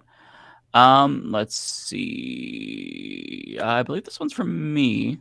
If it seems redundant and I'm rereading over something that David Dole had read, then we'll just disregard it. But I don't think I've seen this one. So Tin Man XL with $4.99 for me. Thank you so much. I was a TYT viewer going back to Air America Radio. Wow, that's before I was even listening. And today I unsubscribed. They have lost their credibility as far as I'm concerned. I don't blame you. Yeah, I feel very disappointed. $10 from me, from Cy Abelman. Love your videos, Mike. Thank you so much, by the way. Really appreciate the $10 super chat and the kind words. Can you guys recommend any specific books or authors I can show people that give a good overview of trans issues and why we should all be fierce allies right now? Thanks. In terms of books, I haven't read many books specifically on trans issues. Here's what I'll recommend. I'll recommend a couple of journalists that I think you should follow. Definitely follow Erin Reed. Her Substack is Erin in the Morning. She is, I think, probably one of the best, if not the best, on this issue. And also one of our former guests, Alejandra Carballo. Follow her as well. They're phenomenal. I haven't been reading a lot of political or theoretical books lately because I'm trying to use them as like brain cleansers before I go to bed. But yeah, check out their work because they have some amazing reads and they write very frequently too. So I can't recommend them enough. So I've got a member, Robbie82. Thank you so much. Welcome. And then we have a super chat for you, Matt. Dig it, Dave, with a super chat. Are you using Windows? Tried disabling audio enhancements. I had similar audio issues. No, I'm using a Mac Mini M1. I think there's some issues still with some apps that aren't quite maybe built for specifically M1 Macs yet, or I mean they're at the M2 now, so who knows? Maybe it's just I just got a shitty computer. Maybe I got a bad one. I mean, I have the M1, and I had to switch to this one, which is not the M1. I think I don't know which Intel processor, but yeah, still having issues. Right. The problem is the M1, the M line of the silicone chip Macs are really fucking fast, and once these little kinks are worked out. I mean, it's clearly the most affordable, most powerful computer for like streamers. I think, not for gamer streamers, for people who just stream to a camera. Right. If you want a game, you still got to get a PC. Gaming on Mac is a non-existent no-go. Yeah, it's no-go. Don't even bother. We have another super chat for you. Snack Panther with a super chat. Happy birthday, Ezra. The messy jersey rules. Thank you so much, Snack Panther. Really appreciate you wishing my son happy birthday. I mean, I was gonna say he'll appreciate it. I'll let him know that my audience on YouTube wished him happy birthday. He'll get really excited because he thinks YouTube and all of these social media platforms is a big deal. Oh, that's awesome. Yeah, it'll actually mean a lot to him. That's cute. Another one for you. He asked me about like my follower count, and he's like, "What? You guys?" He'll be like, "What?" He'll be like, "I'll be like, what do you think's a lot of subscribers?" And he'll be like, 1,000. I'll be like, "Check out how many Twitter followers I have," and he'd be like, "What?" That is so cute because he's gonna look up to you so much. Like, oh my god, my dad is a rock star. I love that. Yeah, but then he watches this game streamer who's got like 10 million subscribers on YouTube, and so I look like small. That's funny. This one is for you too. Damn Cedar with the super chat. Brooklyn Boy Binder recommend a good punk album. Quickly off the top of my head, the album The Anger and the Truth by The Unseen. It's got a number of my favorite Unseen songs on there. Okay, we've got a couple from me here. We have Archangel with $2. Thank you so much. I won't make this Friday. I will be in the future. I might be too tired to comprehend that, but I will see you around. Speaking of Friday, that's tomorrow. Yes, today's Thursday. Leftist Mafia is on Thursdays. I'll be on Jeff Waldorf's show tomorrow at, I think, 1 p.m. PST. So be sure to check that out. And another one for me, Sally Thompson with $5. Thank you so much, Sally. Mike, it is still early here this beautiful evening in Portland, Oregon. Thank you for a great show as always. Love to you all. Thank you so much. Love to see another PDXer in the chat. Really appreciate that. Yes, it is. I went to go get water like 30 minutes ago and David was still here and it was still nice and bright out. I was expecting it to be dark, but yeah. It's dark now though, for sure, probably. Let's see. This one's for you. Eric, I'm sorry if I mess up your last name, Eric. I'm going to try here, though. Eric Chiampong with a super chat. You guys are great. If by some off chance Ezra is into anime, there's a pretty good soccer anime called Blue Lock. Also, hugs for Hassan. He's not quite into anime yet, I'm sure. Oh, he did watch that Sonic the Hedgehog anime that came out in 2002, but that's more because of his Sonic the Hedgehog, not because of his anime. But yeah, I'm sure eventually he'll be into anime, judging by what he currently likes. And I'll definitely check out Blue Lock. Thank you so much, Eric. Let's see. This one is for me from Meteor Dreams 199. Thank you so much. Why is there a segment of the left that is anti-gay? It's hard to say, right? I think that we all kind of have a lot of internalized homophobia, myself included, even as a gay dude, because we're raised in a heteronormative society, and that doesn't just mean that like, oh, there's all we see is straight people, but it also means that like being straight as the only option is kind of what's pushed on us, right? So we're kind of challenging that, and you don't just like erase those beliefs, what has been embedded into our brains like that. It takes a lot of time to deprogram yourself, and it's a constant battle. So I think that there's a lot of leftists that think that just like not being anti-gay is good enough. But it really requires a lot more introspection. It's difficult, right? I mean, when I was a kid, this was completely taboo. So society has completely changed throughout my life. So that's a lot of deprogramming. It's complex, right? And people don't want to search within. So maybe that's a very convoluted answer, but I'm getting tired. So hopefully that answers your question, though. We do have a new member for you, Matt. Oh, and Andre Sakura just became a YouTube member. Thank you so much, Andre. Also, I want to shout out Riverboat Jack just rated my Twitch channel. Nice. Thank you so much, Riverboat Jack. And also, while I'm there, Genocide 2002 subscribe via Prime Twitch. You could still, if you're an Amazon Prime subscriber already, you should definitely use your Twitch Prime subscription that you get. Whether you subscribe to me or to someone else on the Leftist Mafia or someone else altogether, Amazon gives it to you free every month. One free subscription to a Twitch user. Costs you nothing extra, and it gets your favorite Twitch user paid. So definitely use it. It's so many people subscribe to Amazon Prime, and I totally get it. It's very convenient. So take advantage of when they're giving you free money. Yeah. We've got a lot of super chats for you in a row. So here's the first one.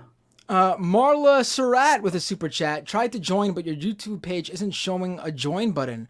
WTF? I have no idea. Try refreshing. That's the only way to join, and other people were able to do it. Maybe just like the cache in your browser didn't refresh. I'm not sure. Click on the video or the live stream, and it's going to be close to his name, not by the subscribe button. So yeah, refresh, and you'll be able to probably join. This one's for you. Sorry. Deporize with a super chat. A donation has been made in your name to the Human Fund. That's the Seinfeld episode, right? That's one. Oh my god, that's one of my favorites. Another one for you. NJ Days with a $10 super chat. Funny story that David will appreciate. Good thing he is not here now. In 2013, I went to Toronto and went into a Staples, and I asked who Rob Ford is. Immediate laughter from everyone because it had something to do with him and crack. Yeah, I remember those Rob Ford days. I do too. Yeah, he was big on the Daily Show at the time, so I wasn't just a Canadian thing. Rob Ford, he transcended. Yes. Yeah, we Americans know very well about that. Okay, another one for you.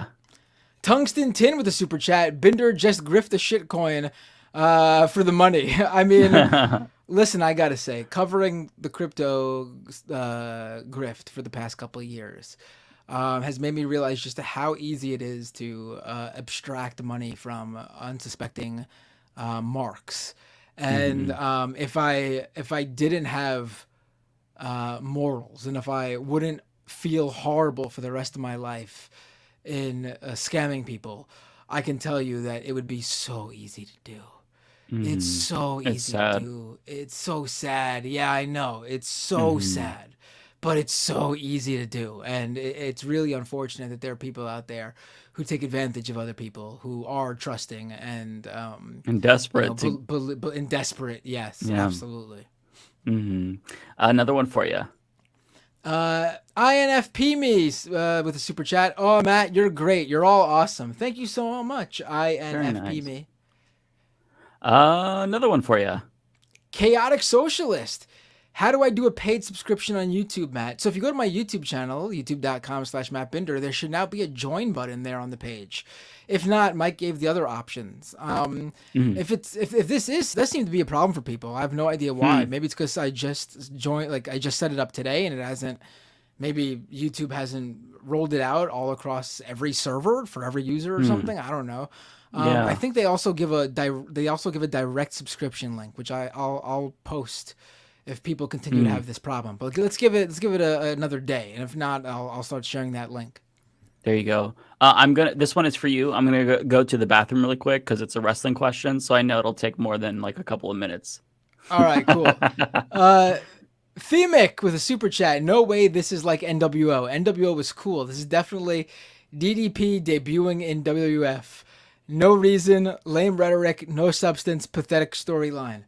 Oh yeah, when DDP finally showed up in the WWF and they put him in a feud with The Undertaker.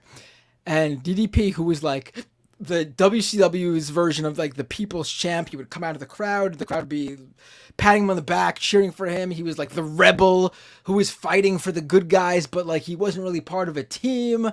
And he would constantly take on the NWO all by himself sometimes. WWF finally brings him in after they purchased WCW, and they turn him into a stalker character who is stalking The Undertaker's wife. And the big payoff was for The Undertaker's wife to beat DDP in a match. And that was basically nail in the coffin for DDP's career in the WWF. He never was able to really recover from that. I mean, I guess I know what you're saying in terms of like the disappointment and the level it's at. But I think in terms of like actual analogous storyline, I think the NWO one's pretty good. We've got another one for you here. And I was back just in time. That was perfect, actually. Yeah. Another one for you. This one's funny. Damn Cedars with the super chat. Hassan already had his fall from grace. He bought a house. I love so much that it's a meme. Socialism is when Azan no house. That is fucking hilarious. So this one, I believe is for me, 0PE499. I would love for someone to ask Anna if she thinks her recent moves honors her friendship with Brooks. I don't think I brought up Michael Brooks in the context of how there is a prime example of using edgy jokes to get across the point you want to get across without having to worry about bothering anyone, because everyone knows exactly what the point of the joke is and where you're coming from.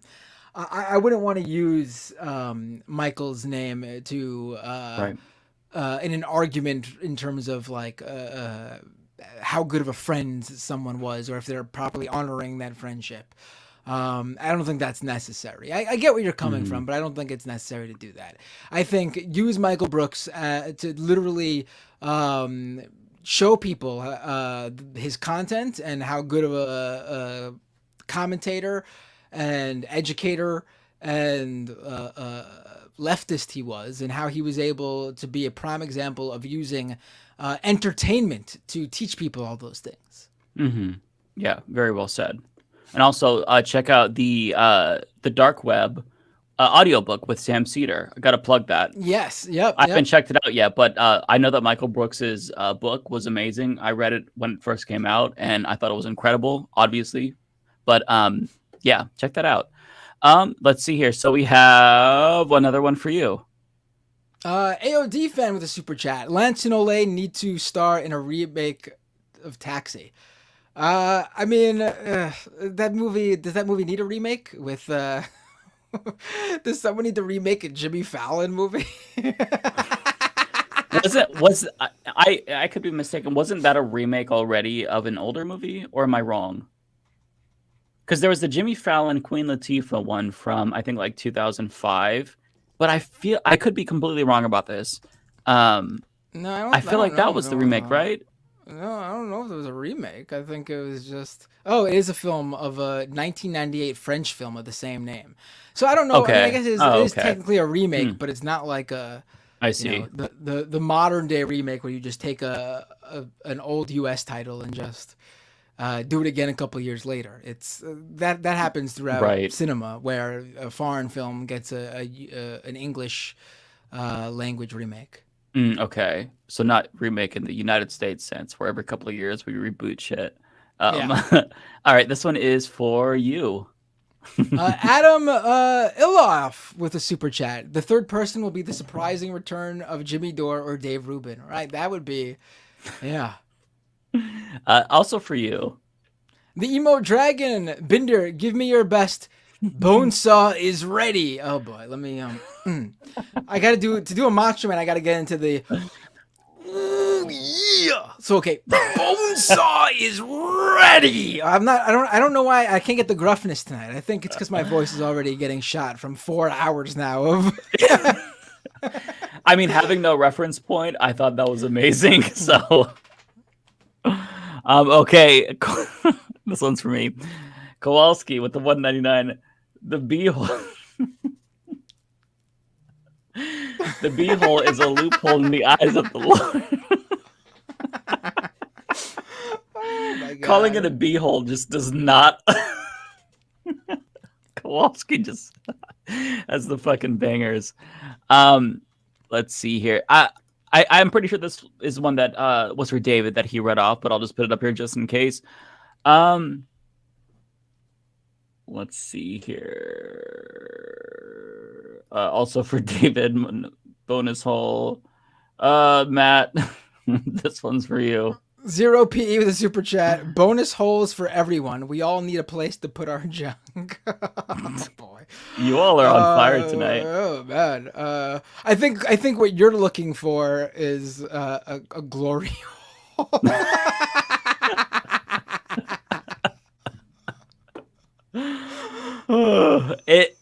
The most amazing element of the discourse that came about this week is this fucking term. Holy shit. Which has gotten more play than it ever has gotten, I assure you that.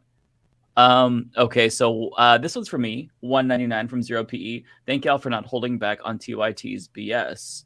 Thank you. You know, I feel like we were charitable, so we don't have to kick the gloves on anymore. Oh God. This one's for you. Alexander with a super chat. Jenk is still tweeting up a storm and just compared Benny to Jimmy Dore. What? Oh my God. Face somebody take his phone. Covering eyes. This trans guy thanks you for hashtag bonus hole. You're welcome, Alexander. He compared Benny to Jimmy Dore? What? Please tell me that this is not true. How does that even make sense in this context?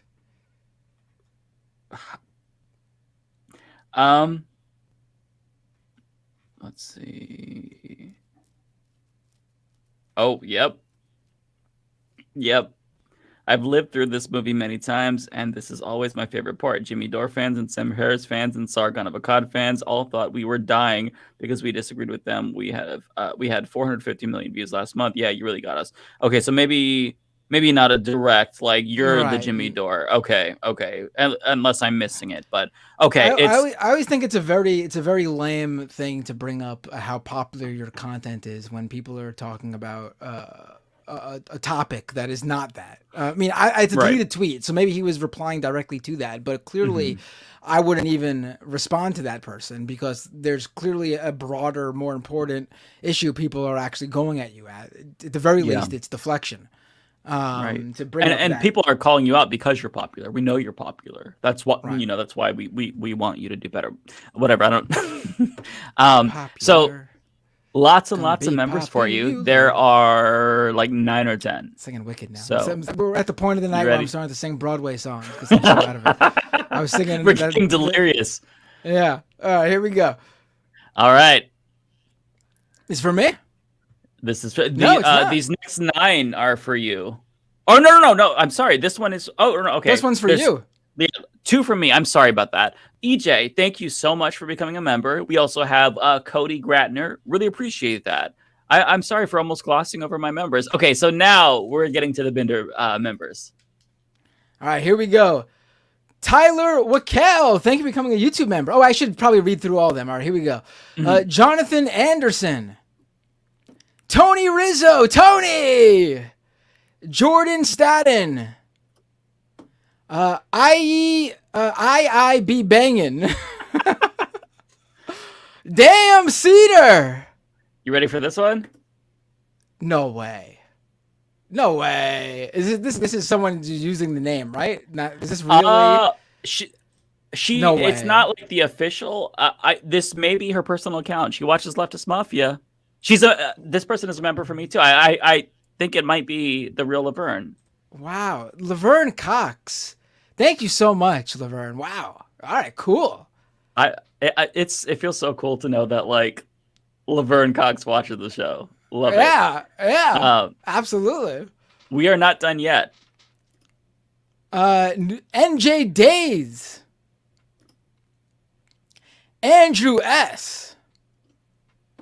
Rachel Rasmussen. Amused Mob. All right, that's it for now. Thank you all so much. This is awesome. I mean, I really appreciate it. I don't know what else to say at this point, other than this. This is awesome. I really appreciate, because this money will go into obviously growing this channel, being able to create more content, and so I hope you guys enjoy as I put out more stuff and grow the channel. Yeah, I love that you reached it on the first night. I knew you would. This one's from me, Andrew S. Thank you so much for becoming a member. And then a $5 super chat for me.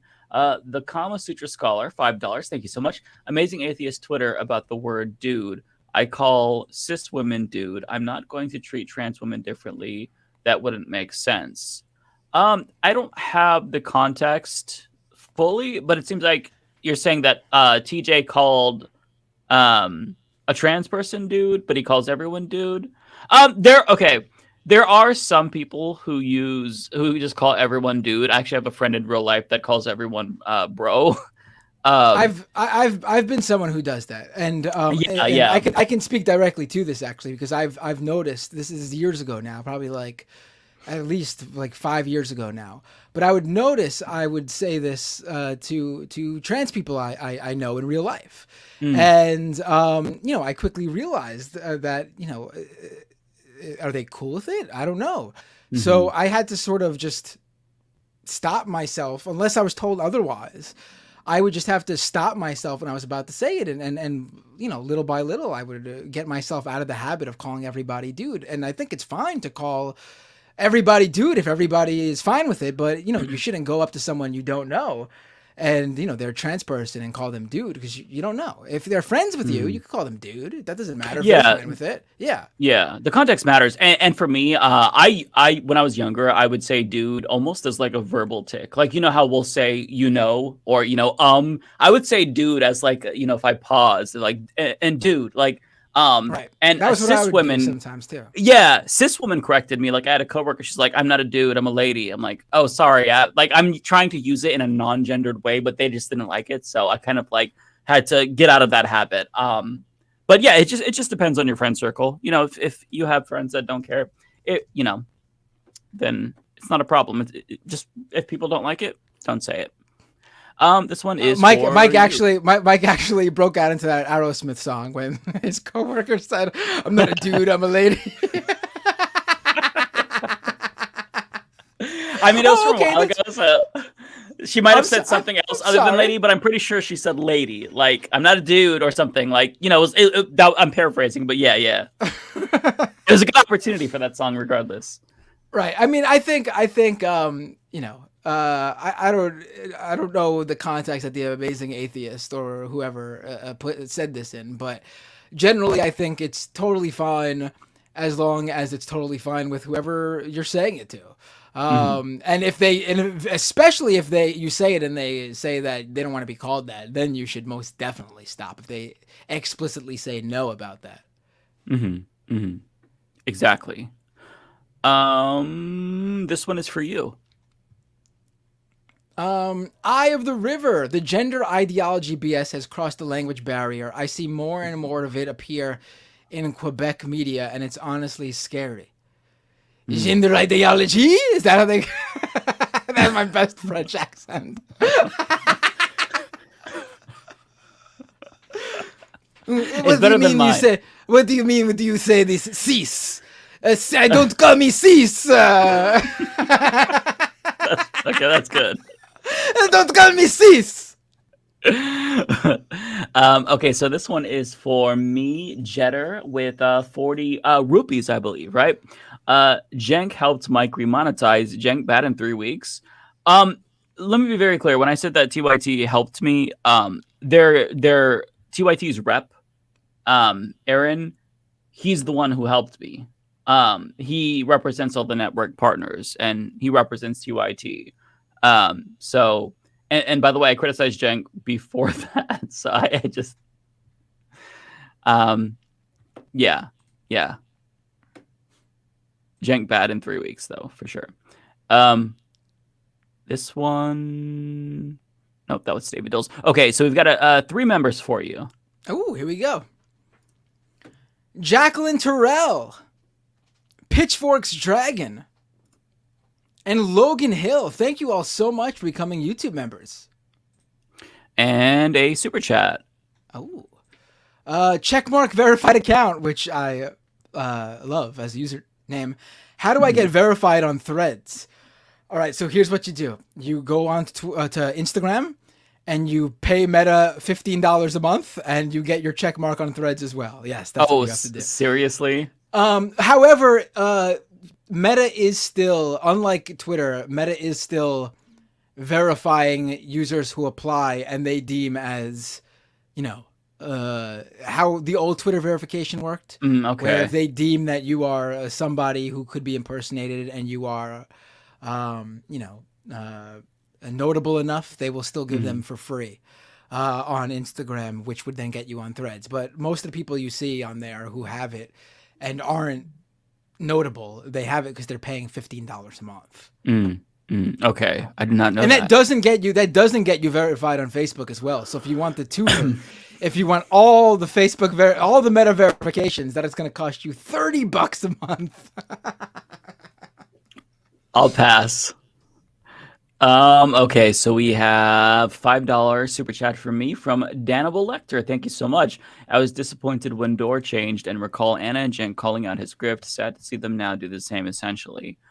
Well, let's hope that they stop themselves before they go full Door. But I mean, Door was always kind of a dumbass, and we tolerated him until he became too intolerable for some of us. Let's see here. $1.99 from me from Deprogramming. Or no, this was maybe for David Dole. Have you guys seen Jenk's last tweet about Benny? Yeah, that pissed me off. Let's see here. $5 from Narrator for me. Imagine a group of leftists starting a Kickstarter to buy Twitter and make it the first internationally democratically owned and run social media. If we can raise enough money to purchase Twitter, I think that money would be better used on something else besides purchasing. Right. Also, a big platform.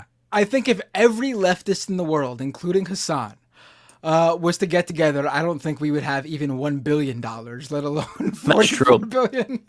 Yeah, I don't even think we would hit $100 billion. I don't even think we'd hit $1 million. Well, I think Hassan alone would. if he so chooses, yeah. Okay, so I have a new member for me, November DeMarc. Thank you so much. Really appreciate that. Welcome. Let's see, $5 for me from Ignore Husky. Thank you so much. Anyone love punk? Went to a punk show and saw an awesome ska punk band called Los Angeles Mal Hablados. Y'all should check them out. That's more of they're called Los Small Hablados. You said Los Angeles. You automatically said Angeles. Okay. Okay. Yeah. Okay. I should have connected the dots there. Right. Anyone love punk? Are you new here, Ignore? No, thank you for the recommend. I actually am not familiar with that band. I'll check them out. I'm gonna Google right now. Alrighty, so 2 members from me. We have Bruce Allen Ross. Thank you, Bruce Allen Ross. And Stoic Jeff. Welcome. I believe that's a member of you too. Really nice. We have, let's see here. Oh, okay, another one for me. Ignar Husky, another $5. Thank you so much. Also have some videos uploaded of the house show where Los Mal Hoblados played. Another good band to check out is The Last Responders and MDC. Cheers. So 2 other recommendations for you. I do know MDC if they're talking about the same MDC that I know of. And by the way, MDC, the band I'm thinking of, the MDC stands for Millions of Dead Cops. Oh, shit. Okay, so this one is for you. Pinkerbell with a super chat. TYT cultivated an audience around media literacy and critique. Then they get mad when that lens of analysis is turned on them. Yeah. $2 for me from Misty Catherine. Right now, Jenk attacking Benny on Twitter for quitting. Misty looks familiar. Maybe she sent another one to David Dole, so I might have read this. But yeah, we did see that, and yeah, it's you know my thoughts on it. $5 from John Moore for me. Great show tonight. Katy is the best. Thank you so much. Yeah, I love meeting all the new people on Leftist Mafia. Most of the guests, actually maybe all of them so far, have been introduced to us from Lance and Ole. So yeah, they've done a great job. Yeah, Lance is really good at knowing all the various creators. And he has a ton of connections. Right. And Ole is really good at bringing, like the creators who come out of like Black Twitter and I guess, Black YouTube, I guess you could call it. Because I'm not familiar with a lot of the creators Lance or Ole bring to the table because they're just not in our wheelhouse, which is awesome. I'm learning about whole new like communities on all these different platforms when either of them bring a suggestion. Yeah, it's so nice to uplift voices of people who don't have as big of platforms, or even if they do, just like getting to know them. Like Jessie Gender is huge, but I never had the chance to like stream with her. So yeah, like meeting new person every time I have a guest is great. Let me see here. This is $5 from me from Sally Thompson. Well, by the time you got to my earlier super chat, it got late here in beautiful Portland, but still love you and Matt still here. Sally, thank you so much. Yes, I love Portland. Portland is, that's my home. We've got another member for you, Matt. Ooh. Sergeant Vowel. Thank you so much for becoming a member on my YouTube channel. Really appreciate it. All right, $5. And I think you might be the last to subscribe on the first day of the channel membership. So thank you all. Good. All of you, really, I appreciate it so much. You got me that incentive from YouTube, which is a slam dunk. It's free money, like that free real estate meme. It's free money. This one is for you. Narrator with a super chat. Without Googling, why do you think the first chainsaw was invented? To give Leatherface something to murder his victims with. Am I correct?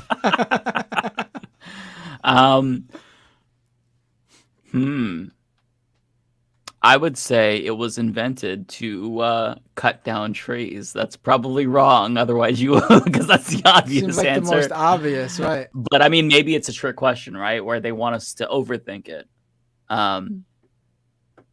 Apparently, surgery. Oh, that's horrifying. I don't like that I know that. Okay, so we have this one is from me from Narrator with $5. Narrator, thank you. You've sent in so many super chats. Really appreciate you. Which right winger do you think has the best chance of being turned or redeemable? Left is best. Good night. I mean, there's a financial incentive there, which is why you don't really see it happen very often. I don't know, honestly. That's a really tough question. I guess if I had to really, really guess, it'd be one of the marginalized conservatives. Maybe like a trans conservative. Maybe I don't want to say Blair White because she might be too far gone, but she kind of went through this phase where she was seemingly shifting and kind of exposing disingenuous actors on the right. I mean, you can't be part of a movement where they hate your community. So if I had to guess, it'd probably be like a gay or trans conservative, but the most likely option is none of them will turn.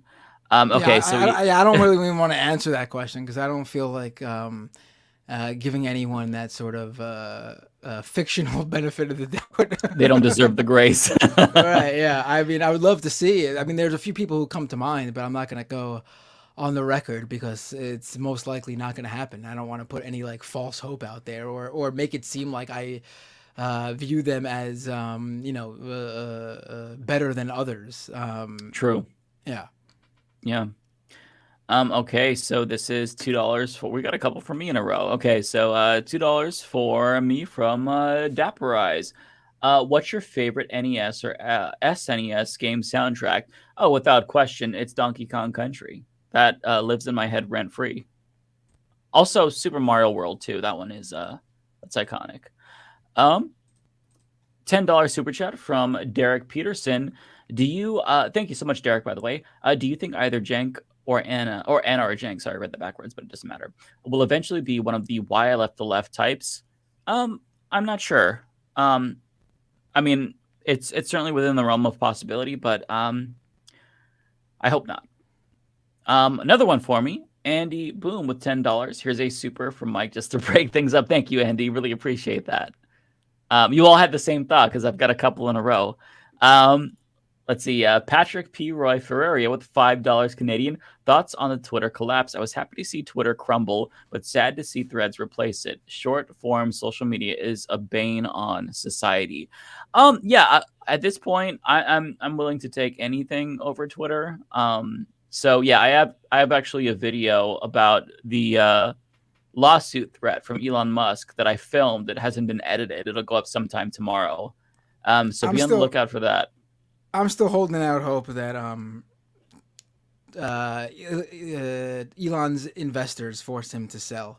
Oh God, that would be great. Because these alternatives all seem interesting and good in their own right, but they don't seem like the replacement. They seem like just another platform to use. Mm-hmm. None of them are replicating Twitter's most important feature, which is the ability to share real-time breaking news to the public. Mm-hmm. None of them are made for that yet. They're too small, too insulated, too walled, and Twitter still has that. It's just that you can't use it for that purpose right now because of the policies that its owner is subjecting it to. Yeah. Okay, a couple more for me here. We have Candace DL, who became a member. Thank you so much. Really appreciate that. Welcome.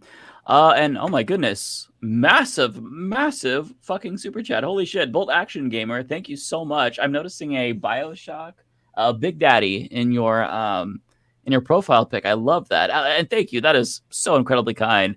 I wanted to call into Majority Report sometime to share my story about growing up with my mom who hated my ethnicity, Mexican, because of the divorce. She expressed nothing but contempt for them. I wanted to ask, is this a common occurrence? Thank you for what you do. I honestly can't speak to this, like how frequent it is. But like, just from my personal experience, I have family members who have been married to interracial partners, and that did not end in racism. And so it's weird, right? That's kind of the takeaway. This kind of goes back to what we talked about earlier in the stream, where it's like if you have a bad experience with like one gay person or like a trans person, then you extrapolate and generalize. So like, your mom perhaps, because of the divorce, she decided to extrapolate irrationally. So that's really sad, though. I'm sorry that you had that experience. Here's what I will say. I would recommend you calling into Majority Report, because odds are if somebody else has had the same experience, and I mean, I'm assuming it has happened to other people, it'd be really cathartic to hear your story. So yeah, thank you for sharing. I would recommend for sure calling, because I would love to hear that personally. Or call into Binder's show too, because Binder also does call in. So yeah, that'd be really interesting. I'd like to hear more about that, just to get some additional context, because I find that really sad. Okay, we have another from for me from November to Mark with $10. I just found Humanist Report 2 weeks ago. No kidding. And I'm so stoked to find that there's group live streams. Thank you for all you do. Hey, that is awesome. I love to hear things like that. You know, it feels like I've been in this for so long, so the audience that I have now is as big as it's ever going to get. But the fact that more people are still finding the Leftist Mafia, love it. I love hearing stuff like that. It is crazy that we're like in such a bubble in like the political streamer space that it's like, oh my God, even when like people like find like the Majority Report or something, it's like, to me, I'm like, oh my God, like that's crazy. But like, it makes sense that the vast majority of people do not know about our shows because it reflects in our subscriber base. Even Majority Report, which has over 1 million subscriptions. Obviously, there's a lot more than 1 million people on this earth. Mm-hmm. Yeah. It is weird to think about, for sure. We've got a lot bigger audiences potentially, so we're still growing, baby. Okay, we've got a couple of super chats for you. All right, Rick's Americana started watching before the Hollywood Bowl concert, heading back out now, and the hardest working dudes in Shattucks are still working. Are you talking about what? I'm so tired. I have no idea what you're talking about. Talking about us? Talking about us? I have no idea. Thank you, though. I appreciate it. Another one for you. D Waffle Bakers with a super chat. Matt, is today the day for the YouTube incentive? Yes, today is the day I started for the YouTube incentive. But I should say that, you know, if you're waiting for a payday or something, I've already passed the incentive. But if you want to get involved in being like part of that opening membership group who helped get me the incentive, you have until the end of the month to become a subscriber. I mean, obviously, I want the YouTube membership to become something well beyond just this month for the incentive. I'm going to obviously roll out different bonuses for YouTube members as well. So if you would like to join, please feel free to do so. I appreciate it. You've got to do some monthly Zoom calls like I do. They are very fun. Yeah, and getting to like meet the viewers face to face is super cool. All right. And again, if you prefer Patreon, you could still go there to patreon.com/MattBinder. I'm not closing that.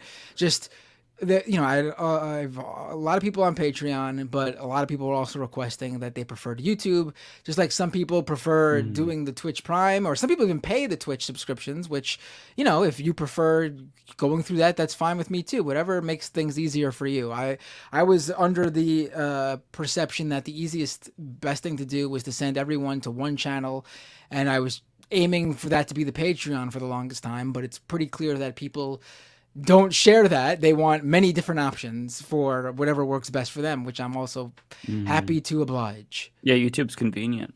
On that note, though, we've got a couple more members for you. We got 2. So this one is Danny Lingbach. I'm sorry if I'm mispronouncing your last name, but I think that's right. Thank you so much. And LM Morrison, thank you so much for becoming members. And one for me, Jen. Really appreciate that. Okay, so we're down to 2 more super chat. Or no, okay, there's more. So they keep coming.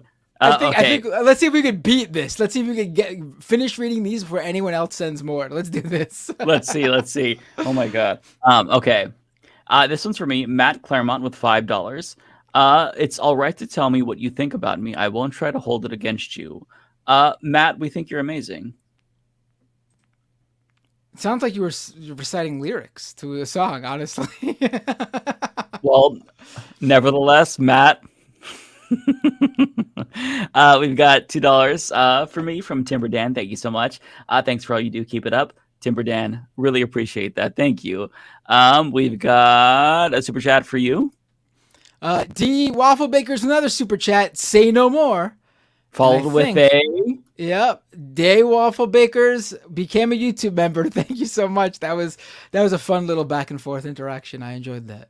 And was that for me too? That's for you too. Wow, the Loomer 66. Oh, I was going to add another 6 there, but the Loomer 66. Thank you so much for becoming a YouTube member. Okay, so we have a super chat for you. Scott, 1994. I need to be stoned more often.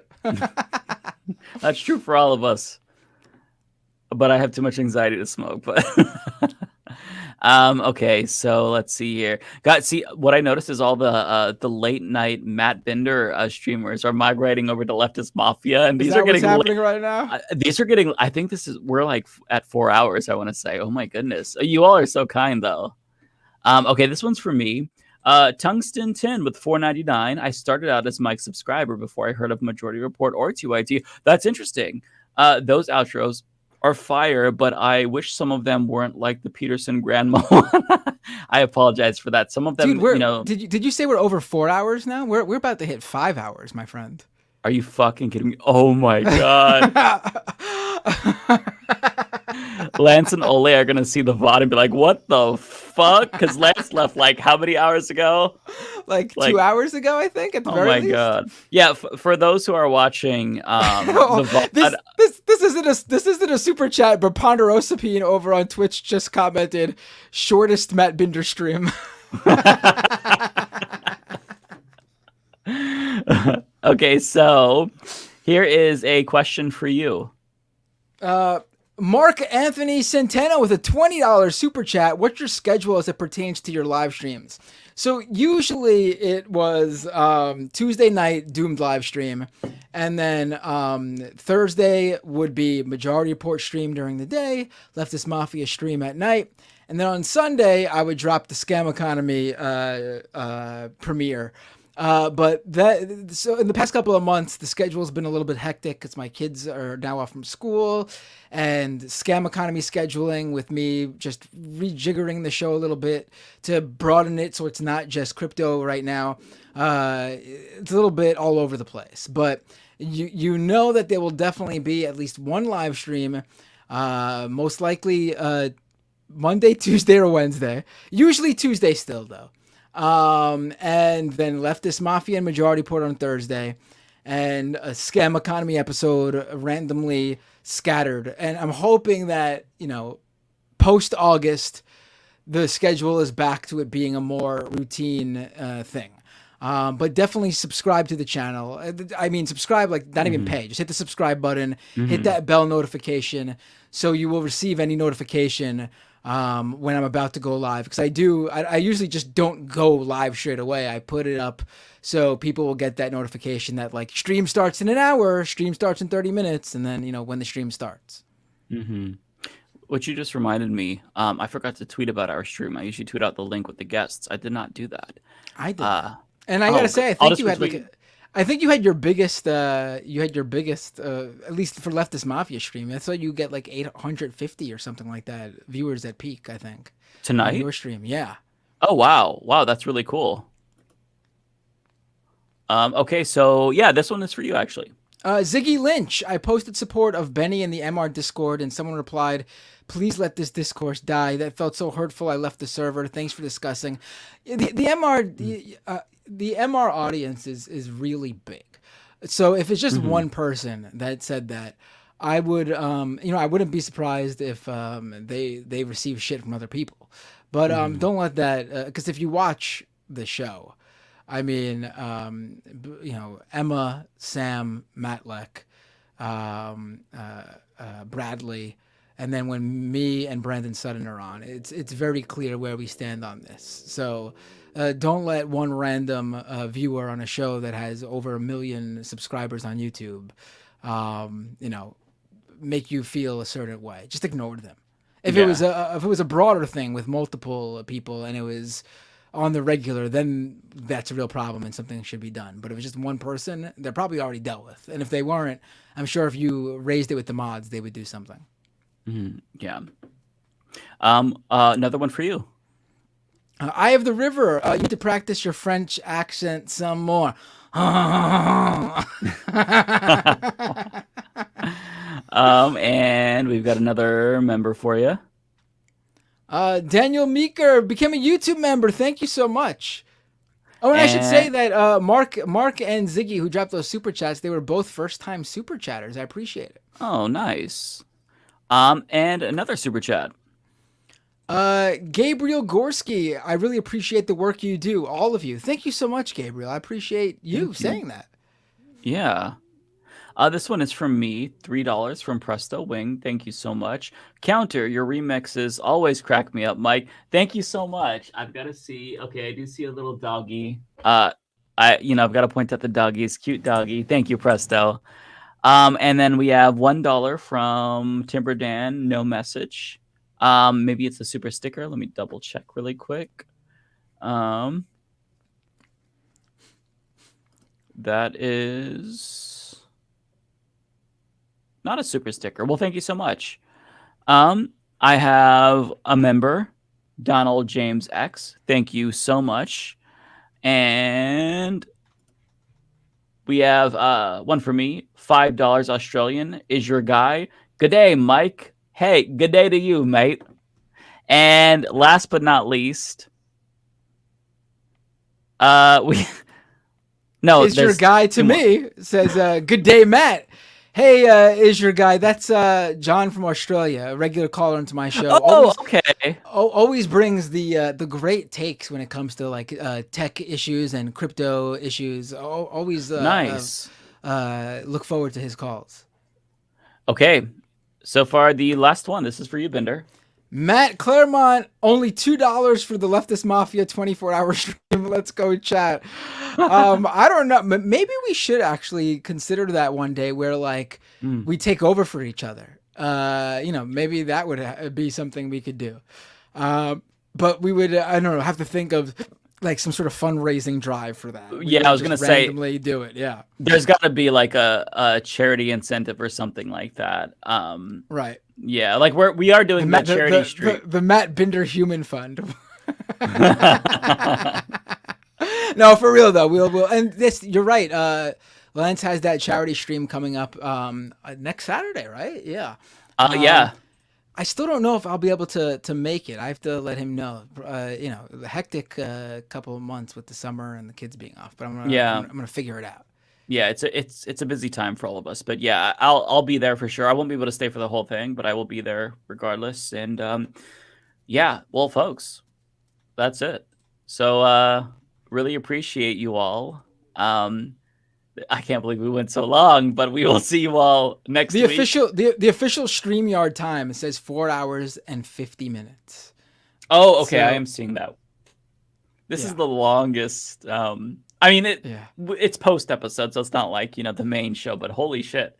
Right. Well, anyways, I still got work to do, so I will see you all next week. Hey, what time is it over there for you? It's not even tomorrow yet. Yeah, you're living in Thursday still, right?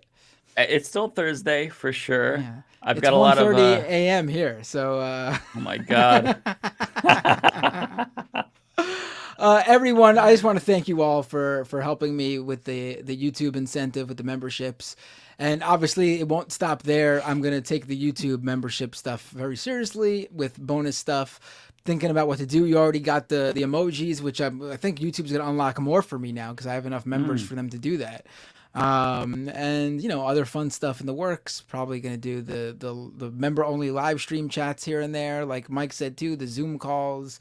Those are figure fun, out yeah. scheduling and when to do that stuff. Of course, the Patreon members will be invited as well. Might be harder to invite the Twitch people, but I'll figure out if that's possible because Twitch doesn't give you much on them. Yeah, that is hard. Yeah. But yeah, I'm looking forward to all this stuff that we're going to do with, YouTube as emotes, Ponderosa Pian. Absolutely. All right, everyone. Take care. YouTube.com/The Humanist Report. YouTube.com/Matt Binder. Mark DeRue with a last second under the wire joining my channel as a member. Thank you so much, Mark. I'm gonna raid someone random right now on Twitch. Are you gonna? I'm gonna raid Amy C3. All right, Amy, hold on. Let me pull that up. We'll do it at the same time like we usually do because that's always fun.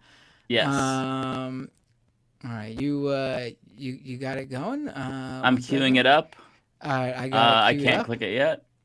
All right, I'm clicking. All right, I'm 1, 2. Wait, hold on. I'm 3. pressing the star. Whoa! Pressing the star Okay, rate. okay. It takes those couple of seconds for me. I was just queuing up in general.